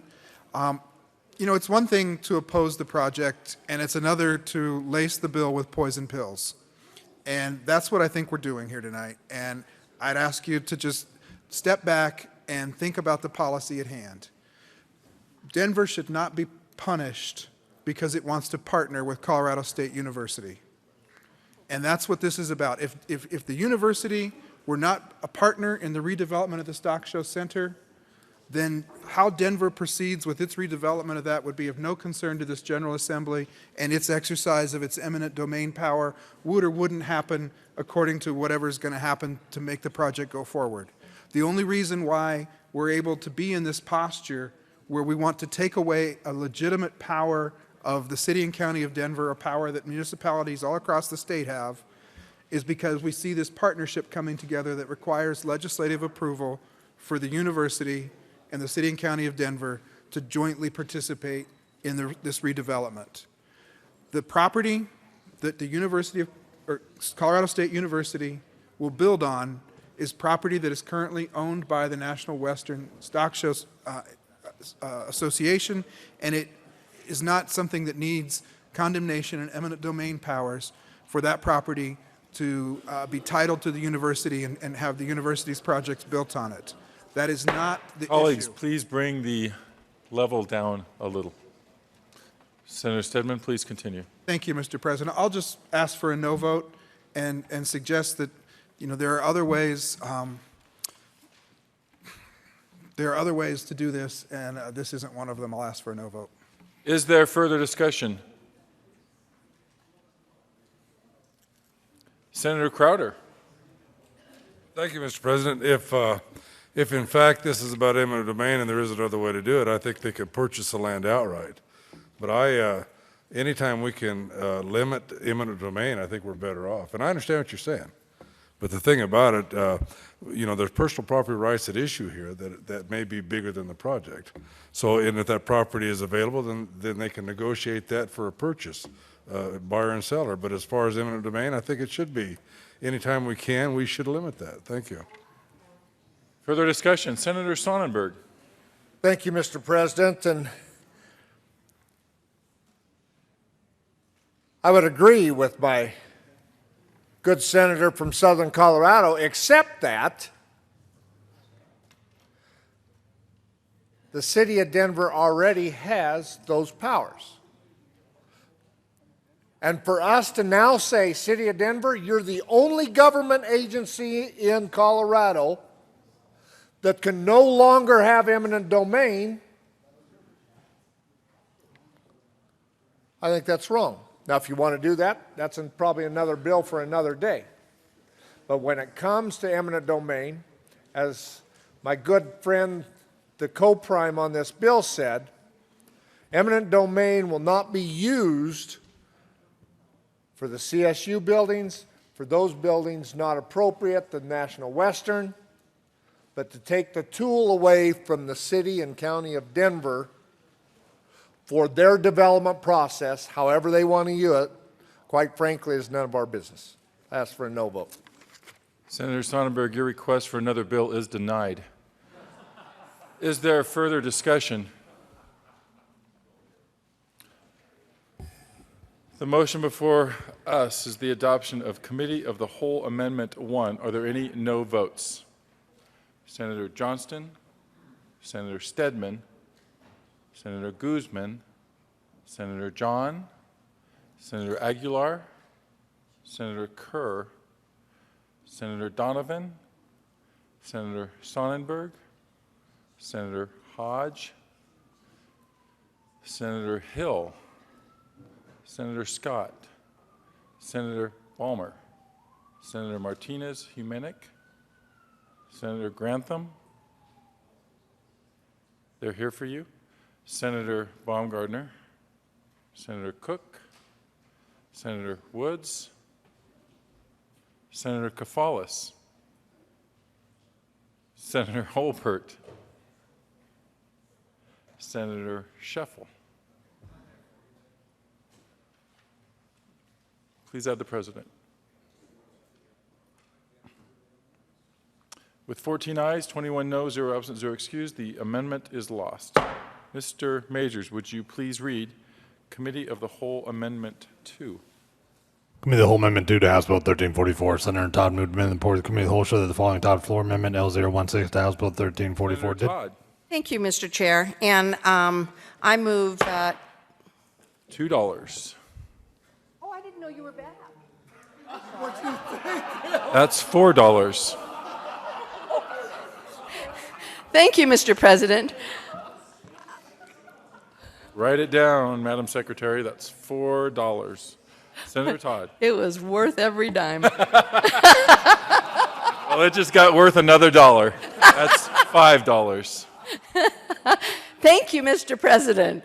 I move Cal 002 and ask. You. Okay, thank you very much. And what this does is it amends page 12, line 24. I think we've heard a lot of good things about the National Western Stock Show and the benefit that it can bring to our state. There's no question that it really is an economic driver. My biggest concern is that we need to make sure that it is approved for lease purchase financing by the voters of the state in a general election. And that is what Cal 002 is about, and I ask for an aye vote. Is there further discussion? Senator Sonnenberg. Thank you, Mr. President. It's our job to make these decisions. It's our job to figure out how to spend the money of the state. It's our job to spend money on the School Finance Act. It's our job to adopt a budget. It's our job to make those decisions as elected officials. This actually is premature because a lot of things have to happen before we spend a dime. To delay this project would be a mistake. I would ask for your no vote on the amendment. Is there further discussion? Seeing none, the motion before the body is the adoption of Committee of the Whole Amendment 2. Are there any no votes? Senator Stedman, Senator Sonnenberg, Senator Cook, Senator Scheffel, Senator Balmer, Senator Baumgardner,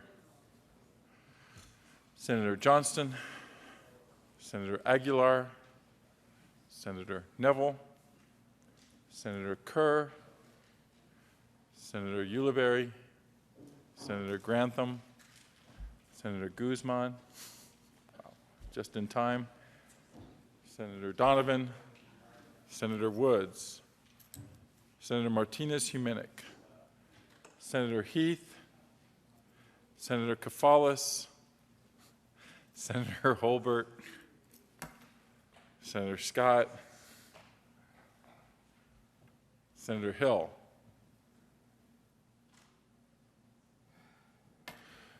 With 14 ayes, 21 noes, 0 absent, 0 excused, Committee of the Whole Amendment 2 is lost. Mr. Majors, please read Committee of the Whole Amendment 1, SC 272. Committee of the Whole Amendment 1 to Senate Bill 272. Senator Todd moved amendment. Senator Todd. Thank you, Mr. President.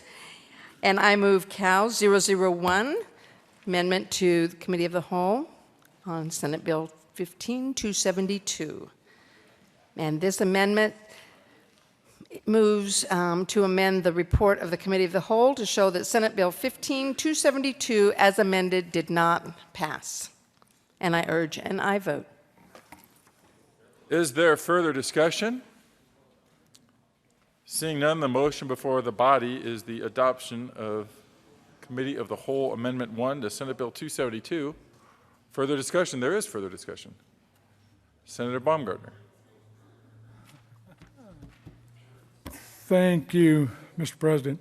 I would ask for a no vote on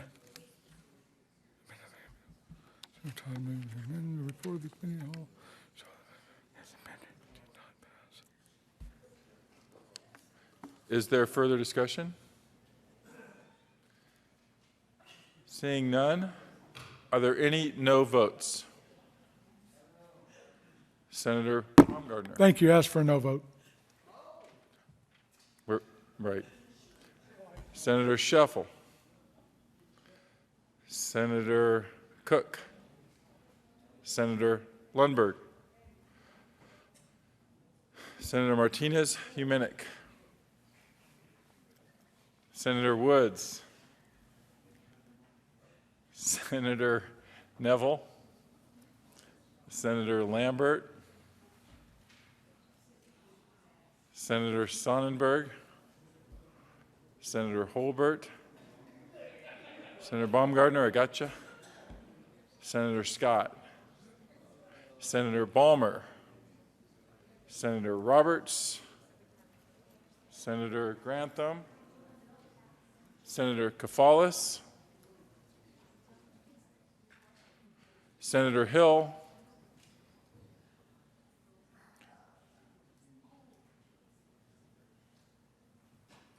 Please add the president.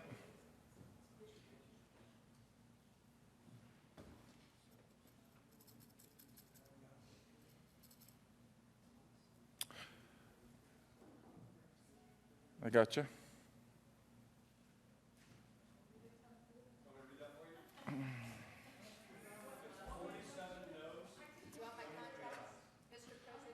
Senator Guzman.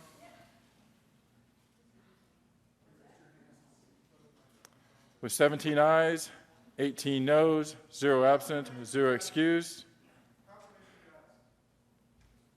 Confirmation of the ayes. Recorded as aye votes are Senators Aguilar, Carroll, Crowder, Donovan, Garcia, Heath, Hodge, John, Johnston, Jones, Kerr, Marble, Merrifield, Newell, Stedman, Todd, and Ulibarri.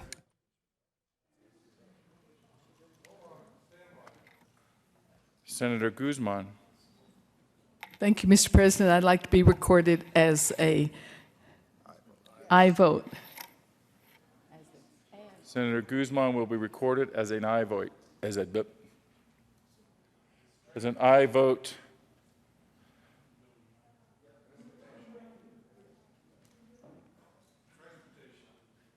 Senator Crowder, are you seeking recognition? No, sir. Colleagues, we are voting.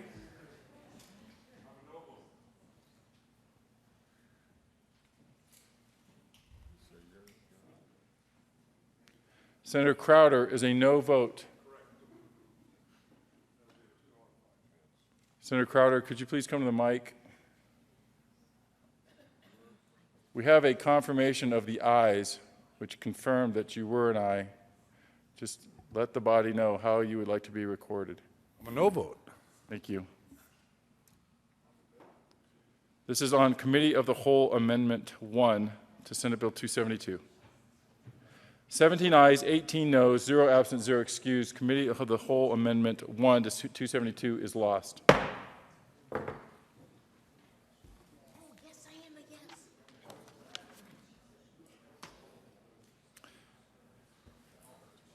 Seeing no further amendments, are there further amendments? Seeing no further amendments, the motion before the body is the adoption of the report of the Committee of the Whole. Are there any no votes?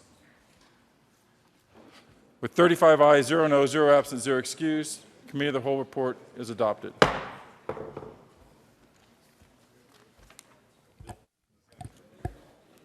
Yep. Just 1 second.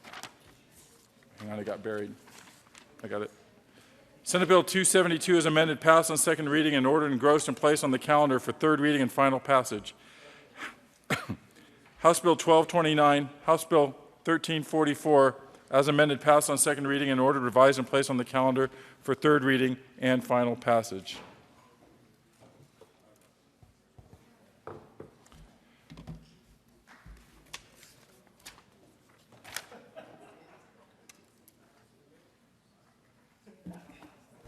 Senator Scheffel, Majority Leader Scheffel.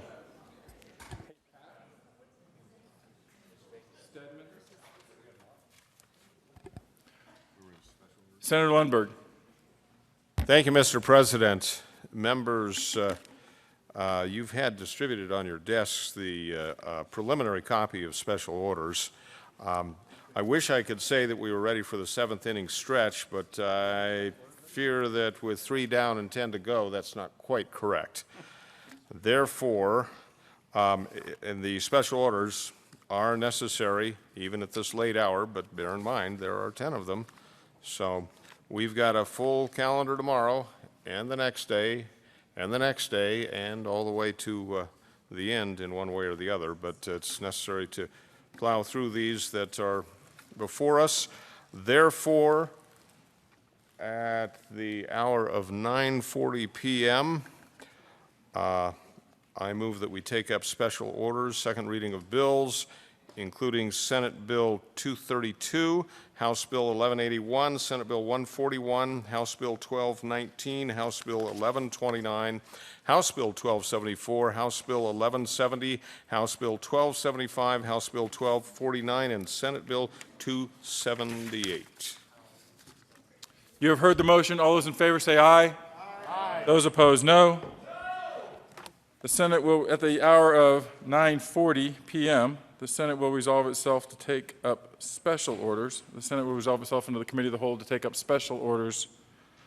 Second reading of bills, and we will momentarily pause as the calendar is prepared.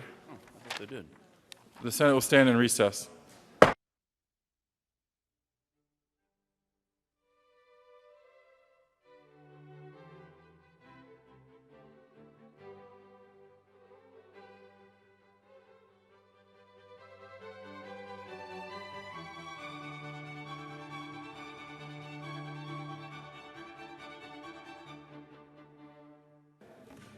Colleagues, in order to save one part of one small tree, I'm going to request that you use the special order second reading of bills calendars that have been distributed without the time on them.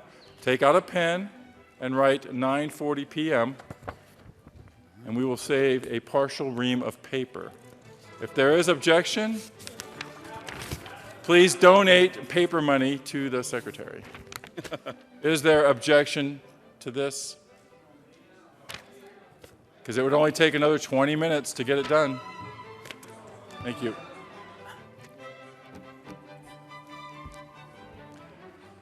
Senator Cook. Thank you, Mr. President. I move that the Senate resolve itself into the Committee of the Whole for the consideration of special orders, second reading of bills. You've heard the motion. All those in favor say aye. Aye. Those opposed, no. The Senate will resolve itself into the Committee of the Whole for the consideration of special orders, second reading of bills. Senator Cook will take the chair.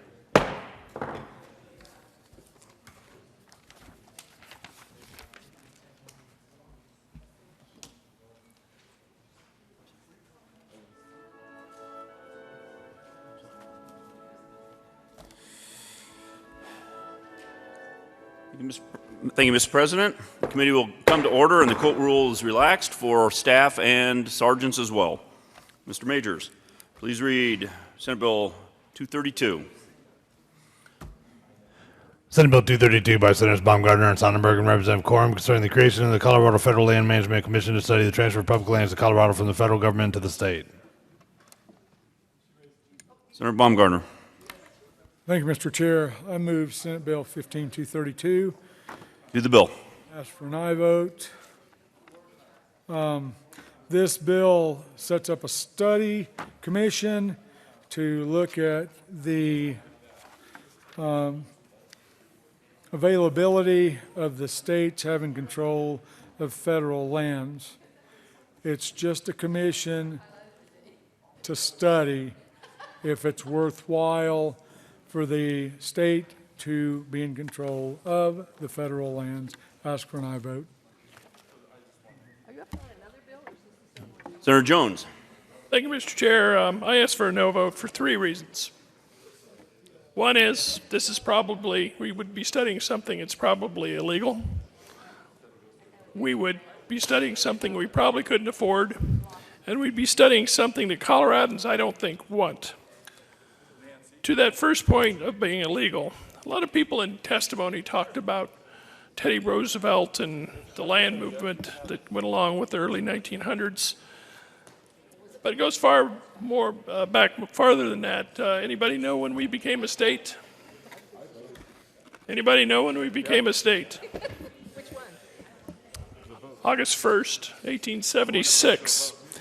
And in the proclamation that President Grant signed in our, I think it was our 4th attempt to become a state, 3rd or 4th, within 2 hours of the deadline, one of the things that he wrote was that the people inhabiting said territory do agree and declare that they forever disclaim all right.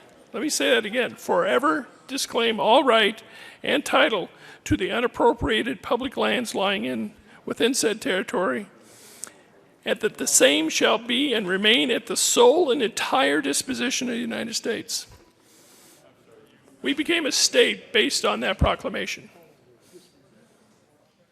So what we're asking to do here to study is probably illegal. Now, you'll hear a lot of legal arguments back and forth on that kind of thing, but the fact is, we likely cannot do what we were going to study, so why study it? The second thing is the cost. It's very, very expensive to run land management agencies, as far as the recreational management, as far as wildland fire response. And with Tabor constraints, there's no way we can afford that. So why study something we can't afford? And thirdly, why would we study something that Coloradans probably don't want? I want you to think about it. Within about an hour of Denver, you can go up to Rocky Mountain National Park, go by Alberta Falls, hike up and see the scene that you see on our state corridor, our very brand that we have in the state. Come back down, go to Estes, spend some money at Ed's Cantina. Help the economy there. Estes Park thrives because it's a national park. Now, if it was called a state park, do you think it would have that kind of draw? That's the very thing people move here for, that kind of opportunity. That's why businesses and economic development come here. It is that very image, and I don't think we want to go undermine that, and I don't think Coloradans want that kind of thing taken away from them, particularly if the access to those kinds of amenities comes into question. So for those 3 reasons, it's probably illegal. We can't afford it. It's probably not what Coloradans want. Why would we study it? Why would we take the time and effort to study that? I ask for a no vote. Senator Lundberg. Thank you, Mr. Chair. I'll speak briefly because the hour is late, but I believe that the 3 concerns expressed should be answered. The first one, as to it's probably illegal. Unfortunately, if President Grant signed that document that stated that the federal government contained all of that land and would forever, I submit that he didn't look at Article 1, Section 8, Paragraph 17, that specifically limits the ownership of land by the federal government outside of the area known as Washington, D.C., to very specific uses, and the rest are subject to agreement with with the state legislature. And I recognize there's some legislative history following that, but for the legislature to not be able to exercise its authority under the Constitution is a bit far-fetched. Secondly, as to the can we afford it, you know, there's been estimates on the federal land held west of the Mississippi has a total aggregate value of somewhere north of $150 trillion. That's with a T, $150 trillion. Much of that is in the state of Colorado. So to submit that the state could not manage those lands in a profitable way is a bit far-fetched, particularly when you look at the facts of state-managed land versus federal-managed land and its productivity for those respective government agencies. It's about 10 to 1. The federal government is not very good at making its land profitable, and to submit that we couldn't afford to have ownership of the land is like telling Bill Gates that he would be better off as a pauper. Finally, the people of Colorado don't want this. I recognize that there are some special interest groups that stepped up and said, not in my backyard, don't change things the way they are. But I would also submit to you that there's a growing effort around the country on the part of many state legislators and to some extent state legislatures to begin to recognize that something happened with federal ownership of land for those states west of the Mississippi. If you look at the history of the states that came into the Union east of the Mississippi, you'll discover that they too were largely controlled and owned by the federal government initially. But they buckled down and changed that and put that land to use as the state saw fit rather than the federal government. It is a bit far-fetched to believe that the people of Colorado have made up their mind on this issue that has just barely sparked the imagination of some, but having been in some meetings in various parts of the country with legislators from around the country, I find that it is a notion whose time is coming, and I believe this bill that simply studies the issue needs to be seriously considered and put into action. We need to be prepared for future efforts, and maybe the study will prove some of the contentions that the opposition has. I strongly doubt it, because having looked into it to a great degree, or to a limited degree so far, I'm convinced that these are ideas that must be pursued. I believe the people of Colorado will be very well served by a more direct ownership and control of the lands within our state. And we're not talking about privatizing, we're talking about putting the state in charge of land that is now under the ownership of the federal government. There are many things that yet need to happen, but there are many wheels turning in this regard. Colorado should stay on the forefront, and to study the issue carefully is the first order of business. We are talking about really generational issues here, not just 2015. Please, use your imagination and your desire to see the people of Colorado served best for coming generations. Let's put this study to work and pass this bill. Senator Crowder.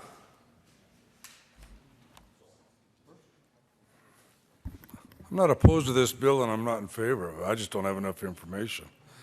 We have, you know, southeastern Colorado, we have the Comanche National Grassland. What's going to happen to the cattlemen down there if this becomes a state property?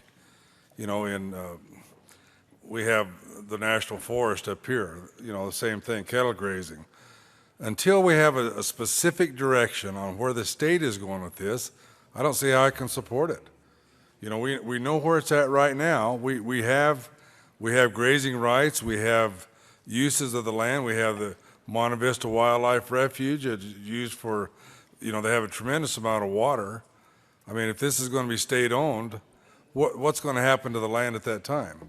Because if you're talking about the state taking over land, the state tried to take over this one park during the government shutdown, and I forget the amount of money that it cost to keep operating that, but it was an amazing amount of money. So I just don't think there's enough in this plan at this point in time to make an educated decision on this. If you want to bring it back to the state, what are you going to do with it?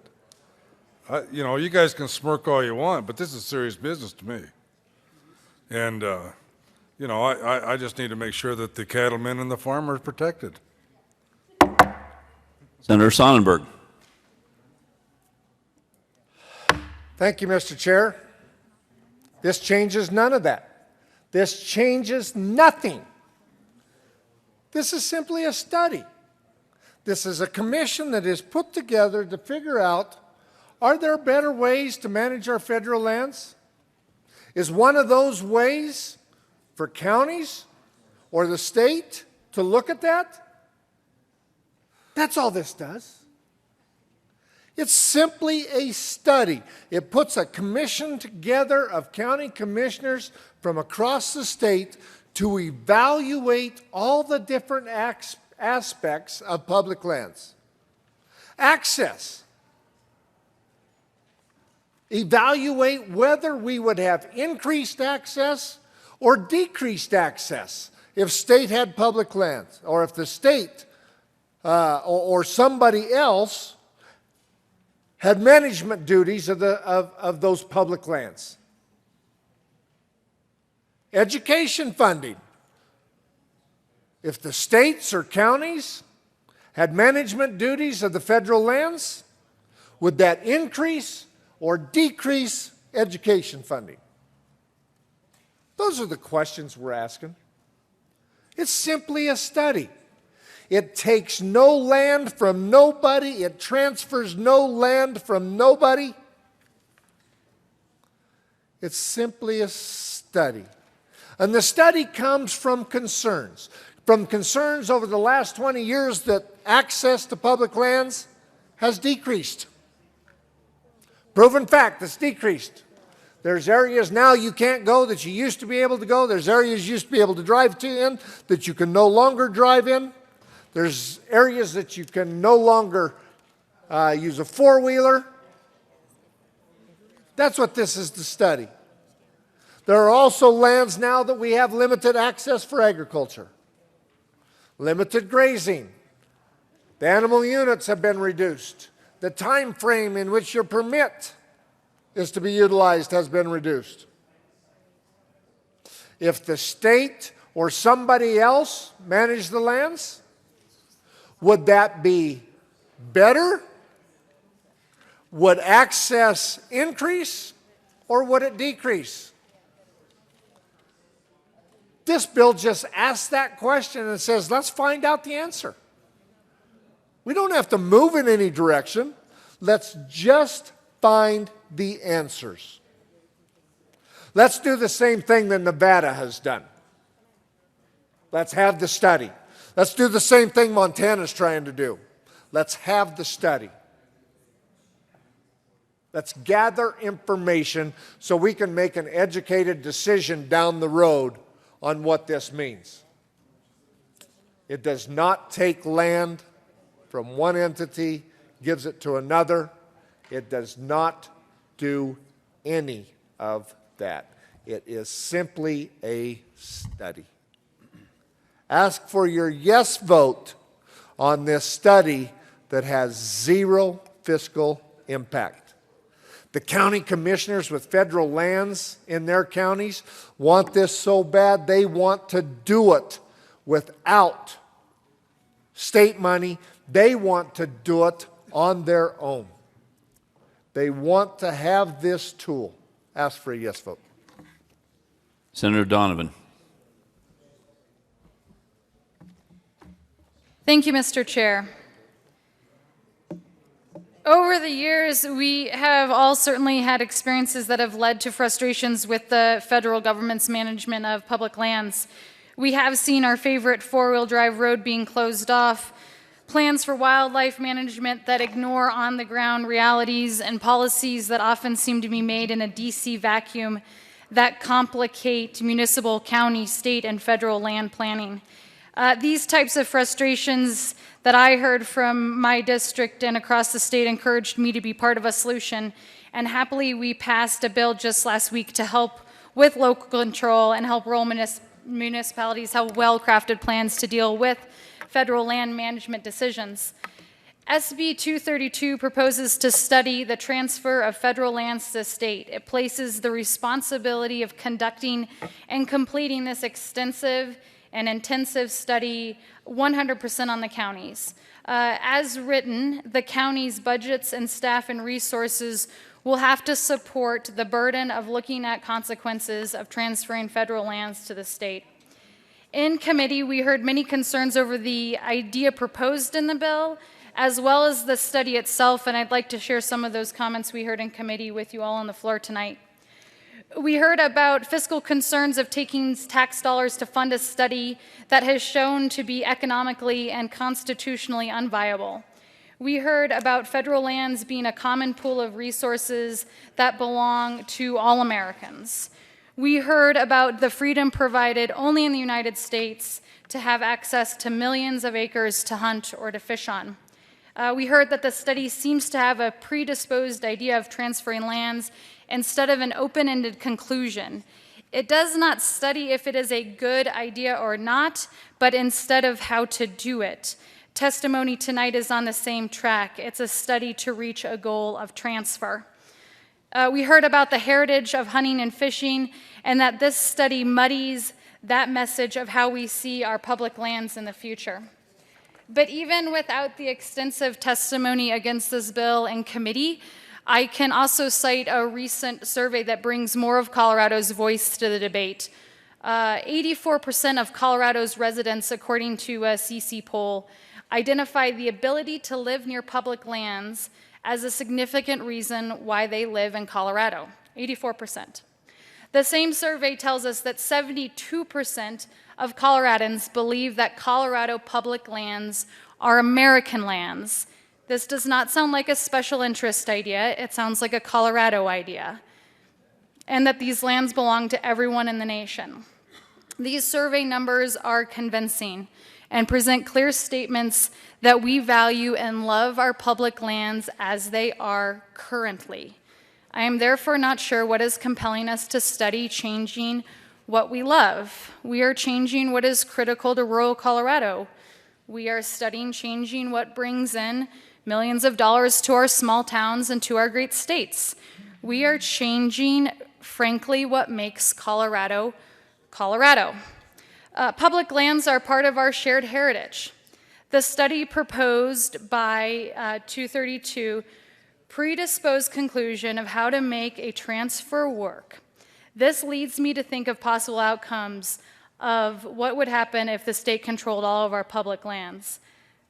The list is long, but my biggest concern is that out of mandate or out of necessity, that these lands will be managed with a focus on revenue generation instead of multi-use. This will shake the very foundation of what Colorado is built on.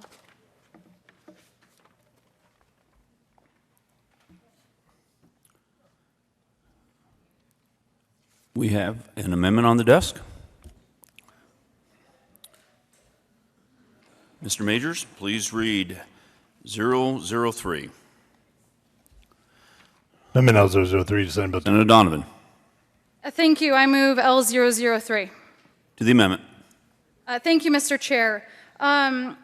Because this bill, this study could shake the very foundation of what Colorado is built on and is so critical to so many folks, this amendment would increase the diversity of voices studying this issue, and it would broaden the groups studying this issue to include someone from the conservation community, a wilderness advocate, a hunter, an angler, an off-road user, a mountain biker, a small business owner who represents the tourism industry, a small business owner who represents the outdoors industry, a representative from the ski resort industry, and a representative from the oil and gas industry. I ask for an aye vote on L003. Any further discussion? Senator Marble. Thank you so much, Mr. Chair. I just have a question about the amendment L003, and it names all of these different people who should be representatives and appointed by the President and the Senate as follows, but it doesn't state that they have to live in the state of Colorado. Where exactly do these people come from? Are they Coloradans, or are they just people from around the United States? I think Senator Donovan. Thank you, Senator Mr. Donovan. In the bill, it's clearly this is studying public lands in Colorado. So although I don't think we specify that the county commissioners have to be from Colorado, I think it is implied by the very necessity of this study. Senator Neville. Thank you, Mr. Chair. Well, we heard definitely a few times today that, words have meaning and what we put in statute has meaning. So, again, I appreciate this amendment, but if we don't know where these people are from and they don't have at least residence in the state of Colorado, I think we may have a problem. Do they have residence in the United States even? I'm not sure. So I'd like to get some clarification on that, and possibly maybe we need to amend the amendment at least. Senator Donovan. Thank you, Mr. Chair. If there is general support of adding a more diversity of voices to studying the issue, then I'm happy to work on clarifying this to ensure that these are Coloradoans who are appointed to the board that will conduct the study. Senator Sonnenberg. Thank you, Mr. Chair. And the truth is, I'd like to keep, and the county commissioners would like to keep, the size of the committee where it's manageable, and 15 seems to be a reasonable number to be manageable. But as I look through the list, I look through who appoints them, and obviously I would have objections there because I don't want this to be partisan. I don't want to have political appointees, and I think that's important that we keep the political appointees away. But let's talk about the 10 members that we have on there. That looks to me like a number of county commissioners. We have county commissioners that are conservation community members. We have county commissioners that are wilderness advocates. Lord knows we have a ton of county commissioners that are hunters and anglers and off-road users and mountain bikers. We have county commissioners that are small business owners in the tourism industry. Small business owners in the outdoors industry. I won't go through all of them. The county commissioners are the people that we elect. They're our neighbors in our communities that have real jobs, just like you and I. They're included here. I ask for a no vote on the amendment. Any further discussion on L003? Seeing none, the motion before the body is the adoption of L003. All those in favor say aye. Aye. Opposed, no? No. The noes have it, and L003 is lost. We have an amendment on the desk. Mr. Majors, please read L001. Amendment L001 is Senate Bill 232 by Senator Donovan. Amendment printed bill page 6 after line. Senator Donovan. Thank you, Mr. Chair. I move L001. The amendment. Thank you, Mr. Chair. This amendment will require 3 more elements to be specifically studied and to find answers to. 1, it'll look at the impact of property values on private property in the area of public lands. We know that our rural county budgets are tight, and a possible decrease in land value should be examined. We've seen this in other areas where public land uses have been changed. We've also seen land values increase in those private lands that are near wilderness areas once wilderness is designated. 2, it would study fees, such as grazing is specifically called out, and examine if these fees will increase, because currently, to cite one example, grazing fees paid by ranchers to use state lands are much, much higher than those fees paid by ranchers to graze on federal lands. And 3, this amendment would require that identification of additional costs would specifically include signaling out any full-time equivalent employees that would be required if the state takes over the management of federal lands. The State Land Board currently employs around 50 employees. This study should specifically address that we could add upwards of 1,500 to 2,000 employees to the state's payroll if the state takes over control and managing all of our federal lands. I ask for an aye vote on L001. Thank you. Senator Sonnenberg.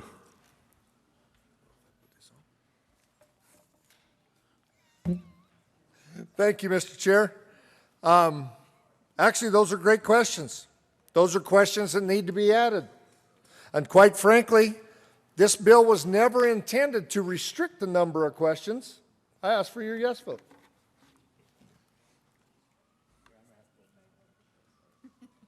Any further discussion? The motion before the body is L001. All in favor say aye. Aye. Opposed, no.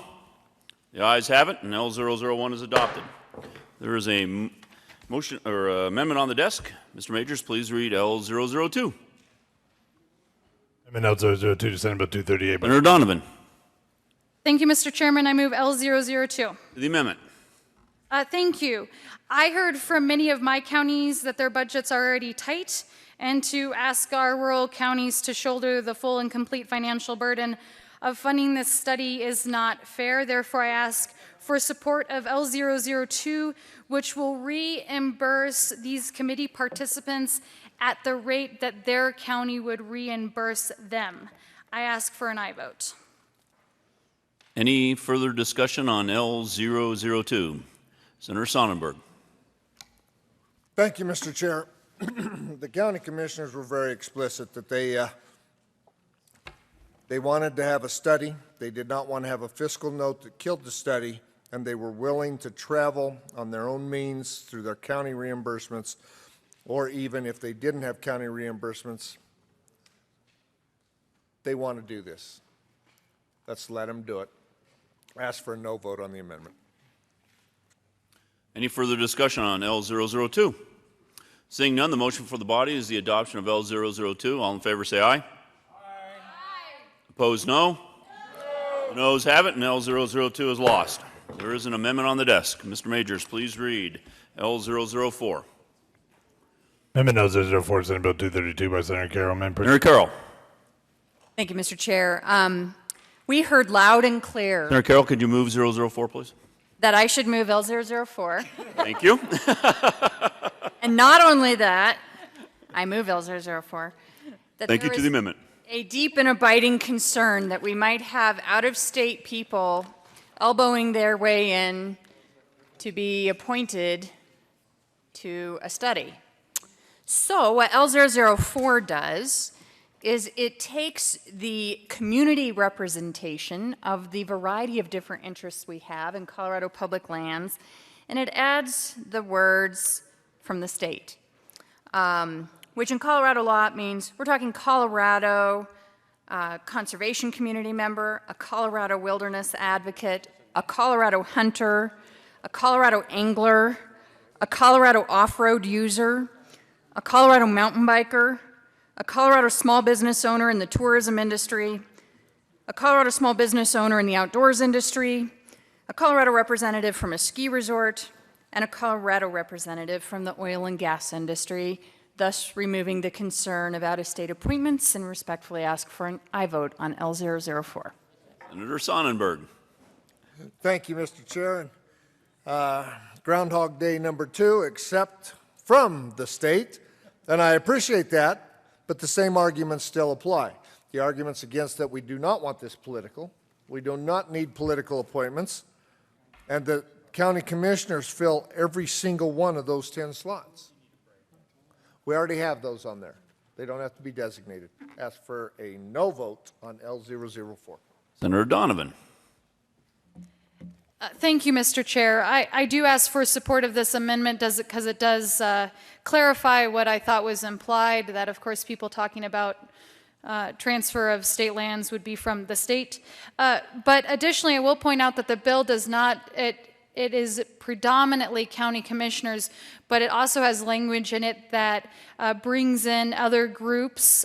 So I think that since it is not exclusively just county commissioners, there are room for other people on this committee to discuss this very important issue to the state.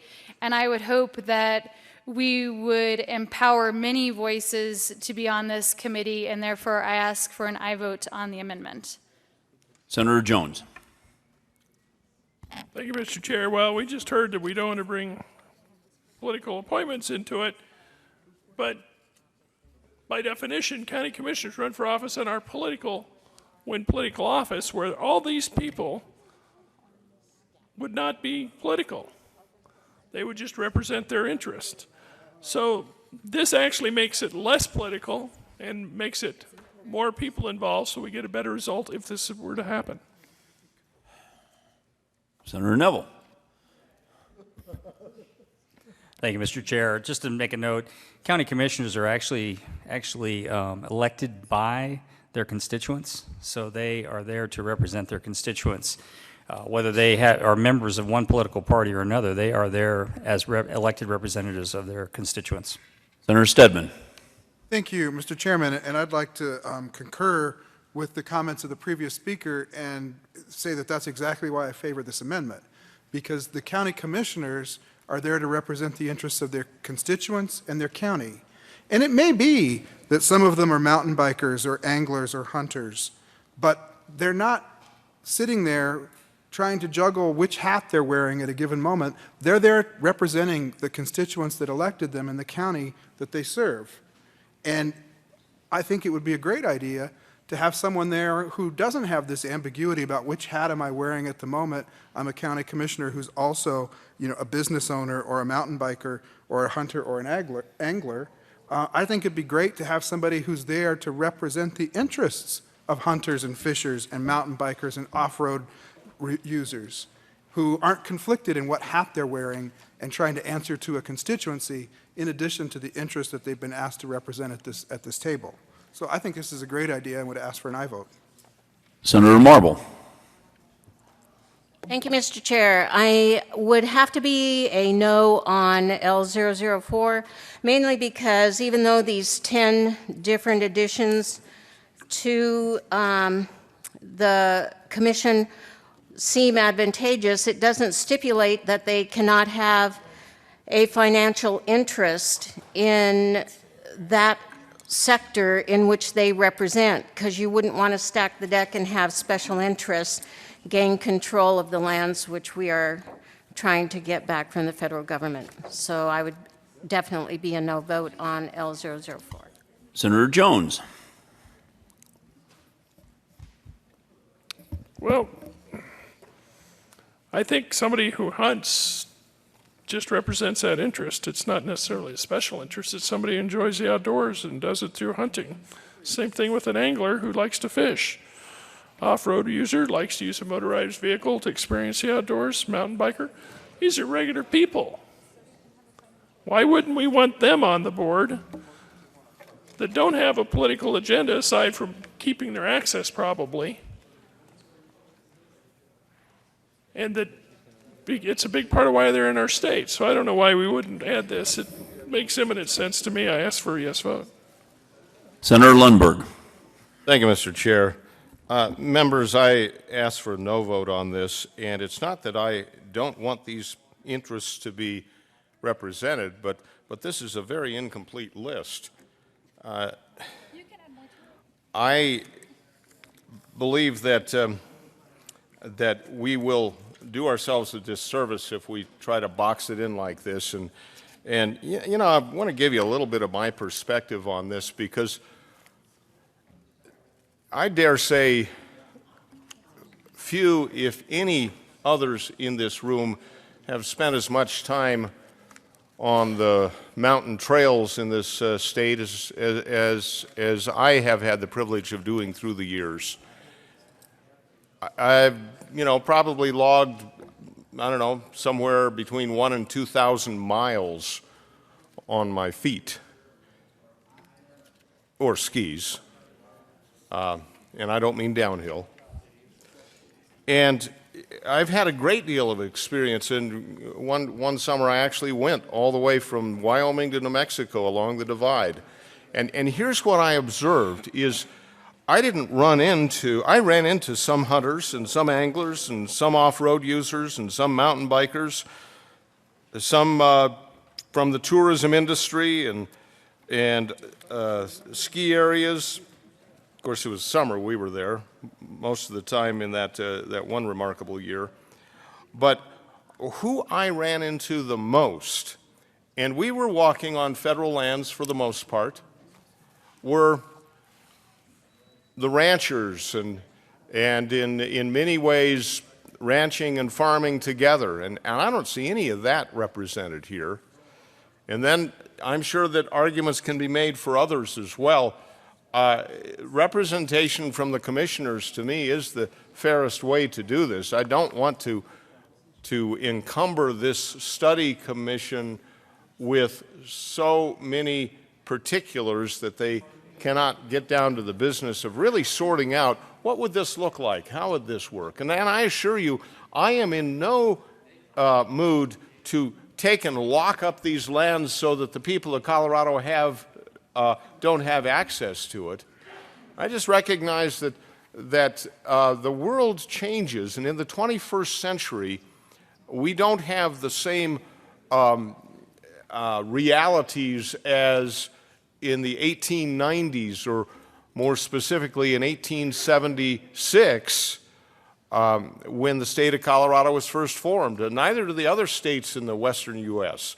I believe that this amendment and amendments similar to this really are not focusing on the real point we need to bear down on. So I urge a no vote to the amendment, but an acceptance of the issue, the point that we need to put a serious study together to deal with this issue that, like it or not, whether or not this bill moves forward, the issue will.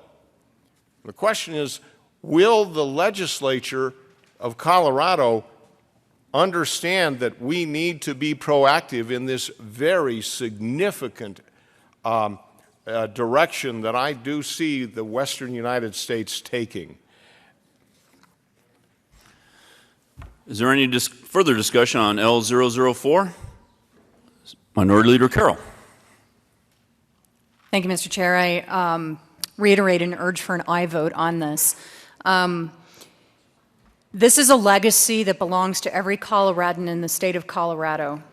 We're talking about a Colorado way of life. We're talking about something that is imperative to the economic interests of the entire state. And it is interesting to both be not enough, as far as not inclusive enough on the amendment, and therefore we exclude them all. These are terribly important voices. I think it is a good move to consider being inclusive for the people, for at least some of the people who stand to be most deeply impacted by this, and just ask for an aye vote on L004. Any further discussion on L004? Seeing none, the motion for the body is the adoption of L004. A division has been called. Division has been requested. With all in the chambers not entitled to vote, please be seated.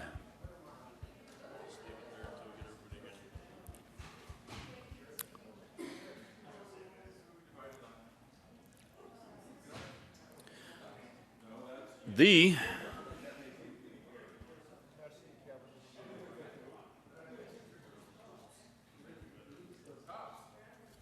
I'm sorry, I didn't hear that. No.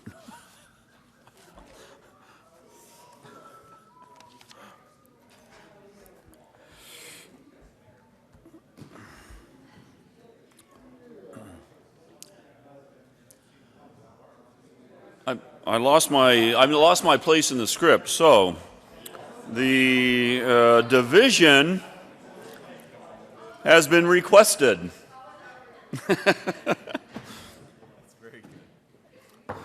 Will all those in the chamber not entitled to vote, please be seated. The motion before the body is L004. All those in favor, please stand.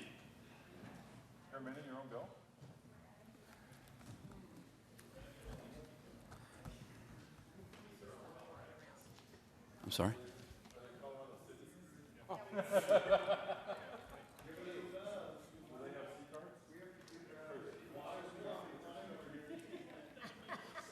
Please be seated. All those opposed, please stand.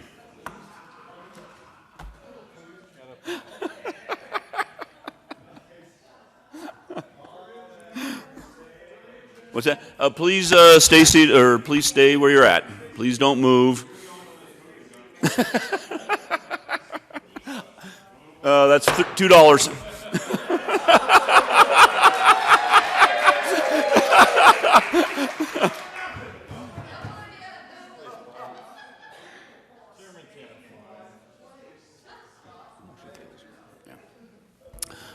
The motion fails. To the bill, Senator Crowder. Thank you, Mr. Chair. I had a question for the sponsor. You know, in reading this bill, I come across something I don't quite understand. And what it says is the bill requires the commission to conduct a study to address the transfer of public lands in Colorado from the federal government to the state in contemplation of Congress turning over the management and control of these public lands to the state. My question is, has there been some new revelations in this that says that the Congress is going to contemplate turning these over to the state? And I'd like to follow, if you join me, sir? Sure. And I'd like to follow up with another question. Senator Sonnenberg. Thank you, Mr. Chair, and great question. There has been some movement over the entire western United States through both Congress and legislatures with regard to if there is a better way to manage our public lands and if states should be a part of that process. So this studies Colorado specifically. Nevada has already passed basically the same study, utilizing county commissioners to do their type of thing. They're in the process of that study now to see if that makes sense for them as well as their congressional delegation. Senator Crowder. Thank you. That answers that question. My other question is, when you're talking federal lands, are you talking all federal lands such as military bases? Because if you recall, a few years ago, I ran some bills to try and take back Pinyon Canyon, which is a federal land, and there was a huge fight on that. And I'm curious if all federal lands are involved in this study or just some of them. Senator Sonnenberg. That's another great question. I can tell you the intent is not to deal with military bases or federal installments, but rather to deal with public lands. And the question then arises is, so we can look at national parks, and I would anticipate that if we looked at something like a Rocky Mountain National Park, that wouldn't make sense. BLM land, those type of lands that we use for multiple use, maybe it would. But I don't think it excludes having that study and having that discussion. Thanks for the question. There is an amendment on the desk. Mr. Majors, please read L005. Amendment L005 to Senate Bill 232 by Senator Carroll. Amendment printed bill page 4, line 14. Strike follows, substitute follows, except that the... Senator Carroll.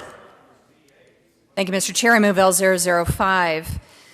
Members, one of the things that is common for us in appointments is to make sure that we have equal balance on partisanship on studies and on commissions to make sure that it doesn't become politicized. We heard concerns about this becoming politicized.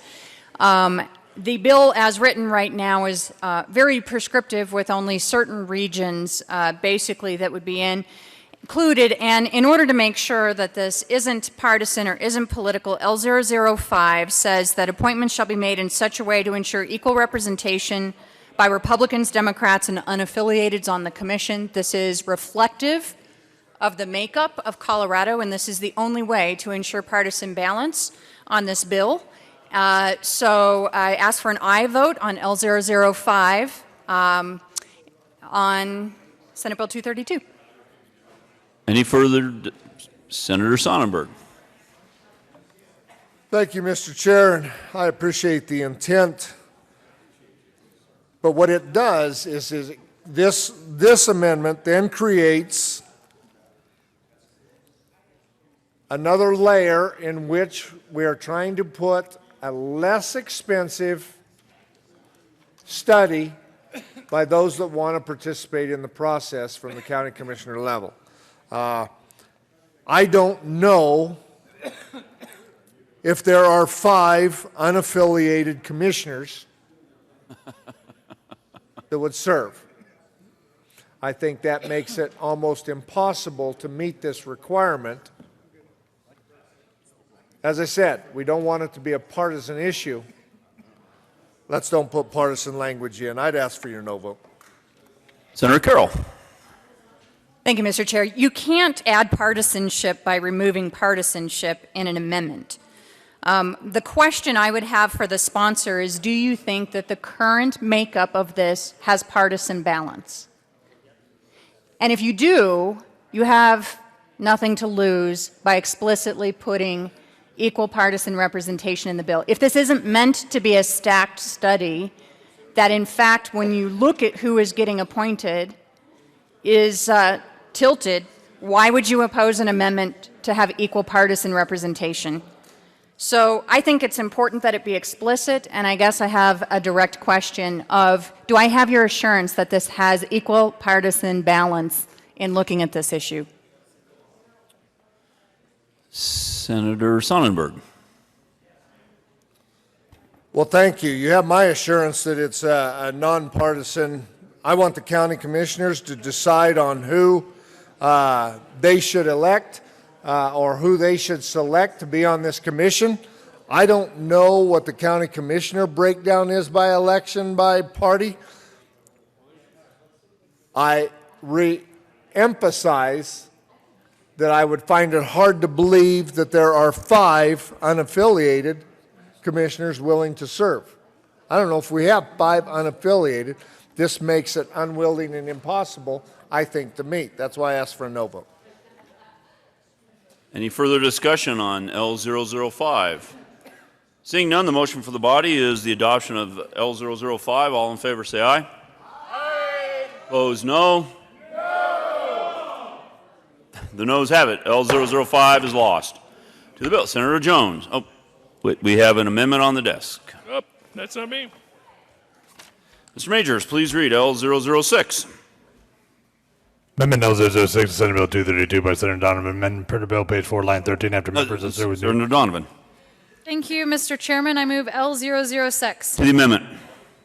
This amendment is very, very simple. I think it was a good suggestion by my colleague at the podium that we make sure that there aren't any direct financial interest influencing this study. So it just inserts with no direct financial interests after members. I ask for an aye vote.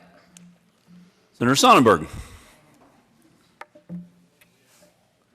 Well, thank you.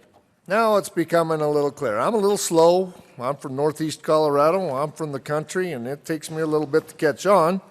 But we just ran an amendment to include 10 people with financial interest. Now we're running an amendment to make sure nobody has financial interest. We're monkeying with the bill. If you have no direct financial interest, that's fine. If you have direct financial interest, you understand the issues.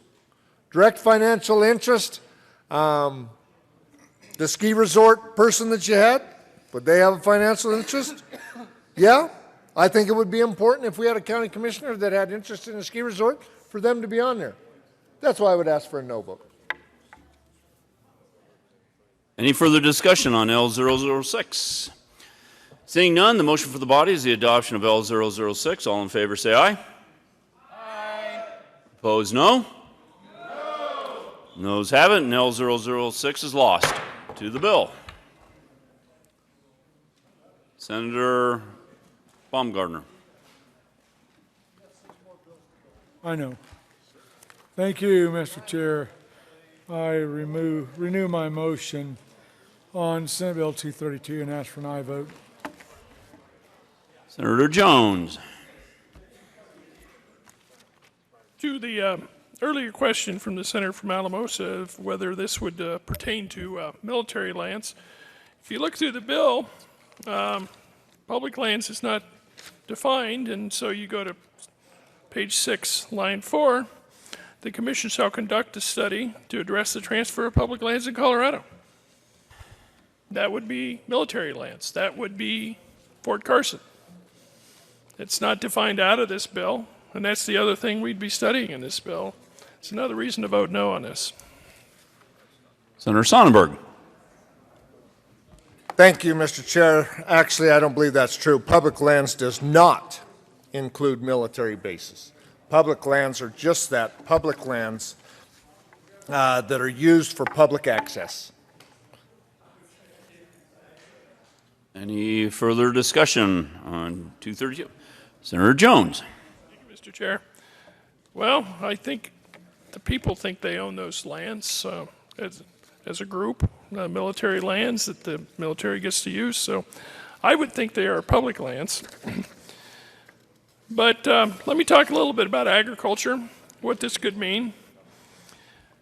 You guys know what an animal unit month is, cow-calf. Right now on BLM land, you pay $1.35 per animal unit month, AUM. On the other hand, Colorado State Land Board charges $10.35 per AUM. Private lands in Colorado get upwards of $17.50. This could put ranchers out of business. We could study that, but that's already fact. Go to tourism. Our tourism economy is doing quite well. Federal lands are a huge part of that. You ask any gateway community or any mountain community. Here's a little graph. Nobody's watching, but there it is. And it shows the upward trend that we're having through our tourism dollars. Do you want to put that at risk? I don't think those gateway communities would be very keen on that. I doubt people in Estes, most people who make their livelihood off of tourists coming up there to go into the national park would like that much at all. The Grand Junction Sentinel said of this idea, what a colossal waste of time and resources. The state doesn't have a legal leg to stand on if it sues for control of those lands, making this movement, in quotes, an exercise in wishful thinking. The Durango Herald said, federal lands are owned by all Americans, and the more than 300 million of us who do not live in Utah are not about to just hand them over in regard to Utah's movement to do this. And the Denver Post, the transfer would be unpopular. It isn't about to happen, and it isn't necessary. So, you know, the other thing is the sportsmen strongly oppose this whole idea. The Rocky Mountain Elk Foundation, Backcountry Hunters and Anglers, Colorado Wildlife Federation, many of those folks testified against this bill. So, back to my earlier point, this is probably illegal. It's probably too costly, and Coloradans don't want it.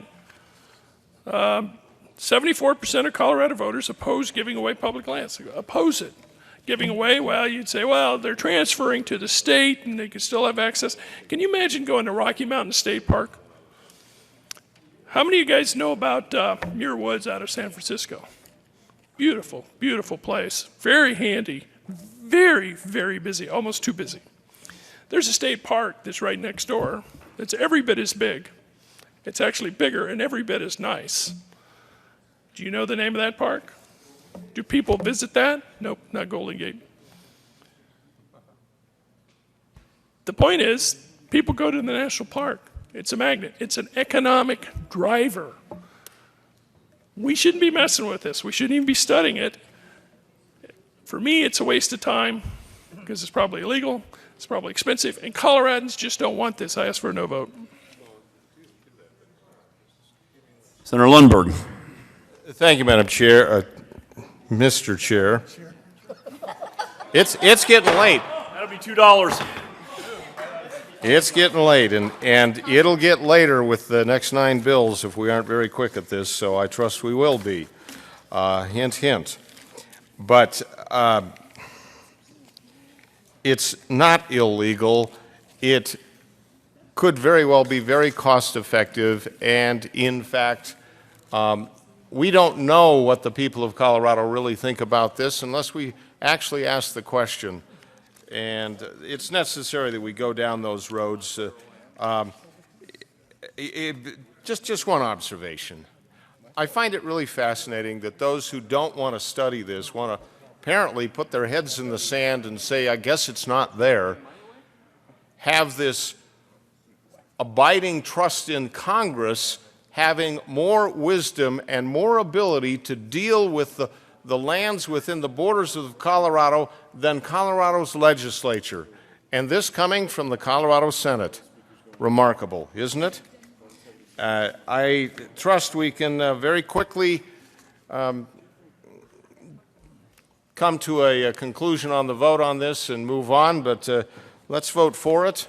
Let's support the wisdom within this body over the wisdom or lack thereof within the Beltway. You know, the Colorado legislature probably knows more how to handle this than Congress does, so let's move forward and study the issue and determine the real dynamics. Senator Neville. Thank you, Mr. Chair. Thank you. Just want to talk about the top tourism states here. You know, we focused and somebody said, oh my gosh, if we actually take care of our own lands, we're not going to make any money on tourism. And I would have to probably disagree with that statement. When we take a look at the top tourism states in the country, we do have California that does have a decent amount of federal land, not nearly as much as Colorado. That's number one. Number two is Florida. Not a lot of federal land in Florida. Number three is New York. Definitely not a lot of federal land. Number four is Nevada. They do have a lot of federal land, but I think most of the land that people go to in Nevada is not federal land. It's on the Strip. Number five is Texas. Number six, New Jersey. Not a lot of federal land. Number seven, Georgia. Number eight, the big federal land state of Illinois. Not exactly. Number 9, Pennsylvania. Number 10, Virginia. Again, it's not about the land being federal that creates tourism. Minority Leader Carroll. Thank you, Mr. Chair. Members, we have been told that this bill is just a study and does not presuppose the transfer of public lands, but it does. On page 3, in the legislative declaration, to be clear, this isn't what's a good idea for land use, should we or should we not do it. I can tell you what the study is going to find because the bill tells them quite clearly one direction and only one direction they can go. On page 3, line 16, when we're talking glowingly about the state of Utah, among other things, requires the federal government to turn over management of public lands. On page 3, on lines 24 and on, we are talking about a study by the state in contemplation of Congress turning over management and control of public lands in Colorado to the state, which would assist in, yet again, third time, ensuring that the transfer proceeds not only happen, but now they're happening and there's proceeds, and they occur in a timely and orderly fashion. Lest you say that is just the legislative declaration and a study, on page 6 of the bill, the Commission shall conduct a study to address the transfer of public lands in Colorado. Not whether, just to transfer. Not if, to transfer. On line 16 on page 6, an economic analysis concerning the transfer of public lands. Not whether, not the pros and cons. We have some amendment to that effect. So I count at least 6 places where we're not studying if, but we are quite presumptively assuming the transfer of public lands. There are differences between how these lands are managed. So not only is this basically new fiscal responsibility for the state of some blank check and some amount not known, but we've heard that they are to maximize profit. A lot of things in this state are to maximize profit. A business is to maximize profit. That's not what public lands are for. Public lands are not to maximize profit. What if they decide that continuing to protect grazing rights allowed on federal land isn't the most profitable use of this land? We heard more than once up here today that it is the grazing rights and access are more favorable under federal terms than under current state terms. Public lands that are federally managed have one legal standard, which is to balance interests. A lot of different potential competing interests, but to make sure that they are public. By contrast, the Colorado Constitution requires that state lands be managed to maximize revenue. Maximize revenue. You know what might maximize revenue? Selling it to the highest bidder, paving it, drilling it. That might be what maximizes profit, as would be required under the Colorado Constitution. If they pave it or sell it or develop it or put condos on it or do whatever they do, guess what happens to your grazing rights? They're gone. Protecting existing water rights may not maximize revenue in this situation. So while I realize this is a study that lacks partisan balance, it lacks input from the whole state. It is a public trust and right for all Coloradans and all Americans to enjoy public lands, not merely those by 10 counties, that disregards the fundamental heritage and legacy of what it means to have public lands. It belongs to all of us. So today, we're talking about not only 6 times over doing a one-directional point to actually sell off and transfer public lands to get less protection, direct that we maximize revenue, ignore the other balancing interests for what happens on that. We've refused a partisan balance on the commission for what's going forward. And the bill already tells the commission what they're supposed to do. They're supposed to find that they are supposed to transfer lands. It is for those reasons that I not only think the idea of the transfer of lands is a bad idea, but a one-directional biased study to tell us to transfer public lands is equally problematic and would ask for a no vote.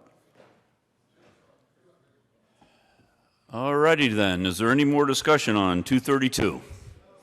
Seeing none? Oh, Senator Donovan.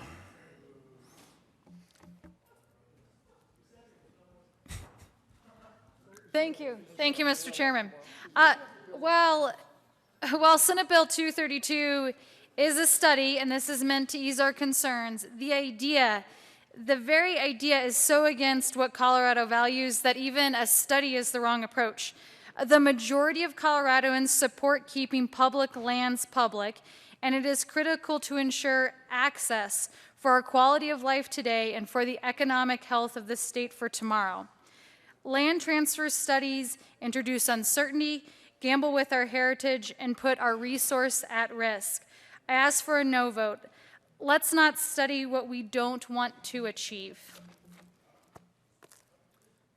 Senator Sonnenberg. Thank you, and I'll just briefly ask for your yes vote. I wish I had that chart that the good senator from Louisville had that showed the increase in tourism. The county commissioners that have talked to us that have federal lands want that to rise quicker, and they believe that they can find ways to study and find answers to make that happen. Ask for your yes vote. Is there any further discussion on 232? Seeing none, the motion for the body is the adoption of Senate Bill 232. All those in favor say aye. Aye. All opposed say no. No. Ayes have it, and 232 passes. Mr. Majors, please read House Bill 1181. House Bill 1181 by Representative Kaiser, Senator Crowder, concerning the exemption from the state income tax of active duty military income earned by resident individual in the armed forces of the United States. Senator Crowder. Thank you, Mr. Chair. I'll be brief. This is a very simple bill. Oh, Mr. Crowder, Senator Crowder, would you please move the bill? Oh, yes, sir. I move House Bill 1181. To the bill. Yeah, what this does basically is it allows a veteran who is from Colorado who has joined the military and he has changed his state registry to another state that does not charge income tax. What this does is give him a right to reinstitute into Colorado and have that same right to not pay taxes. And it does not give any, the only ones that are available or eligible for this are people from Colorado who home of record is when they joined the military, it was from Colorado. And we're just trying to get them back, you know, it's that simple. There is no physical note on this, and it's just individuals who qualify for a tax deduction. You know, they can come back to Colorado. And with that, Mr. Chairman, entertain a vote. Is there any further discussion on 1181? Seeing none, the motion for the body is the adoption of House Bill 1181. All in favor say aye. Aye. Opposed no. The ayes have it, and House Bill 1181 is adopted. Mr. Majors, please read Senate Bill 141. Senate Bill 141 by Senator Sheffel and Representative Thurlow concerning the expansion of eligibility for the state income tax credit to reimburse personal property taxes paid in the state. Senator Sheffel.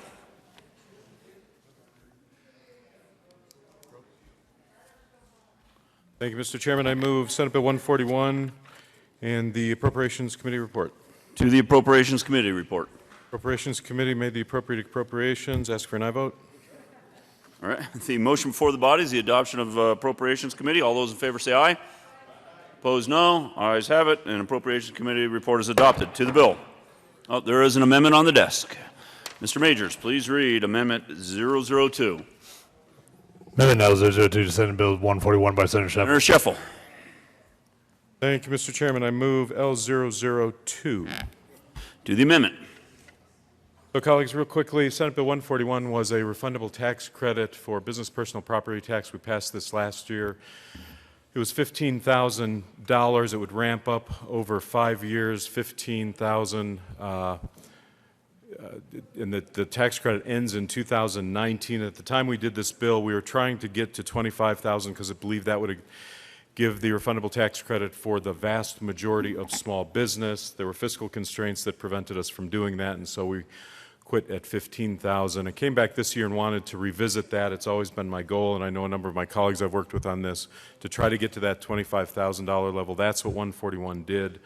Unfortunately, fiscal constraints continue to inhibit that effort, so what L002 does is throttle us back and says, for the 4 years, 5 years, 2015, 16, 17, 18, and 19, the bill, as previous passed, goes up by the amount of inflation. This says it'll go up by the amount of inflation or $1,000, whichever is greater. And so it just allows us to get to a total of $19,000. It's less than the 25 I wanted to get to, but it's an incremental increase. And keep in mind that this is a refundable tax credit, so nobody is Nobody suffers by this. There's the education piece is getting all their money, the special districts, the local cities and counties, everybody's getting full funded on this. Senator Stedman. Ask for an aye vote. Thank you, Mr. Chairman. I have a question for the sponsor. I was concerned about this bill in the Appropriations Committee because the fiscal note, when we saw the bill in appropriations, would result in a $9 million impact to the general fund budget for fiscal year 15-16. It does that as it was originally written because there was $3 million that actually hit in the 14-15 budget year that would roll forward into 15-16, and then the full $6 million impact in the 15-16 year for a cumulative impact of $9 million. With this amendment, what is the fiscal impact of the bill now? Majority Leader Scheffel. Thank you, Mr. Chairman. So, the good senator, you're right. I was able to successfully get through appropriation. That was encouraging, but as we all understand, there is the fiscal constraints. So this will reduce that dramatically. Senator Stedman. Thank you, Mr. Chairman. How dramatically? We can do a new fiscal. Yeah. So, Senator Scheffel. dramatically, such that if you'd like to request a new fiscal note, I'm okay with that. Senator, any more discussion? Let's ask for a new fiscal. Minority Leader Carroll. Thank you, Mr. Chair. I request a senatorial 5 as we put it in the paperwork for a new fiscal note. Senatorial 5 is granted.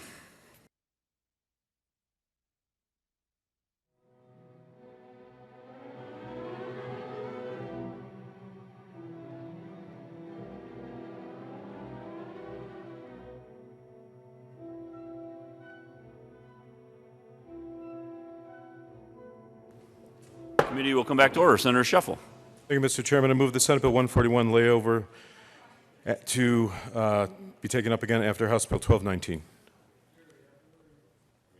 The motion is to lay over Senate Bill 141 till after House Bill 1219. Okay. All those in favor say aye. Aye. Opposed, no. Ayes have it. And Senate Bill 141 will lay over till after reading of 1219. Mr. Majors, please read the House Bill 1219. House Bill 1219 by Representatives McCain and Baker J. and Senators Hodges Sonnenberg concerning the Enterprise Zone Investment Tax Credit for renewable energy projects in connection therewith making an appropriation. Senator Hodge. Thank you, Mr. Chair. We move House Bill 1219. There is no committee report. To the bill. What the bill does is in an enterprise zone for an investment tax credit for renewable energy projects, it allows for a tax refund instead of a tax credit. It is capped at $750,000 a year for each company that would do this. And that's pretty much. Requires the Office of Economic Development to annually post on the website the level of renewable energy investment and other information resulting from this refund. I ask for an aye vote. There is an amendment on the desk. Mr. Majors, please read L005. Amendment L005. Senator Hodge. Thank you, Mr. Chair. L005, I regret to say, is a sunset of 2021. January 1st, 2021. Can you move the amendment, Senator I would Hodge? move L005. Thank you. Is there any further discussion on L005? Seeing none, the motion for the body is the adoption of L005. All in favor say aye. Aye. Opposed, no. Ayes have it, and L005 is adopted. To the bill. Senator Sonnenberg. Just ask for a yes vote. Any further discussion on House Bill 1219? Seeing none, the motion for the body is the adoption of House Bill 1219. All in favor say aye. Aye. Opposed, no. The ayes have it, and House Bill 1219 is adopted. To Mr. Majors, to Senate Bill 141.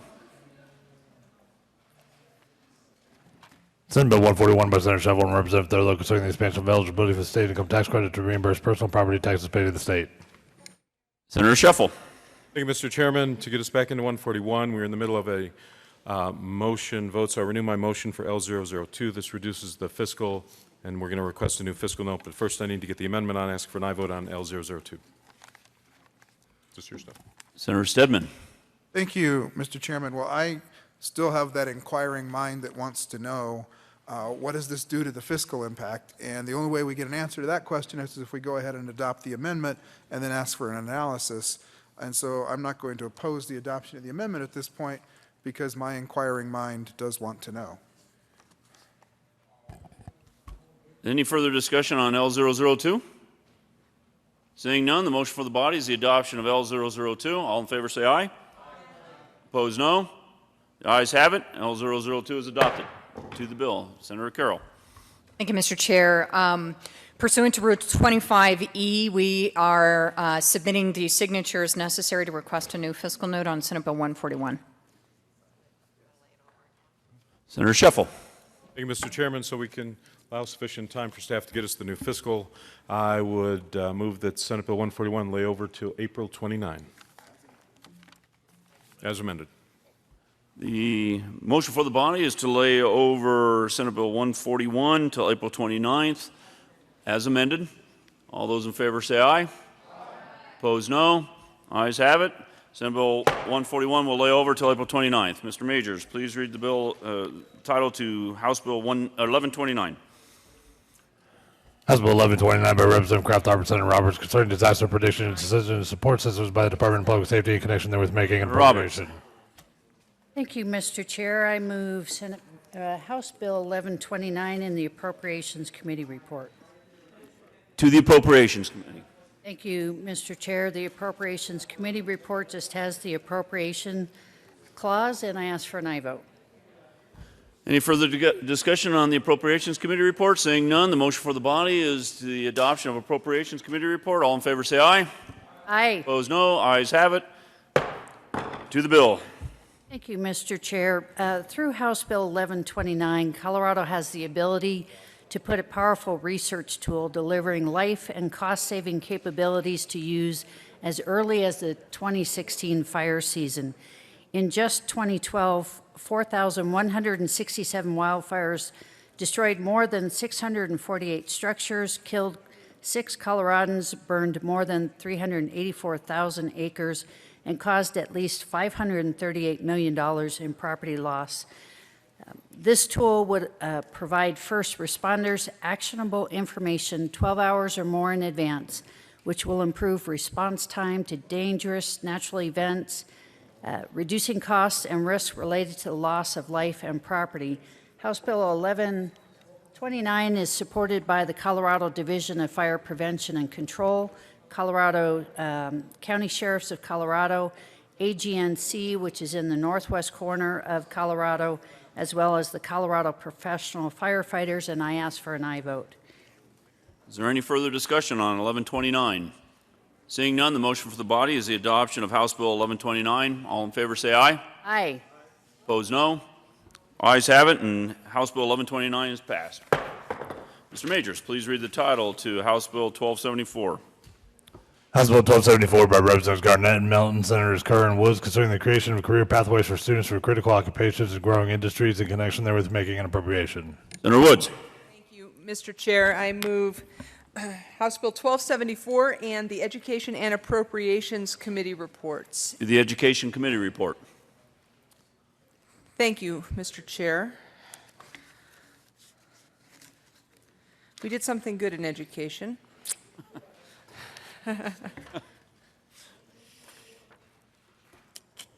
What did we do in education? Let's see.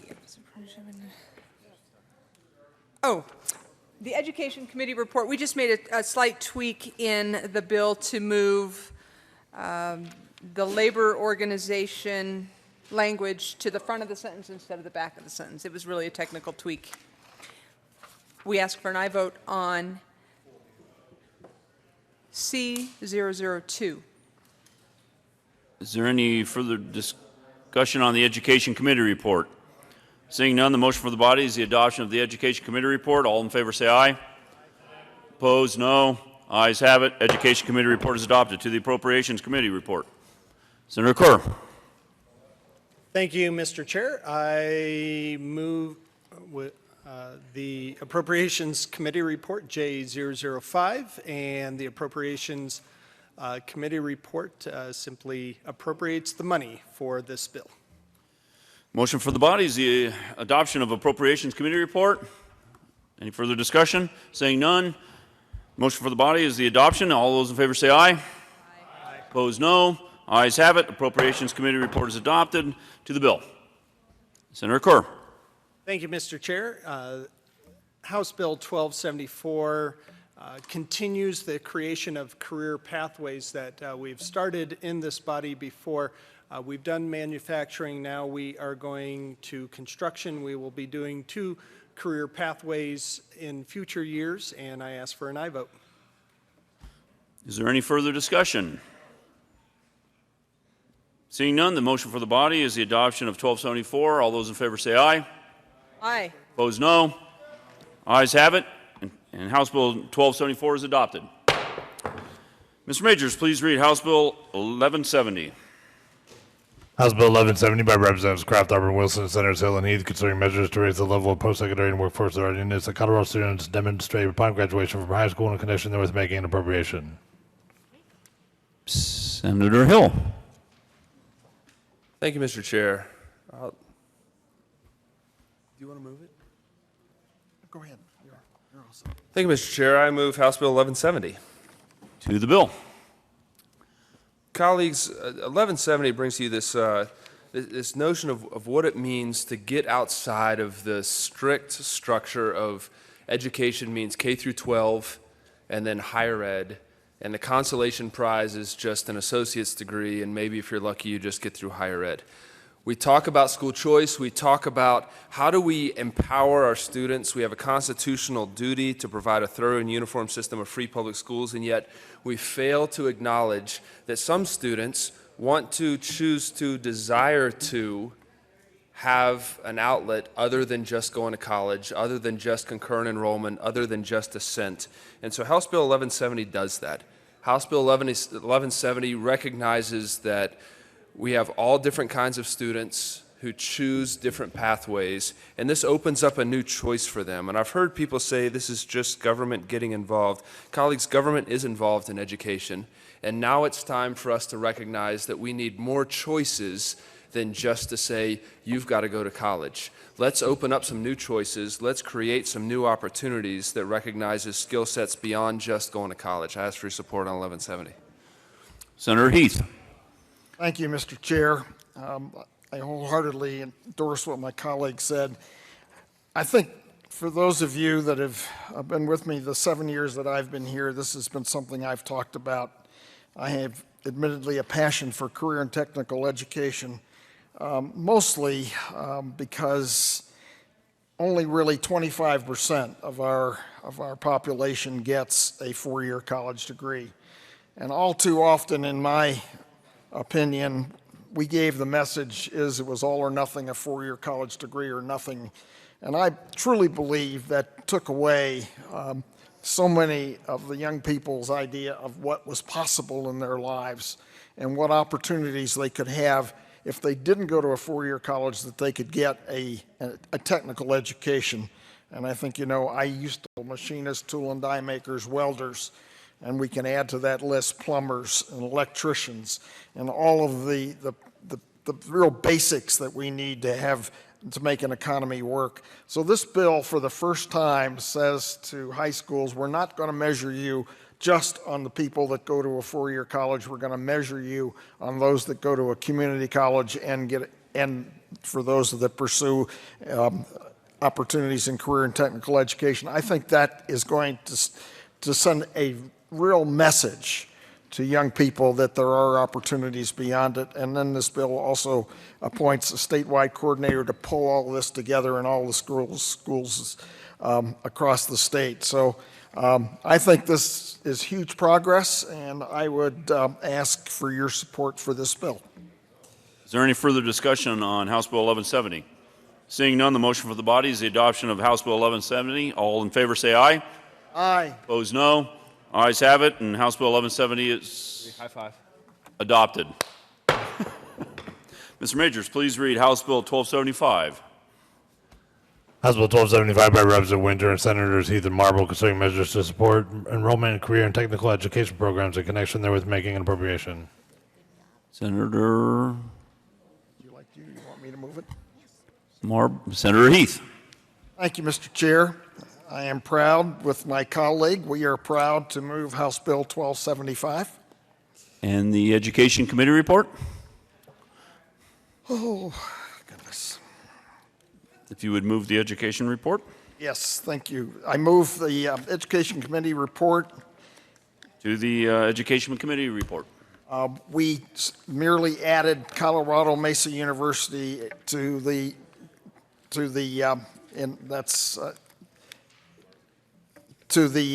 bill. So I would move the Education Committee report. Motion for the body is the adoption of the Education Committee report. All in favor say aye. Aye. Opposed, no. Ayes have it. Education Committee report is adopted. To the bill. Thank you. We have, I think, is one of our proudest moments, and one that I certainly feel very good about, is we put in, before virtually any state in the whole country did, this concept of concurrent enrollment, which allowed students to stay in high school beyond fourth grade, beyond 12th grade, hopefully beyond fourth grade, beyond 12th grade, and get both their undergrad, or their high school degree and their associate's degree.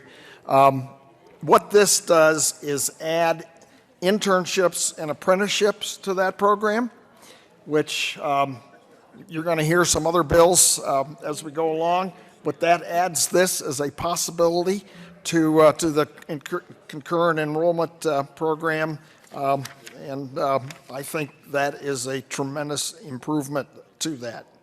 It also does, well, let my colleague here go on and describe the rest of the bill from her standpoint.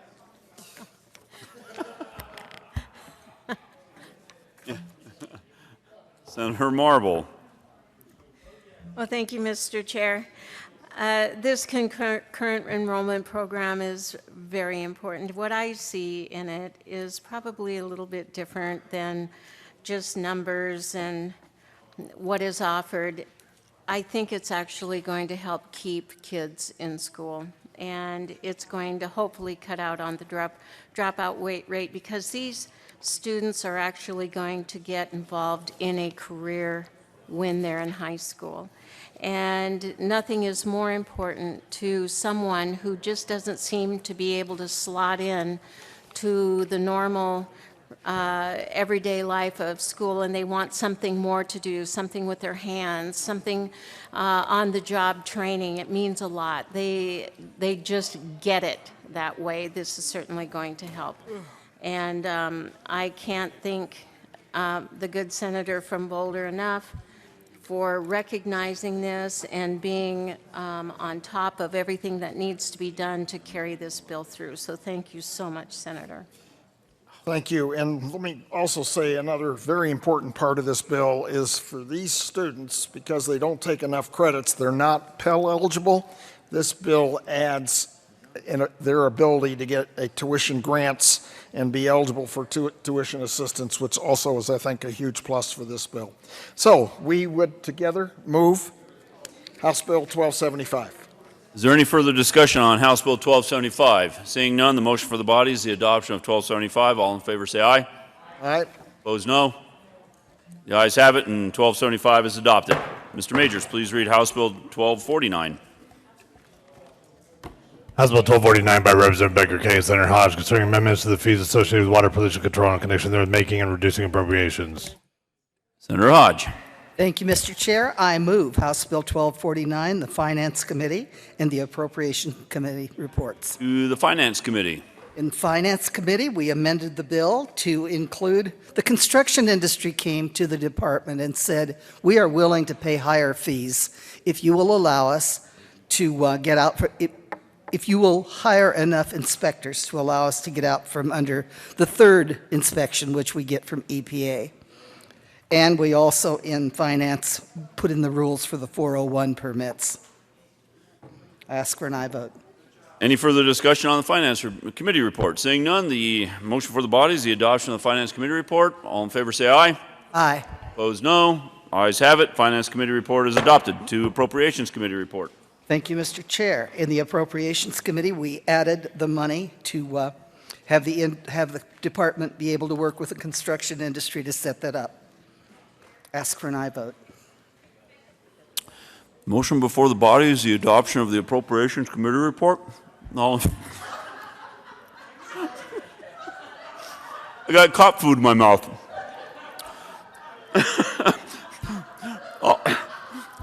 Can you talk a little bit longer so I can finish, so I can swallow? This is a really good appropriation because without this appropriation, the department wouldn't be able to move forward and do this. Okay, thank you. The motion for the body is the adoption of the Appropriations Committee report. All in favor say aye. Aye. Opposed say no. Ayes have it. And Appropriations Committee report is adopted. To the bill. Thank you. What House Bill 1249 does is set us on the path to be able to appropriately permit and appropriately charge for those permits. So it creates buckets of different categories so we can put the expenditures and the income in to figure out how to more properly charge for permitting. Any further discussion on House Bill 1249? Senator Stedman. Thank you, Mr. Chairman. Colleagues, I ask for your aye vote on this bill. This bill addresses an issue that has been really kind of a burr under the saddle of the Joint Budget Committee for the past several years. And we've had a number of staff recommendations to try to address this problem. We introduced a bill last year that promptly was killed because this is a very difficult, intractable sort of problem with lots of interests and not a lot of consensus about how to fix it. And so what this bill does is it begins at least to bring more transparency to the fee structures and the amount of fee revenue that's coming in for these permits, so that as folks sit down at the table and try to work through some of the challenges that the program has with funding, we at least have a better sense of who's paying what, and importantly, who is subsidizing whom. Because the way it works right now, it's very confusing. And this bill at least breaks it out so that we'll have good data and you can see where the inequities lie in the current fee structures. So please vote yes on this bill. Any further discussion on House Bill 1249? Seeing none, the motion for the body is the adoption of House Bill 1249. All in favor say aye. Aye. Opposed, no. Ayes have it, and House Bill 1249 is adopted. Mr. Majors, please read Senate Bill 278. Senate Bill 278 by Senators Lambert and Stedman and Representative Hamner concerning amendment to the Annual General Appropriation Act for the 2013-14 fiscal year to allow unspent monies appropriated for the Colorado State Capitol Dome Restoration Project to be used for the next planned phase of the Colorado State Capitol Restoration. Senator Lambert. Thank you. Members, this is the most important bill of the year for our immediate environment. On page 3 of this bill, the only thing it does is remove the dome from the Colorado State Capitol. Senator Lambert, could you move the bill, please? I move the bill. Thank you. 278. Right. Senator Stedman. Thank you, Mr. Chairman. This bill changes one word, and I'm going to use 4 words to describe it. Good bill, vote yes. We have an amendment on the desk. Mr. Majors, would you please read 001? Amendment L001 to Senate Bill 278, but... Oh, no, I want him to read it. Oh, all right. Amendment L001 to Senate Bill 278 by Senator Grantham. Amend printed bill, page 2, after line 1, insert section 1, legislative declaration. The General Assembly hereby finds, determines, and declares that the dome will be replaced with a heated rooftop swimming pool. Renumber succeeding sections accordingly. Good senator from Canyon City. I haven't moved it yet. I Please move the Amendment L001. Do the amendment. Ask for a no vote. Senator Lundberg. Thank you, Mr. Chair, but I would much prefer that the House chambers be used. Senator Lambert. Okay, now we talked about a lot of options on this. We could also open up the dome and have a telescope, which would add to the academic interest of all the kids that come to the Capitol. Just vote no and get on with it. Senator from Kansas City. Thank you, Mr. Chair, and given the suggestions I've just heard, I will withdraw my amendment. Senator Grantham, thank you so much. The motion on the floor is the adoption of L001. Oh, I'm sorry. Correction. Senator Lambert. As for I vote on the bill. Quick. Thank you. The motion for the body is the adoption of Senate Bill 278. All in favor, say aye. Opposed, no. Aye. The ayes have it. And Senate Bill 278 is adopted.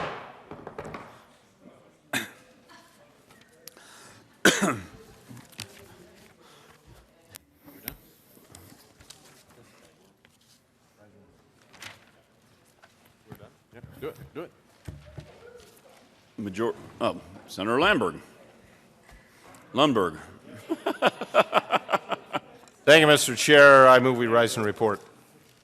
Motion for the body is to rise and report. All in favor, say aye. Opposed, no. Motion passes. Committee will rise and report.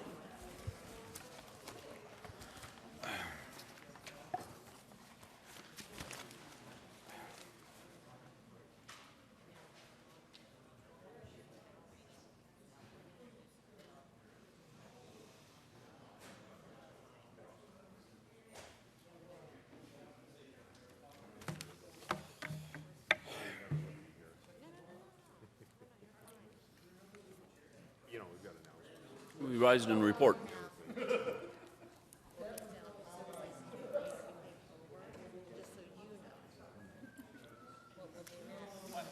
Oh. My donut up there. You grab my donut?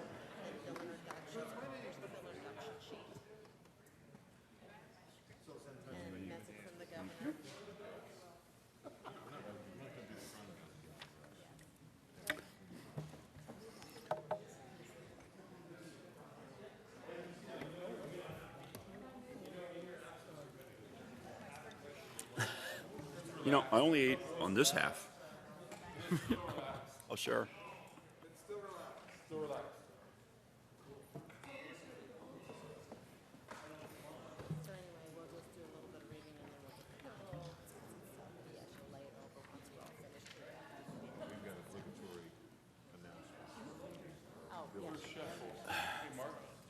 Still need to announce those committees, bills and committees.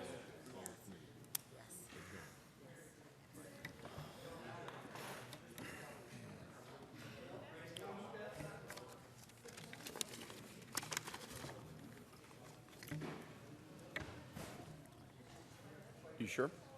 It's pretty good. Nice.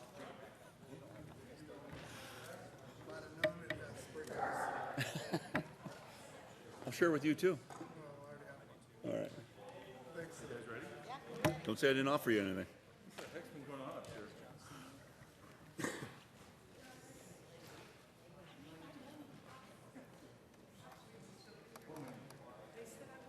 Oh, it's on the table. You went all in.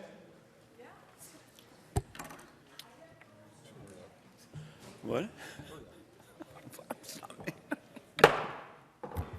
The Senate will come back to order. Senator Cook. Thank you, Mr. President. The committee has met and had a number of bills under consideration. Mr. Majors, would you please read the report? April 28, 2015, Mr. President, your committee whole basic report is under consideration of the following types of bills being second reading thereof makes following recommendations thereon. Senate Bill 232 is amended. Senate Bill 278 passed on second reading in order and regress placed account for third reading and final passage. House Bill 1181, House Bill 1219 is amended. House Bill 1129 is amended. House Bill 1274 is amended. House Bill 1170, House Bill 1275 is amended. House Bill 1249 is amended.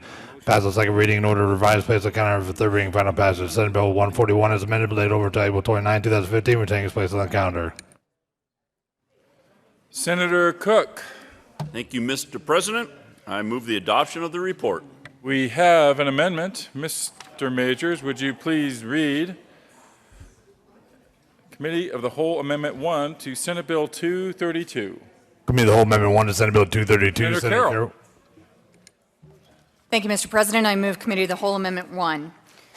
Members, this is the amendment that ensures that there isn't partisanship in this commission. In other words, this is equal partisan representation, and ask for an aye vote. Is there further discussion? Senator Baumgardner. Thank you, Mr. President. This, I'm going to ask for a no vote on this. This is the amendment that talked about setting up the commission with 5 Republicans, 5 Democrats, and 5 unaffiliated.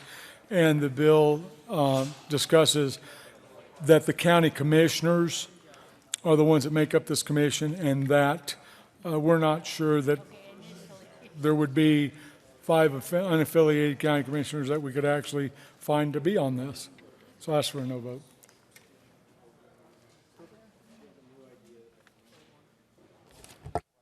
Is there further discussion? The motion before us is the adoption of Committee of the Whole Amendment 1 to Senate Bill 232. Are there any no votes? Mr. Majority Leader, Senator Lundberg, Senator Holbert, Senator Grantham, Senator Martinez-Humenick, Senator Lambert, Senator Roberts, Senator Woods, Senator Balmer, Senator Neville, Senator Cook, Senator Sonnenberg, Senator Crowder, Senator Baumgardner, Senator Scott, Senator Marble,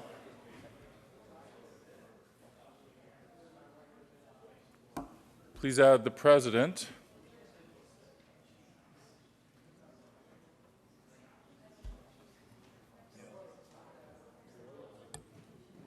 Senator Lundberg, I got you.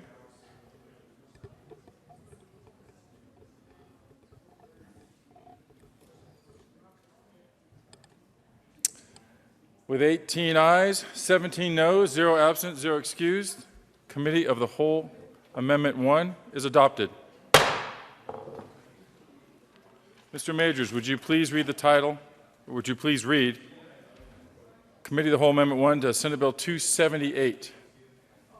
Committee of the Whole Amendment 1 to Senate Bill 278. Senator Lambert moved amend the report. Committee of the Whole show that the following amendment to Senate Bill 278 did pass, and the Senate Bill 278 as amended did pass. Amendment printed bill page 2 after line 1, insert section 1, legislative declaration. The General Assembly hereby finds and determines and declares that the dome will be modified to allow for an astronomical observatory. Renumber succeeding sections accordingly.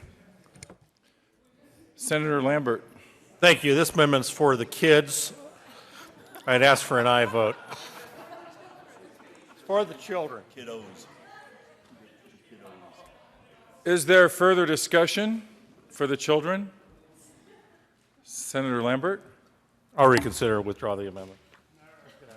The amendment for the children is withdrawn. Senator Donovan? Thank you, Mr. President. Pursuant to Rule 25F, I request a roll call on SB 232.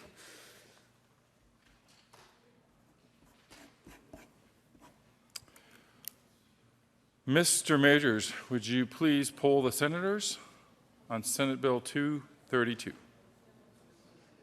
Oh, in just a moment, when the computer catches up.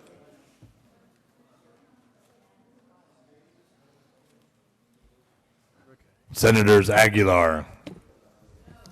Aguilar, no. Balmer. Balmer, aye. Baumgardner. Baumgardner, aye. Carroll. Carroll, no. Cook. Cook, aye. Crowder. Crowder, no. Donovan. Donovan, no. Garcia. Garcia, no. Grantham. Grantham, aye. Guzman. Guzman, no. Heath. Heath, no. Hill.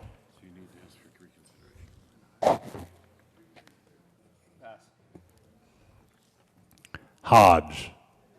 Hodge, no. Holbert. Holbert, aye. John. John, no. Johnston.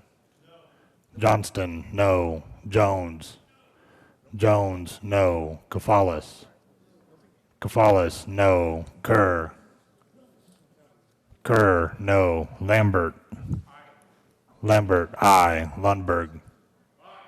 Lundberg, aye. Marble. Marble, aye. Martinez-Jimenez. Martinez-Jimenez, aye. Merrifield. Merrifield, no. Neville. Neville, aye. Newell. Newell, no. Roberts. Roberts, aye. Scheffel.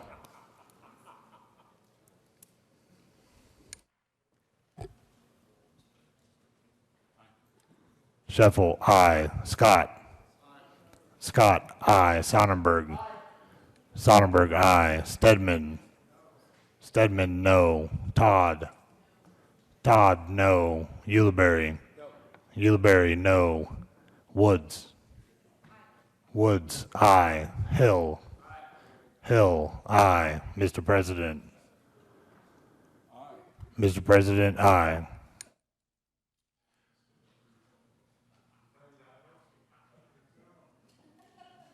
With 17 ayes, 18 noes, 0 absent, 0 excused, Senate Bill 232 is lost. The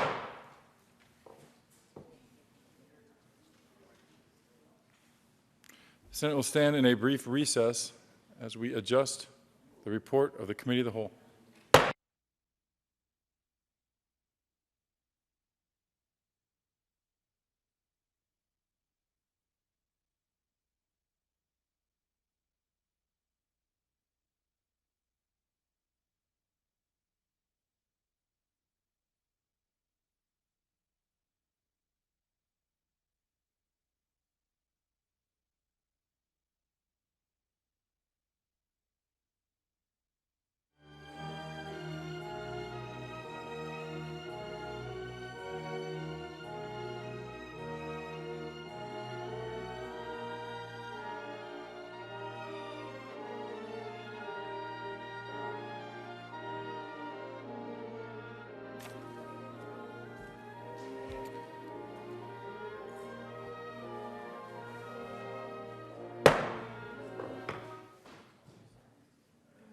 The Senate will come back to order. Senator Cook.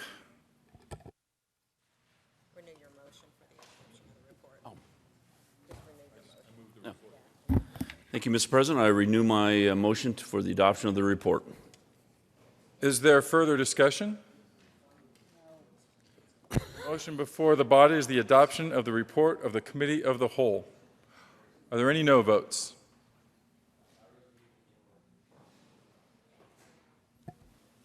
With 35 ayes, 0 no, 0 absent, 0 excused, the report of the Committee of the Whole is adopted. Senate Bill 278 passed on second reading and ordered engrossed and placed on the calendar for third reading and final passage.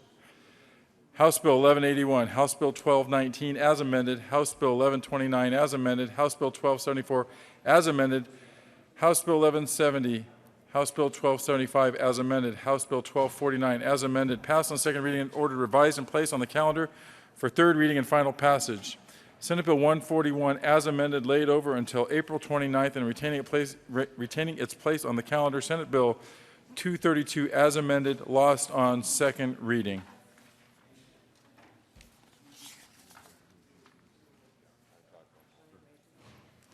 Consideration of resolutions. Senator Lundberg.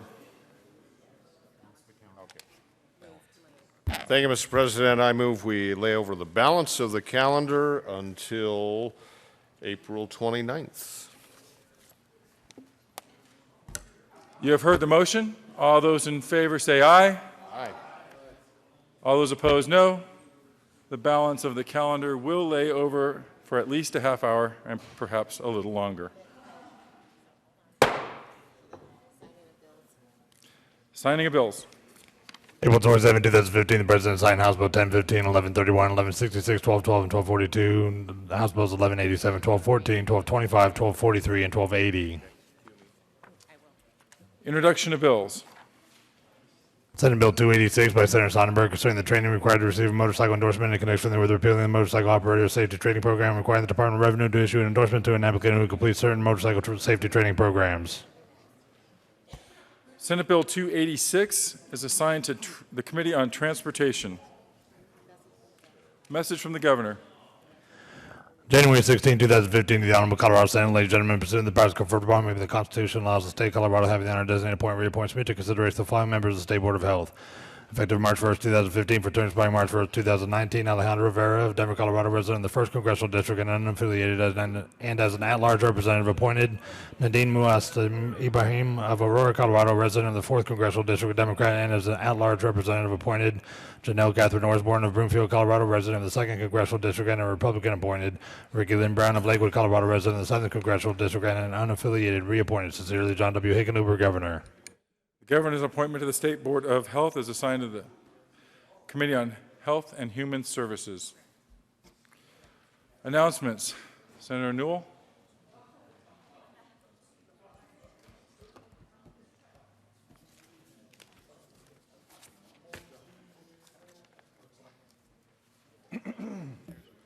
Thank you, Mr. President. Actually, members, this one you're actually going to love. If you put $5 in here, tomorrow you can wear jeans. Tomorrow is Wear Jeans on April 29th. It's Colorado Denim Day, and it is for acknowledgement and awareness of sexual violence, and the reduction of is the whole point. So wearing jeans, we can look at each other as a visual reminder of reducing sexual violence. And so I encourage you to do that. There's a box over here and a box over there. Thank you. Could you please leave those boxes in the Majority Leader's office, please? Thank you. Senator Roberts. Thank you, Mr. President. Just making the announcement that tomorrow in Senate Judiciary we'll be hearing Senate Bill 284. Further announcements. Senator Marble. Thank you, Mr. President. Local Government Committee will be meeting at 8 o'clock in the morning, usual place, and there will be 3 bills. House Bill 1115, House Bill 1353, that's 1353, and House Bill 1357.